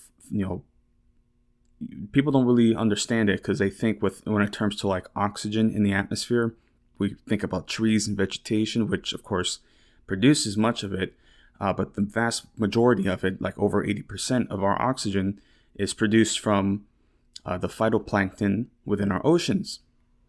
And so with this increasing heat that's occurring, of course, there's like other factors such as coral bleaching that's happening. Like our ocean ecosystems are really on the edge of like a horrible extinction. And it's just so fascinating when I hear people talk about like the environment, and it's just like, oh no, but the economy. And I'm just like, you really think the economy is going to be okay if like the ocean is just one big like acid pool? Like, do you think that's really gonna be good for our economy? It's just like, I don't know what people are thinking is gonna happen. But yeah, so with the ocean is overheating, and also with the increased concentrations of carbon dioxide in the atmosphere and greenhouse gases, it's also starting to acidify the ocean as well. And that is going to have a devastating effect, especially with phytoplankton that produce oxygen. So I'm reading here from The Guardian. They've released this article highlighting this crisis of the acidification and oxygen production that could really spell like the collapse and the extinction of the planet. Because like we literally come from the ocean. Like, what do you think is going to happen if the ocean is dead? Like, hello? So, okay. So here, The Guardian, the article here, oceans face triple threat of extreme heat, oxygen loss, and acidification. Yeah, so that's what they're writing here. The world's oceans are facing, quote, a triple threat of extreme heat, of extreme heating, a loss of oxygen, and acidification, with extreme conditions becoming far more intense in recent decades and placing enormous stress upon the planet's panoply of marine life, new research has found. About a fifth of the world's ocean surface is particularly vulnerable to three threats hitting at once, spurred by human activities such as the burning of fossil fuels and deforestation. The study found in the top 3 meters of affected ocean, these compound events now last 3 times longer and are 6 times more intense than they were in the early 1960s, the research states. The study's lead author warned that the world's oceans were already being pushed into an extreme new state because of the climate crisis. Quote, the impacts of this have already been seen and felt, end quote, said Joel Wong, a researcher at ETH Zurich, who cited the well-known example of the heat, quote, blob that has caused the die-off of marine life in the Pacific Ocean. Quote, intense extreme events like these are likely to happen again in the future and will disrupt marine ecosystems and fisheries around the world, end quote. He added, the research published in AGU Advances analyzed occurrences of extreme heat, deoxygenation, and acidification, and found that such extreme events can last for as long as 30 days, with the tropics in the North Pacific particularly affected by the compounding threats. Climate scientists have been alarmed by the relentless onward rise of heat in the ocean, which has hit extraordinary heights in recent months. Quote, the heat has been literally off the charts. It's been astonishing to see, said Andrea Dutton, a geologist and climate scientist at the University of Wisconsin-Madison, who was not involved in the new research. Quote, we can't fully explain the temperatures we are seeing in the Atlantic, for example, which is part of the reason why hurricane season is such a concern this year. It's quite frightening, end quote. But on top of the heat, which forces fish and other species to move if they are able to more suitable climes, the oceans are also paying another heavy price for soaking up volumes of heat and carbon dioxide from fossil fuel emissions that would otherwise further warm the atmosphere for people on land. The extra CO2 is making seawater more acidic, dissolving the shells of marine creatures as well as starving the ocean of oxygen. Quote, this means that marine life is being squeezed out of places it is able to survive, said Dutton. Quote, this paper makes clear that this is happening now and that these compound threats will push organisms past their tipping point. People have to recognize that oceans have been buffering us from the amount of heat we have been feeling on land as humans, but that this hasn't been without consequence, end quote. Dutton said that the combination of dropping oxygen levels, rising acidification, and soaring ocean heat was also seen at the end of the Permian period about 252 million years ago, when Earth experienced the largest known extinction event in its history, known as the Great Dying. Quote, if you look at the fossil record, you can see that there was the same pattern at the end of the Permian, where 2/3 of the marine genera became extinct, end quote, she said. Continuing, quote, we don't have identical conditions to that now, but it's worth pointing out that the environment changes going on are similar. Quote, oceans aren't just a nice backdrop for your selfies in summer. We rely upon them for our lives. It's very important to recognize this, end quote, Dutton added. So yeah, so it's a good thing that they mentioned the Permian mass extinction. That was, many parallels there. And of course, that heating was caused by extreme volcanic activity, which then caused the greenhouse effect and the heating. So yeah, many parallels there. And of course, what we're doing at least is at a far greater, industrial level, which is like exponentially going to continue to heat. And it's just crazy to think about like what could happen and like in terms of like climate crisis, like escalations, what could happen in the next 20, 30 years. Like it's really like, I don't know, man. Because again, you talk to people and they're like, and it's good at least, to at least plan out for your future. I'm not saying you shouldn't, but it's just like the idea of like, oh, we're just going to work and make money and that 401k and the IRA, like that's all that's going to matter. And I'm just like, good luck. That's all I can really say. Maybe it will. Hopefully it does. It's not that I want like a climate apocalypse, Mad Max sort of future, but it seems very likely. And, it's already happening in parts of the world that are just overlooked because, oh, well, that's just Africa and, the Middle East. So who cares? Like they're always like that. It's just like, it's a very real possibility here as well. I don't know what people are thinking is going to happen.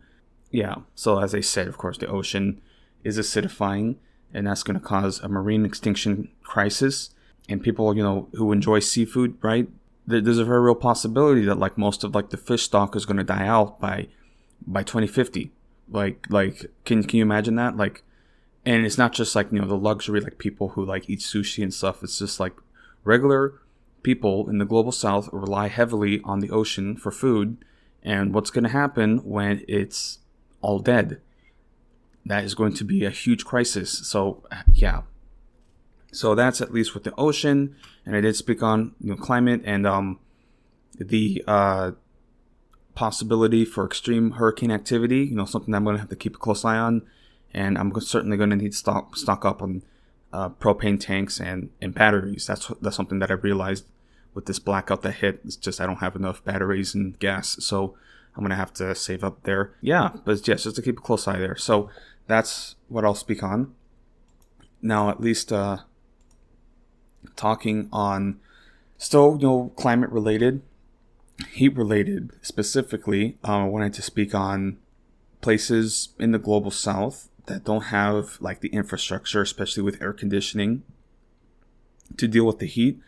And as it's being reported in places like India, I mean, you see some of these like heat indexes and like the map, like the heat maps, and it's just like all white. Like that's what's turning into. I'm just like, how is anybody alive? Like it is crazy to think about. And it's really, really on the edge of, because like this could happen overnight, like just like a complete breakdown. Because it's like if people are just dying from the heat and they can't stay cool, it's like what happens? Like it's just like the whole place falls apart. And especially with like crops and food production, like what the fuck? Like Jesus, man, like oh my God, it's horrible. And this is like a country of 1 billion people. Like just imagine what could happen, like if this heat continues to go like unchecked. It's really scary. So reading here, and of course with this India heat, there was also an election occurring. So like I'm not exactly sure how their election processes are conducted, but it's like imagine people standing in line at the polls and you're just dropping dead from the heat, because it's just like, yeah, everybody's just stuck. And what they've been doing, at least I've seen, is they'll have water trucks. They just spray the whole street with water so everybody can stay cool. Which is like, that's like, again, the water crisis is going to start becoming more apparent. Again, imagine like the water infrastructure that you need to provide people with, essential like home, like sort of amenities, showers, just to clean and such, water for agricultural use, and then now water for just like cooling to keep people, the public, cool. It's yeah, man, this is a very serious crisis on the horizon. So reading here from CNN about this heat and the fatalities here. I mean, some reports I've seen are like between like up to 200. So like there are very serious casualties here. Reading, yeah, right. So CNN from New Delhi. Extreme heat in India has killed at least 77 people over the past 10 days, including dozens of poll workers, as voting wrapped up in the world's largest general election.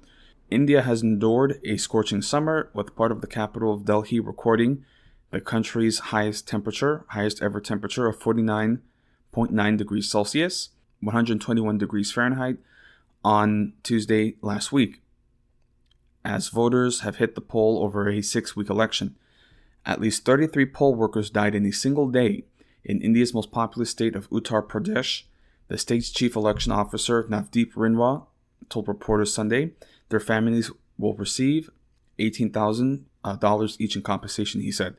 So despite being, just like imagine that, like your husband, right, dies standing at the polls from the heat, and then, 18,000 in India is quite a bit. So, it's compensation, but it's just like just here in America, like you just get 18,000 because your husband died.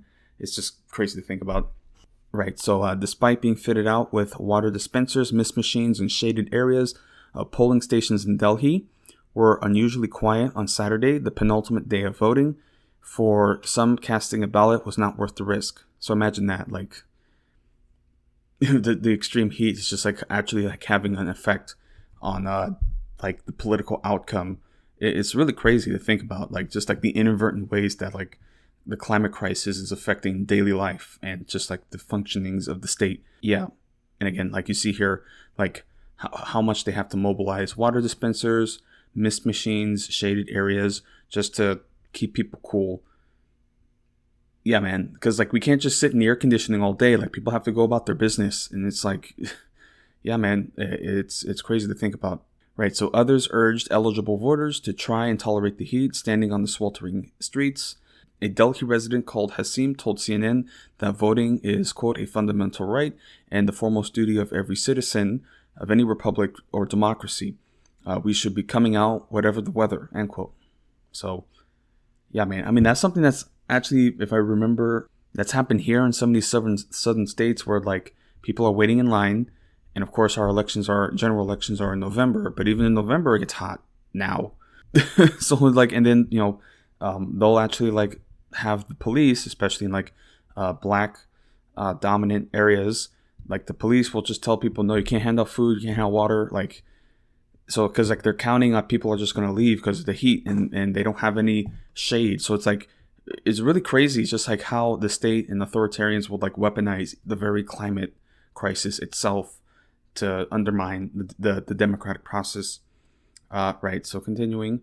A woman selling lemonade on the streets of Delhi told the AFP French news agency, quote, "The heat is so harsh here that when the wind comes, it feels like someone is slapping your face," end quote. With the peak of summer still weeks away, temperatures are expected to rise further. Quote, "I don't know what we will do," end quote, she said. Home to more than 1.4 billion people. Like, again, this is crazy. Okay, 1.4 billion people. China has, a similar amount, 1.2 billion. Right. About 969 million Indians were eligible to cast their vote in the election, more than the populations of North America and the European Union combined. Around 642 million showed up, the most ever to participate, Chief Election Commissioners Rajiv Kumar told a press conference on Monday. That is crazy to think about, that like so many hundreds of millions are voting. Because like you look at our elections, and the last election, it was like, let me see here. So 2020 election, let's see the total number of voters there, popular voters. So 81 million voted for Joe Biden, and then 74 million voted for Trump. So 80, that's over 150.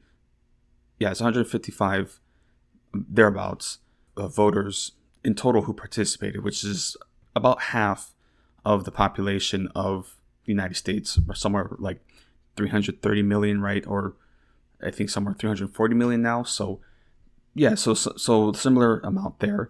Yeah, and then with India, it's like 642 million voted. So it's like, yeah, it's just like those numbers are crazy to think about. So yeah, so here, right, voters and election workers have endured an extended period of extreme heat since polls opened on April 19th in a mammoth democratic exercise that ended Sunday. Polls suggest Prime Minister Narendra Modi will secure a rare third consecutive term in office, with results expected Tuesday. And again, I'm not, totally familiar with the political situation in India. I do understand that Modi is a bit of a nationalist, so it's just interesting to see the outcomes there. And as the climate crisis worsens in India, like what sort of instability will happen over time. So yeah, very interesting to see. Right, so to carry out such a huge election, India relies on a network of some 15 million polling officials and security staff, with some of these election workers traveling via road, boat, camel, train, and helicopter to reach citizens across the vast nation. But the event has been marred by the deaths of dozens of poll workers and voters. Some 20 people were reported dead due to sunstroke between May 31st and June 2nd in the eastern state of Odisha, according to the state's disaster management agency. Quote, in Odisha, we have been experiencing severe temperatures in the last few days.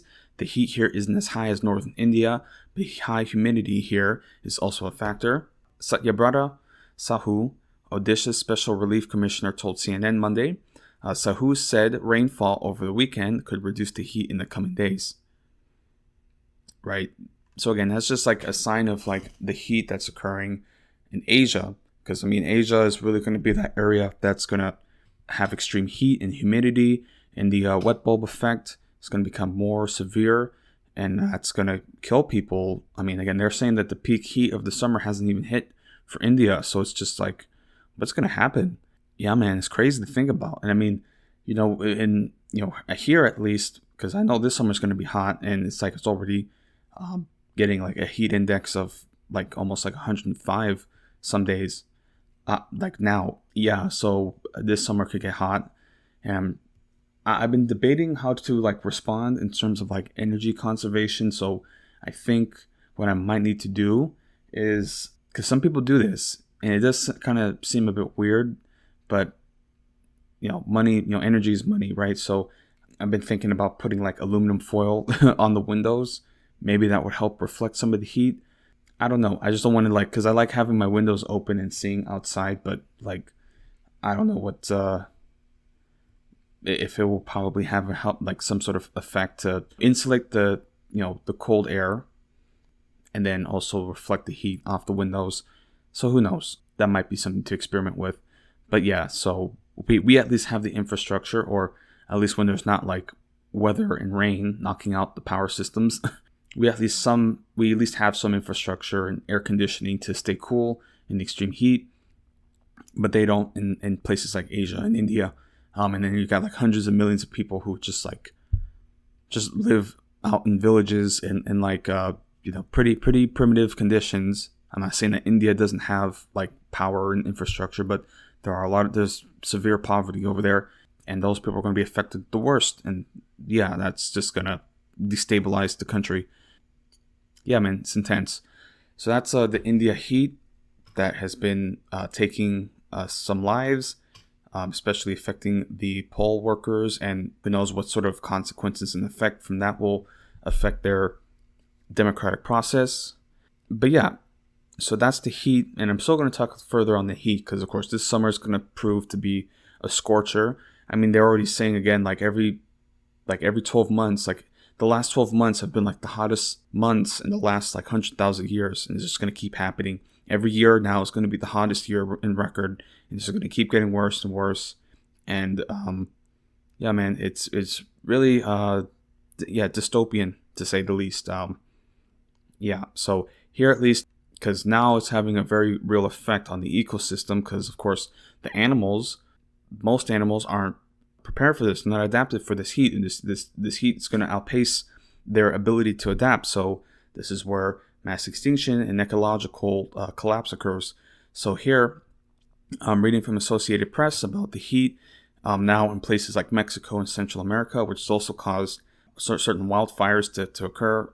So here they're reporting in Mexico that monkeys that have succumbed to the heat are basically like falling out of trees. So like, yeah, there are real ramifications here, and it's sad because like you see a monkey and it's like it's so close to us. Like, it's just like you see certain animals in the wild and you're like, oh, that's sad. But then you see like a monkey and it's just like that's a person, and it's just sad to see that happening with these these creatures. I mean, they're beautiful creatures. Like they're howler monkeys specifically.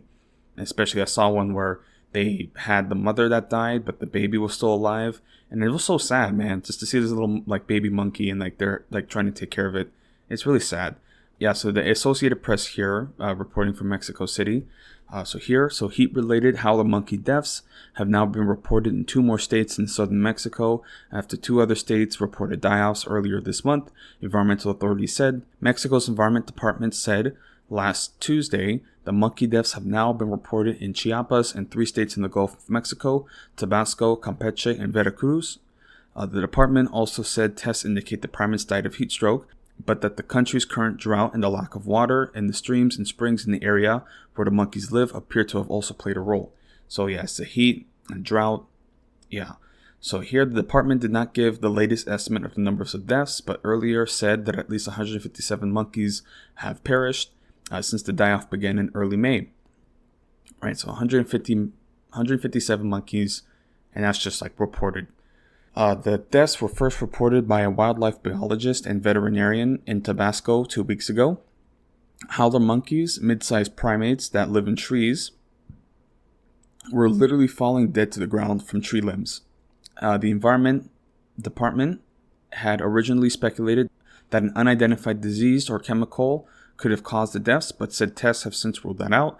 A relatively small number of monkeys have been rescued alive, treated, and released back into the wild. Experts have warned residents of the 4 southern states to not try to adopt or house the monkeys, since they are wild animals and are vulnerable to diseases carried by dogs and cats. An animal park in northern Mexico also reported last week that at least 100 parrots, bats, and other animals have died, apparently of dehydration. Right, so again, this is just like the ecosystem.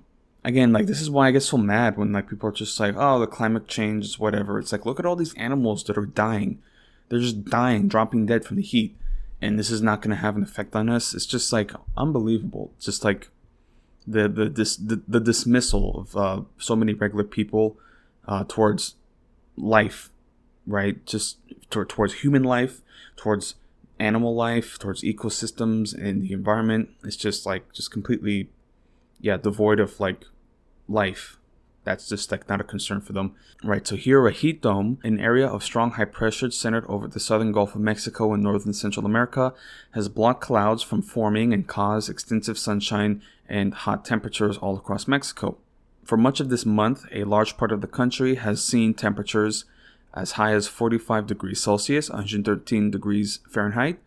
The department said authorities have started putting out water supplies for the howler monkeys and set up a mobile veterinary facility that is treating 7 baby monkeys and 5 adults. A few others have already been released back into the wild. So it's just crazy to think about, like, we have to mobilize emergency services for the wildlife, because obviously if all the animals die, then that's just going to cause us to fall apart as well. And it's just like, they're putting water supplies for animals. And this reminds me of when the fires were occurring in Australia around 2020. The damage was so extent that they had to airdrop vegetables. Like, they had the military airdropping vegetables for the wildlife so they can at least eat something. It's just like crazy to think about. I mean, of course it's good that, like, we're doing stuff like that, but it's just crazy to think about, like, this is the extinction event that, like, we have to, like, mobilize our military to in emergency services to not just help us in a natural disaster, but also, support the wildlife and ecosystem. But hey, at least we're helping them because, they don't know what's going on. They're just like, they're just monkeys. They're just, hanging out in trees, having their babies, trying to eat and survive. And then it's just getting too hot and there's no water. And it's just crazy, man. It's just, man, it's so sad. Yeah, man. I'm still thinking about that, like, little monkey, like, baby monkey that they had. And it's just like, wow, like, that's a person. Like, it's so sad. So that's at least there that's happening. So, of course, that heat that they're saying it's a heat dome that's sitting over Mexico and Central America, causing this drought and causing animals to die from the heat, from dehydration. But, as I said, the smoke and the fires is fairly close to our location. I'm in Texas, so we've been having like a smoky haze in the air now, which is just like, that's just the life that we're going to have. We're going to have extreme heat, and then it's just like random smoke, fire, like, it's just a haze in the air. And it's been pretty thick some days. And it's just like, that's just the life that we're going to have now. Like, affecting the air quality. And yeah, man, like this is the age of the Anthropocene, right? Just the whole fire age that's going to happen now. And yeah, man, it's just crazy to think about. So I'm reading at least, this is more of like a local, this is from Bryan, Texas, like a local article, just talking at least on what is causing this hazy effect to take place. Right, so say here, it's KBTX, local news station from Bryan, Texas. Right here, it seems like ever since the rain stopped, the haze started. In a lot of ways, that's true. Hazy skies have stubbornly stuck around the Brazos Valley for the greater part of the week, and will likely be with us for one more day before Thursday's evening front arrives. So this was like earlier, May 8th, but of course that haze has still been stuck around here. The reason, humidity, the cap, a little this and a little that. Again, this is like a local article, so it's a little more informal. And they're putting out here pollen, smog from cars and other local pollutants, and smoke from agricultural burning in southern Mexico and Central America. As farmers prepare for their growing season, they burn old crops to make room for new ones and add nutrients to the soil. This smoke can travel all the way across the Gulf Coast and into the U.S. through early summer. So part of it is agricultural burnings, but most likely also like wildfires due to extreme heat. Right, so meanwhile, with a cap in place, some of the smoke in the lower levels of the atmosphere gets trapped closer to the surface. With all that added moisture, along with our own local pollutants, particulate matter stays near the ground and becomes much easier to see. Minor hits to air quality can be noted in this pattern, especially for those of us with sensitive airways, seasonal allergies, asthma, and emphysema. This haze will be cleared out with Thursday's front and likely stay away through the weekend and likely into the week as more unsettled weather returns. So that's at least what they were reporting. This is like earlier in May, and the haze, of course, has still stuck around. And the air quality, especially closer to the border, like you see the air quality maps, and it's just like dark red. So it's very serious. And like just the sun getting blocked out, like practically just like a thin haze where the sun is sort of, blotted out, but you can still see it. And it's sort of crazy too, especially when it gets closer to like dawn or closer to dusk, as it's about to go under the horizon. The sun is like so blotted out from like it's the angle of the sun, right? So the smoke blots out enough of the sun that you can basically see like the whole like circumference, right, of the sun. Because normally when you're, not that I look at the sun too much, but normally at least when you do see it, it's the glare, so you don't really see the full shape of it. But then with this smoke, the soot in the air, it does block it out, so you see it far clearer. And it's just crazy, at least when you see it from that angle, especially at dusk when it's about to go under, you're just looking at it and you're like, fuck, that's the sun. Like, holy shit. Like, it's crazy. That's why I love space. I'm just like, holy shit. Like, I'm literally looking at the full like circumference and like the full sun, and it's like, it looks like just like a regular like celestial body, but it's so huge and like it's millions of miles away. And anyway, I don't want to get too hung up on space and such, but I'm just like, I just had like a moment driving the other day where I was just like looking at the sun and it was like dark red, and the smoke is at least blocking out some of the the glare so you can actually like see the sun, and it's just like, man, like that's the fucking sun. Holy shit. It was so cool. But yeah, anyway, but that's at least the haze that's been happening here, and they're saying that some of the stormy weather would at least clear it out, and it has cleared out to an extent. Today it's not so heavy, but yeah, but I mean, you look at the air quality maps and it's like, yeah, minor quality effects. So that's just what we have to deal with at the moment. And of course, as the summer continues, we'll have our own wildfires to contend with. I mean, luckily it has been raining. Like it rained to this morning without any like extreme wind. So it was just rain.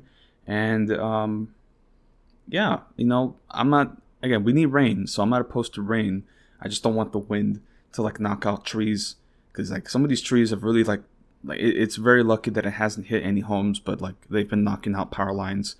And places have been without power in certain parts of town. Well, luckily we're fully restored, but it's just like it's just crazy to think about.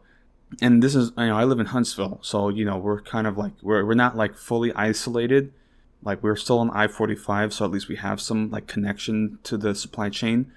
But yeah, it's just sort of crazy to think about, living in a place like Houston, like some of my family, where I mean, they've had power outages, and it's like, of course, millions of people live there. So that's just like another concern to have.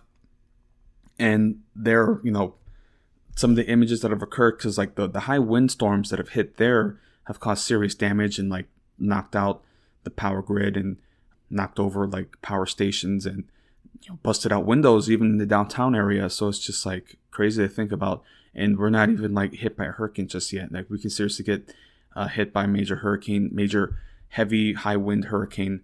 Yeah, man, it's just crazy to think about. And of course, this city is not ready for the climate crisis that's going to continue to unfold the state in general. There was actually a released Texas plan, like flood plan, that was released. But yeah, it's just mainly just like, I don't know, for my advice, at least for people that they don't really take, but I at least tell them you probably should look to leave Houston. But that's easier said than done, and I recognize that, and I'm most likely going to have to move back to Houston. So it's just like, I don't know what the future holds. It's very uncertain. But right, reading here, at least in regards to Houston and the recent like couple weeks of storms that have hit and the damage caused there, and the power outages that are going to be affected by that, they're certainly going to weaken the infrastructure. And then as the heat gets worse, it's going to compromise the energy system, at least for ERCOT, because I don't live under the ERCOT energy grid. Yeah, man, because again, there was that blizzard that hit where people froze to death, and now we're most likely going to have hurricanes and storms, and it gets hot here. Very humid climate out here.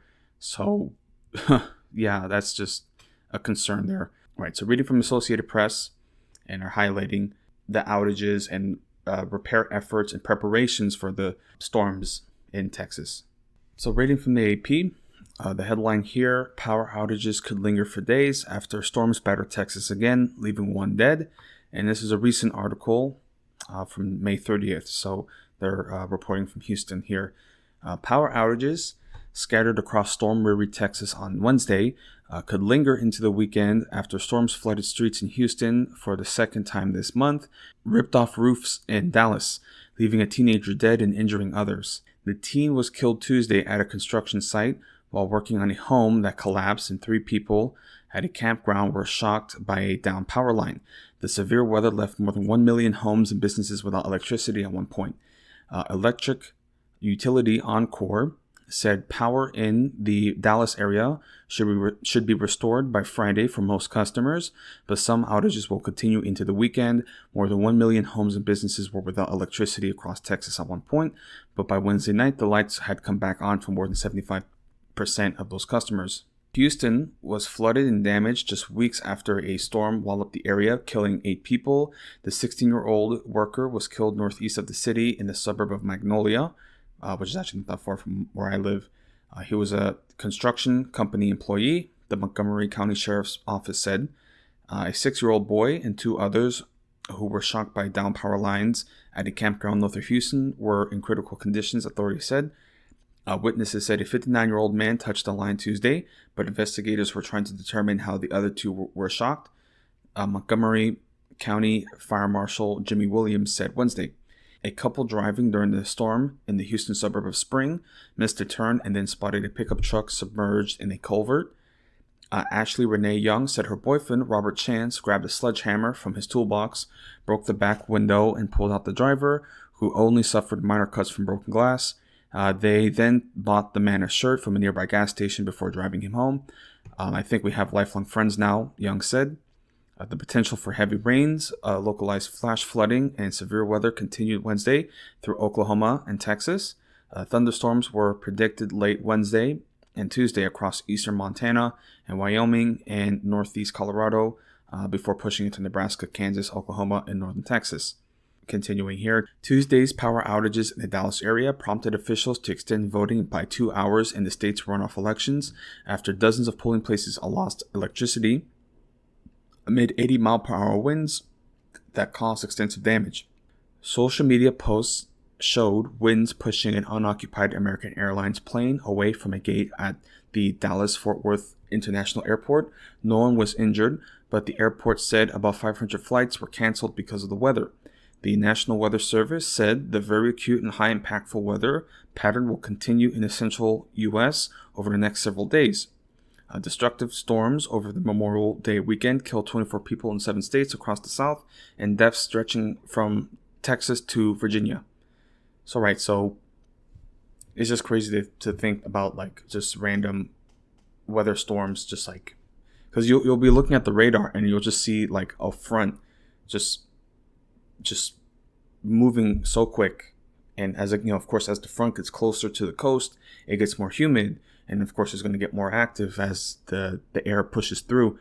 But at least, speaking like meteorologically, because I did speak on the heat dome, right? That's over Mexico and Central America, and it's just sitting there. So you have that heat dome that's sitting there, and that's causing a bit of a barrier. So you have the heat dome, and we're sitting at, especially myself, we're sitting at sort of like the ridge of that heat dome. And then we have cold fronts that are moving from, or at least moving through, the central U.S. And so that heat dome and the cold fronts, they interact with one another.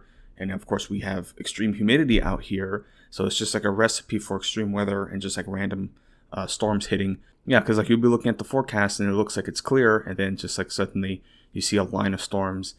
Yeah, man. Earlier today there was storms, but it was just like mainly rain, so it wasn't exactly like heavy wind. And right now it's sort of calm and still, but who knows what could happen? There could be another line of storms later. So hoping at least when it does rain, it's just the rain and that there's no heavy wind, because again having to deal with power outages was it was unexpected. Luckily I did have my preps in place. I've been a little more chilled out, at least with my preparations and like not being so like on edge. And I was mainly like that during the pandemic because it was like literally a pandemic, a literal like national crisis. So of course I was going to be more heavy-handed. And yeah, in many respects I've been a little laid back on it. And that's just like in general better for my mental health, because I don't want to be constantly like on edge and like, oh, the world's ending. And so yeah, so this summer I'm going to have to be on the lookout. And as I said, I'm certainly going to need to supply more batteries and more gas, just little gas burners. And certainly I have like gallons for water for like now at least over a month. Like, so that's pretty good. Of course, I don't want to be that guy. Like, it's interesting. Like if say a hurricane comes through, I'm going to have to like be a little more low key and stealthy about stocking up on supplies, especially water. And it was just interesting because so when the blackouts were happening, it was sort of like, I guess you could say, a rehearsal of future extreme events, grid down events.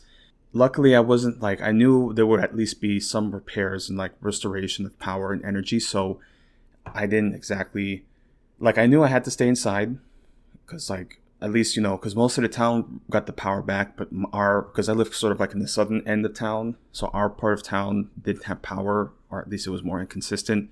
And I did drive around at least one night just to get the feel of it. Yeah, it was interesting. Very interesting. I was actually quite kind of surprised that there wasn't as much police activity. Like you would expect if there's a grid down situation that the police would be a little more active, but it didn't seem like that. Yeah, so it's just interesting to think about, especially if a hurricane does come through and there's greater damage to the infrastructure. Like how exactly am I going to coordinate with my neighbors, per se. Like I have an older neighbor, she's a little elderly, so that's somebody who I can at least I'm on good terms with her, so that's good to think about. Yeah, but I don't really I don't know, because like some of these neighbors, like I try to at least like open up a bit, but my whole thing is like if somebody isn't even going to make eye contact with me, then it's like they're not even, like, again, because I'm a friendly person, and it's not like everybody's like that out here, but there are certain people where it's just like you try to like say a hello, or at least make a little friendly wave, and it's just like you're non-existent to them. So I don't know. Again, I'm not too worried about anything happening, but yeah, I'm just thinking about like, because that's like the one overlooked thing that preppers have is like actual like community connections. I recognize that's something that I need to work on. I mean, I just need friends in general, but that's just not as easy. It's interesting because like I do a lot of deliveries, so like I kind of know people at least at these different spots, but it's just something that I gotta think about. Maybe this would be a good excuse because there are some people that I kind of have familiarity with, so I can be a little bit more like upfront, like, hey, that block was kind of weird, like I don't really have many connections out here. So yeah, one thing I did do recently, and this is sort of like kind of boomer coded, but at least it's some way to get connected locally. I had downloaded the Nextdoor app, right, the Neighbors app, which of course it's just mainly like it's like Craigslist and Facebook like mixed together. So that at least I could at least tune in and hear whatever rumors are happening in town.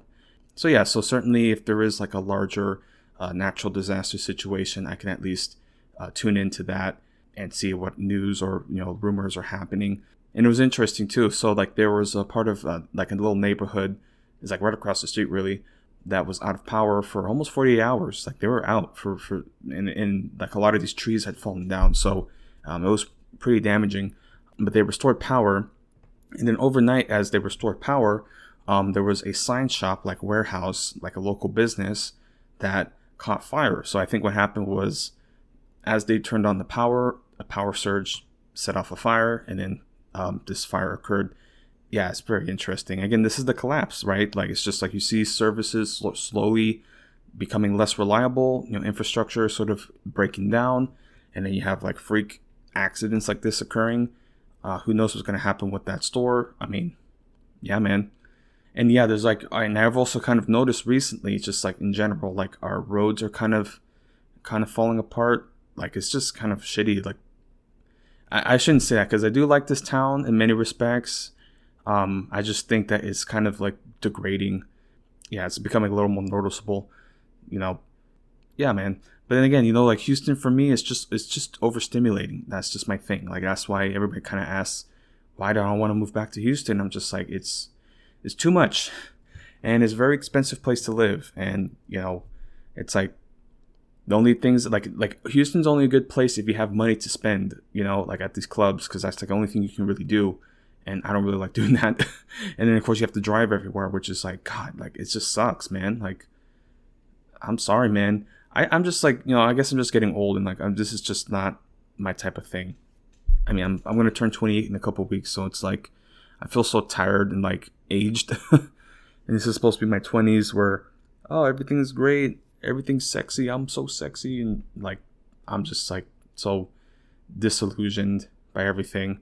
And of course, seeing now like the preview of the collapse, where like the infrastructure and the power is just going to be going in and out of service, just like a general breakdown of the infrastructure, and just having to navigate different natural disasters and extreme weather events. I mean, it was a good way, at least, because as the blackout was like going, I took stock a little bit of my different supplies that I had bought and just kind of like stowed away, because like nothing really was happening. But yeah, man, I got stuff. Like I'm at least ready for certain disaster events, and I can at least, have my own source of, water purification. Have like little filters. I have like fire like starter equipment like flint and such. Yeah, I even have like brochures for like first aid and like, I guess, like foraging, right? Yeah, so that's at least something that I can hold on to and at least, stay ready and prepared for. Yeah, I'm just thinking about like a hurricane coming out, which is really what I'm mostly prepared for. But now, of course, now we have these afternoon storms, which is just like, you can't even predict that. Like, you see the forecast, it's clear, and then just suddenly a storm comes through, and that's just the future that we have. It's crazy, man. And it's just like sitting in complete darkness. Like, and again, there were certain moments where like I had to remind myself, because like it would literally just be pitch black, like not even like any sort of outside light. So just pitch black, and I'm just sitting in the darkness, and I'm like, okay, like I'm the only person in this room. But then you're just looking around, you can't even see. Like, I couldn't even look at my hand. Like, I would literally put my hand in my face, and you can't even see like an outline of it. And I'm just like, okay. So yeah, that's at least with Texas and weather events there, and power outages and infrastructure issues there, which are going to continue to persist. But yeah, that's what I at least wanted to speak on there. Now, for this final segment, because again, we spoke a lot about like climate and weather events occurring around the world and in the United States, I did want to highlight the sort of growing outbreak of the bird flu. It's not exactly a pandemic or anything like that, and it's just now starting to infect humans, and just now starting to spread in the U.S., and it's already starting to spread within our livestock and like cows and poultry. So yeah, man, like this is like the preview of a very serious outbreak. And just recently, actually, like they pretty much just ended all COVID reporting. Like, it's just crazy. And of course, if the more, because mainly with the bird flu pandemic, it's mainly affecting like agricultural workers who work with the livestock, with the chickens and the cows. They're mainly the ones getting sick, but like the more it spreads and it starts affecting humans, the more likely it's going to turn into a human to human transmission.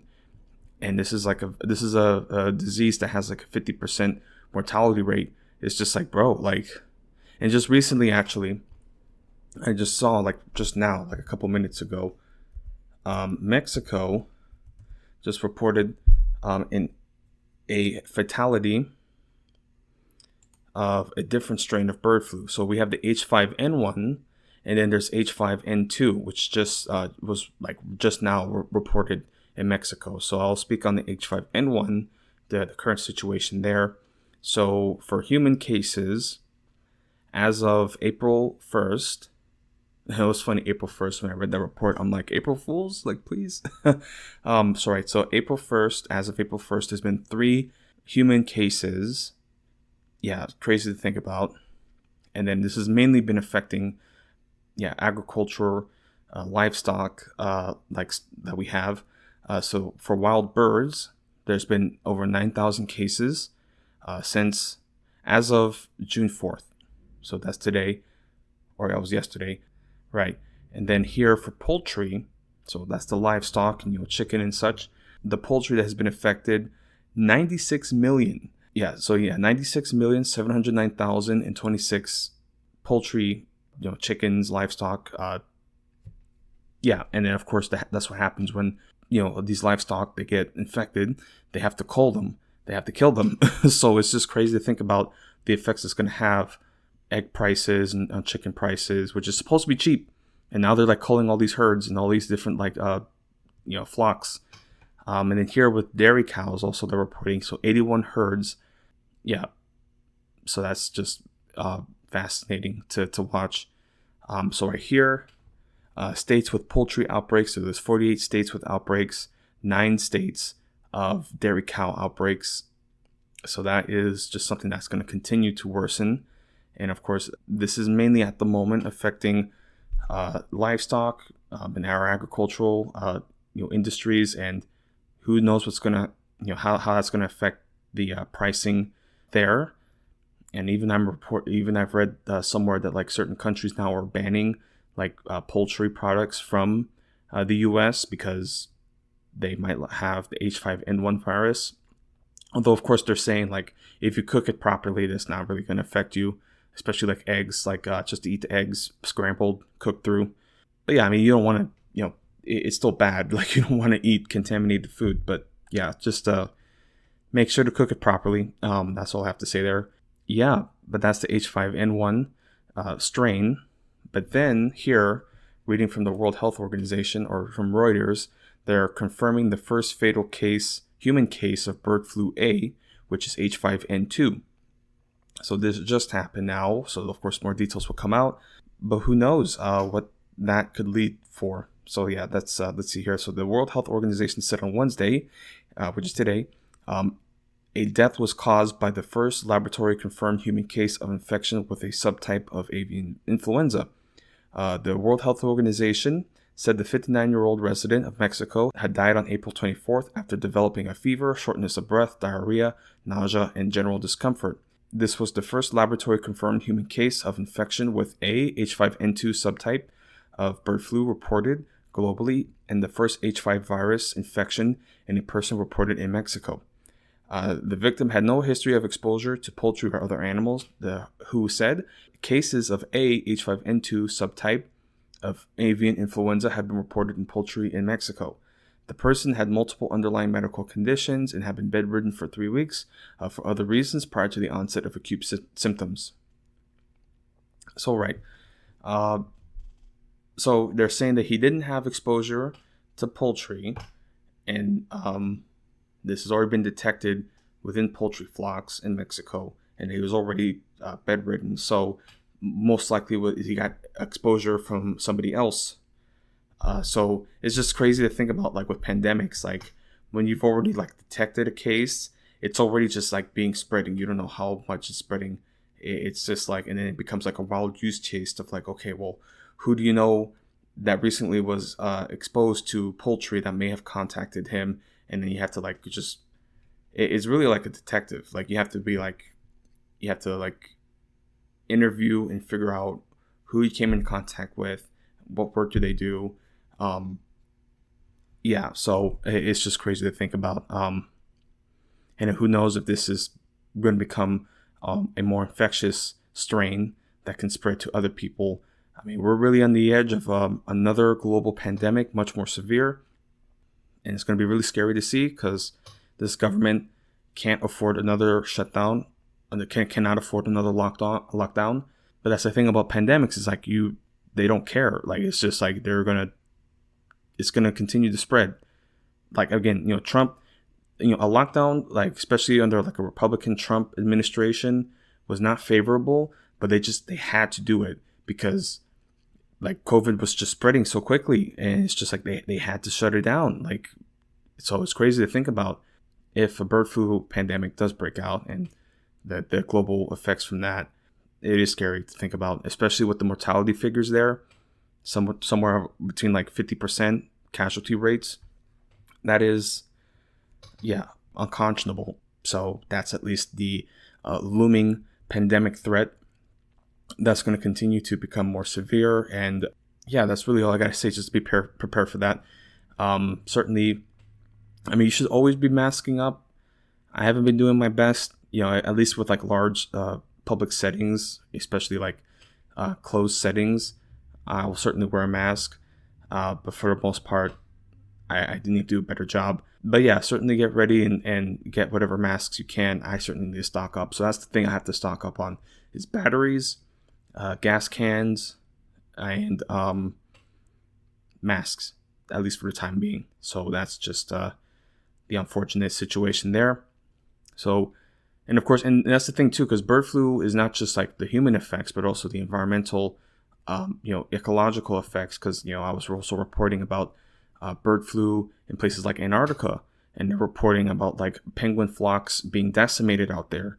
Yeah, it's also been affecting marine mammals. So it's just like, this is a serious like global like like ecological crisis that the bird flu can bring, dude. And then coupled with climate change and like extreme heat, like this is bad. Like it's crazy to think about. This is true mass extinction that we're watching unfold, and then some people just live their lives just completely oblivious to it.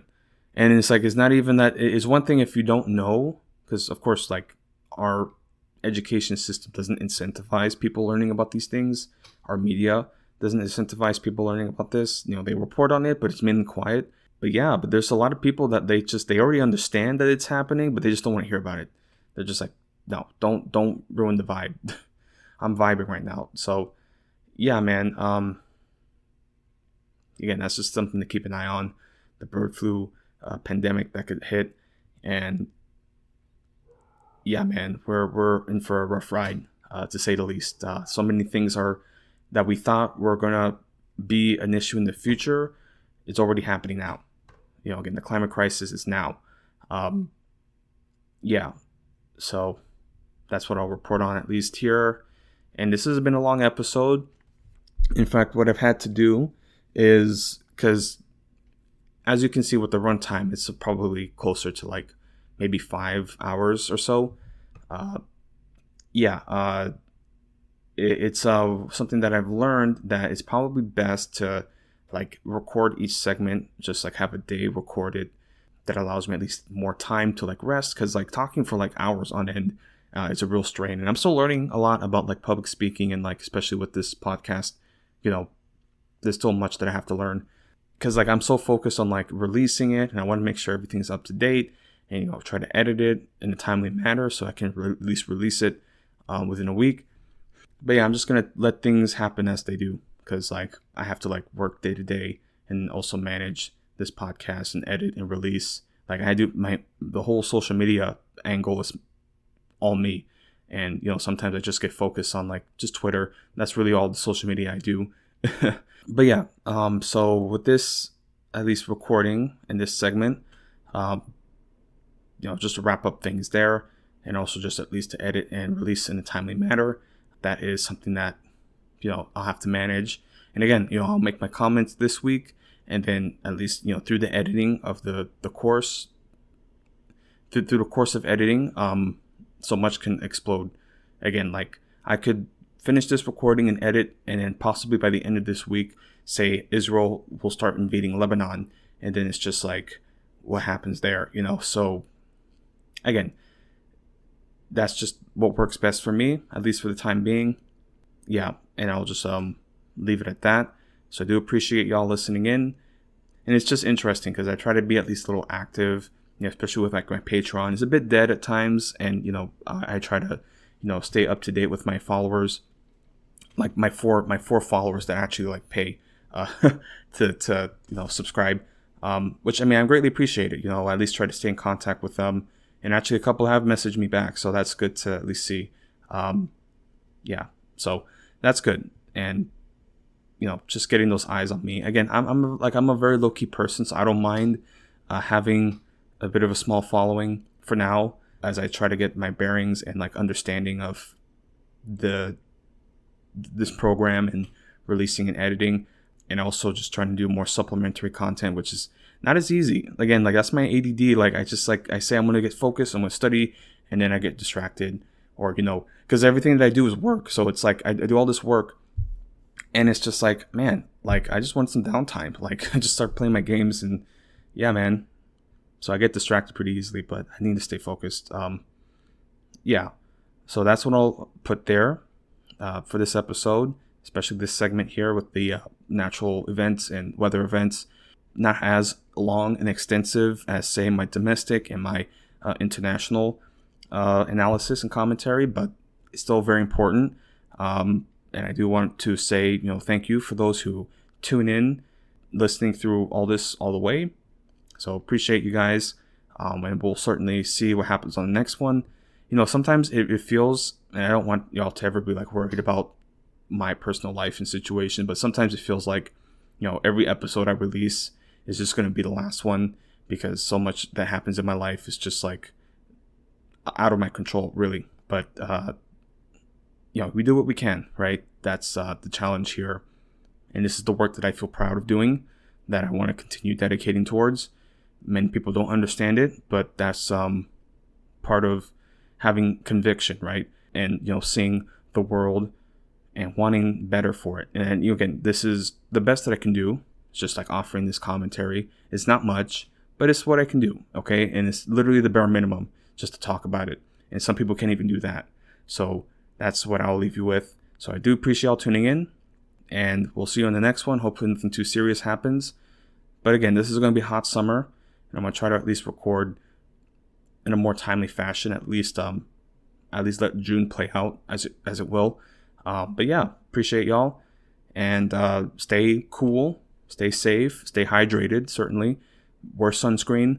It's going to be a very hot summer, but you should still have fun. It's going to be a hot boy summer. I'm a big guy. That doesn't mean I shouldn't enjoy the sunlight, right? Enjoy the beach. Well, I don't live around a beach, but it's the same attitude, right? You should, enjoy yourself. Again, it's life is short, and it's not an apocalypse every waking moment. So yeah, so have fun there. Thank you again, and I'll see you in the next one. Peace.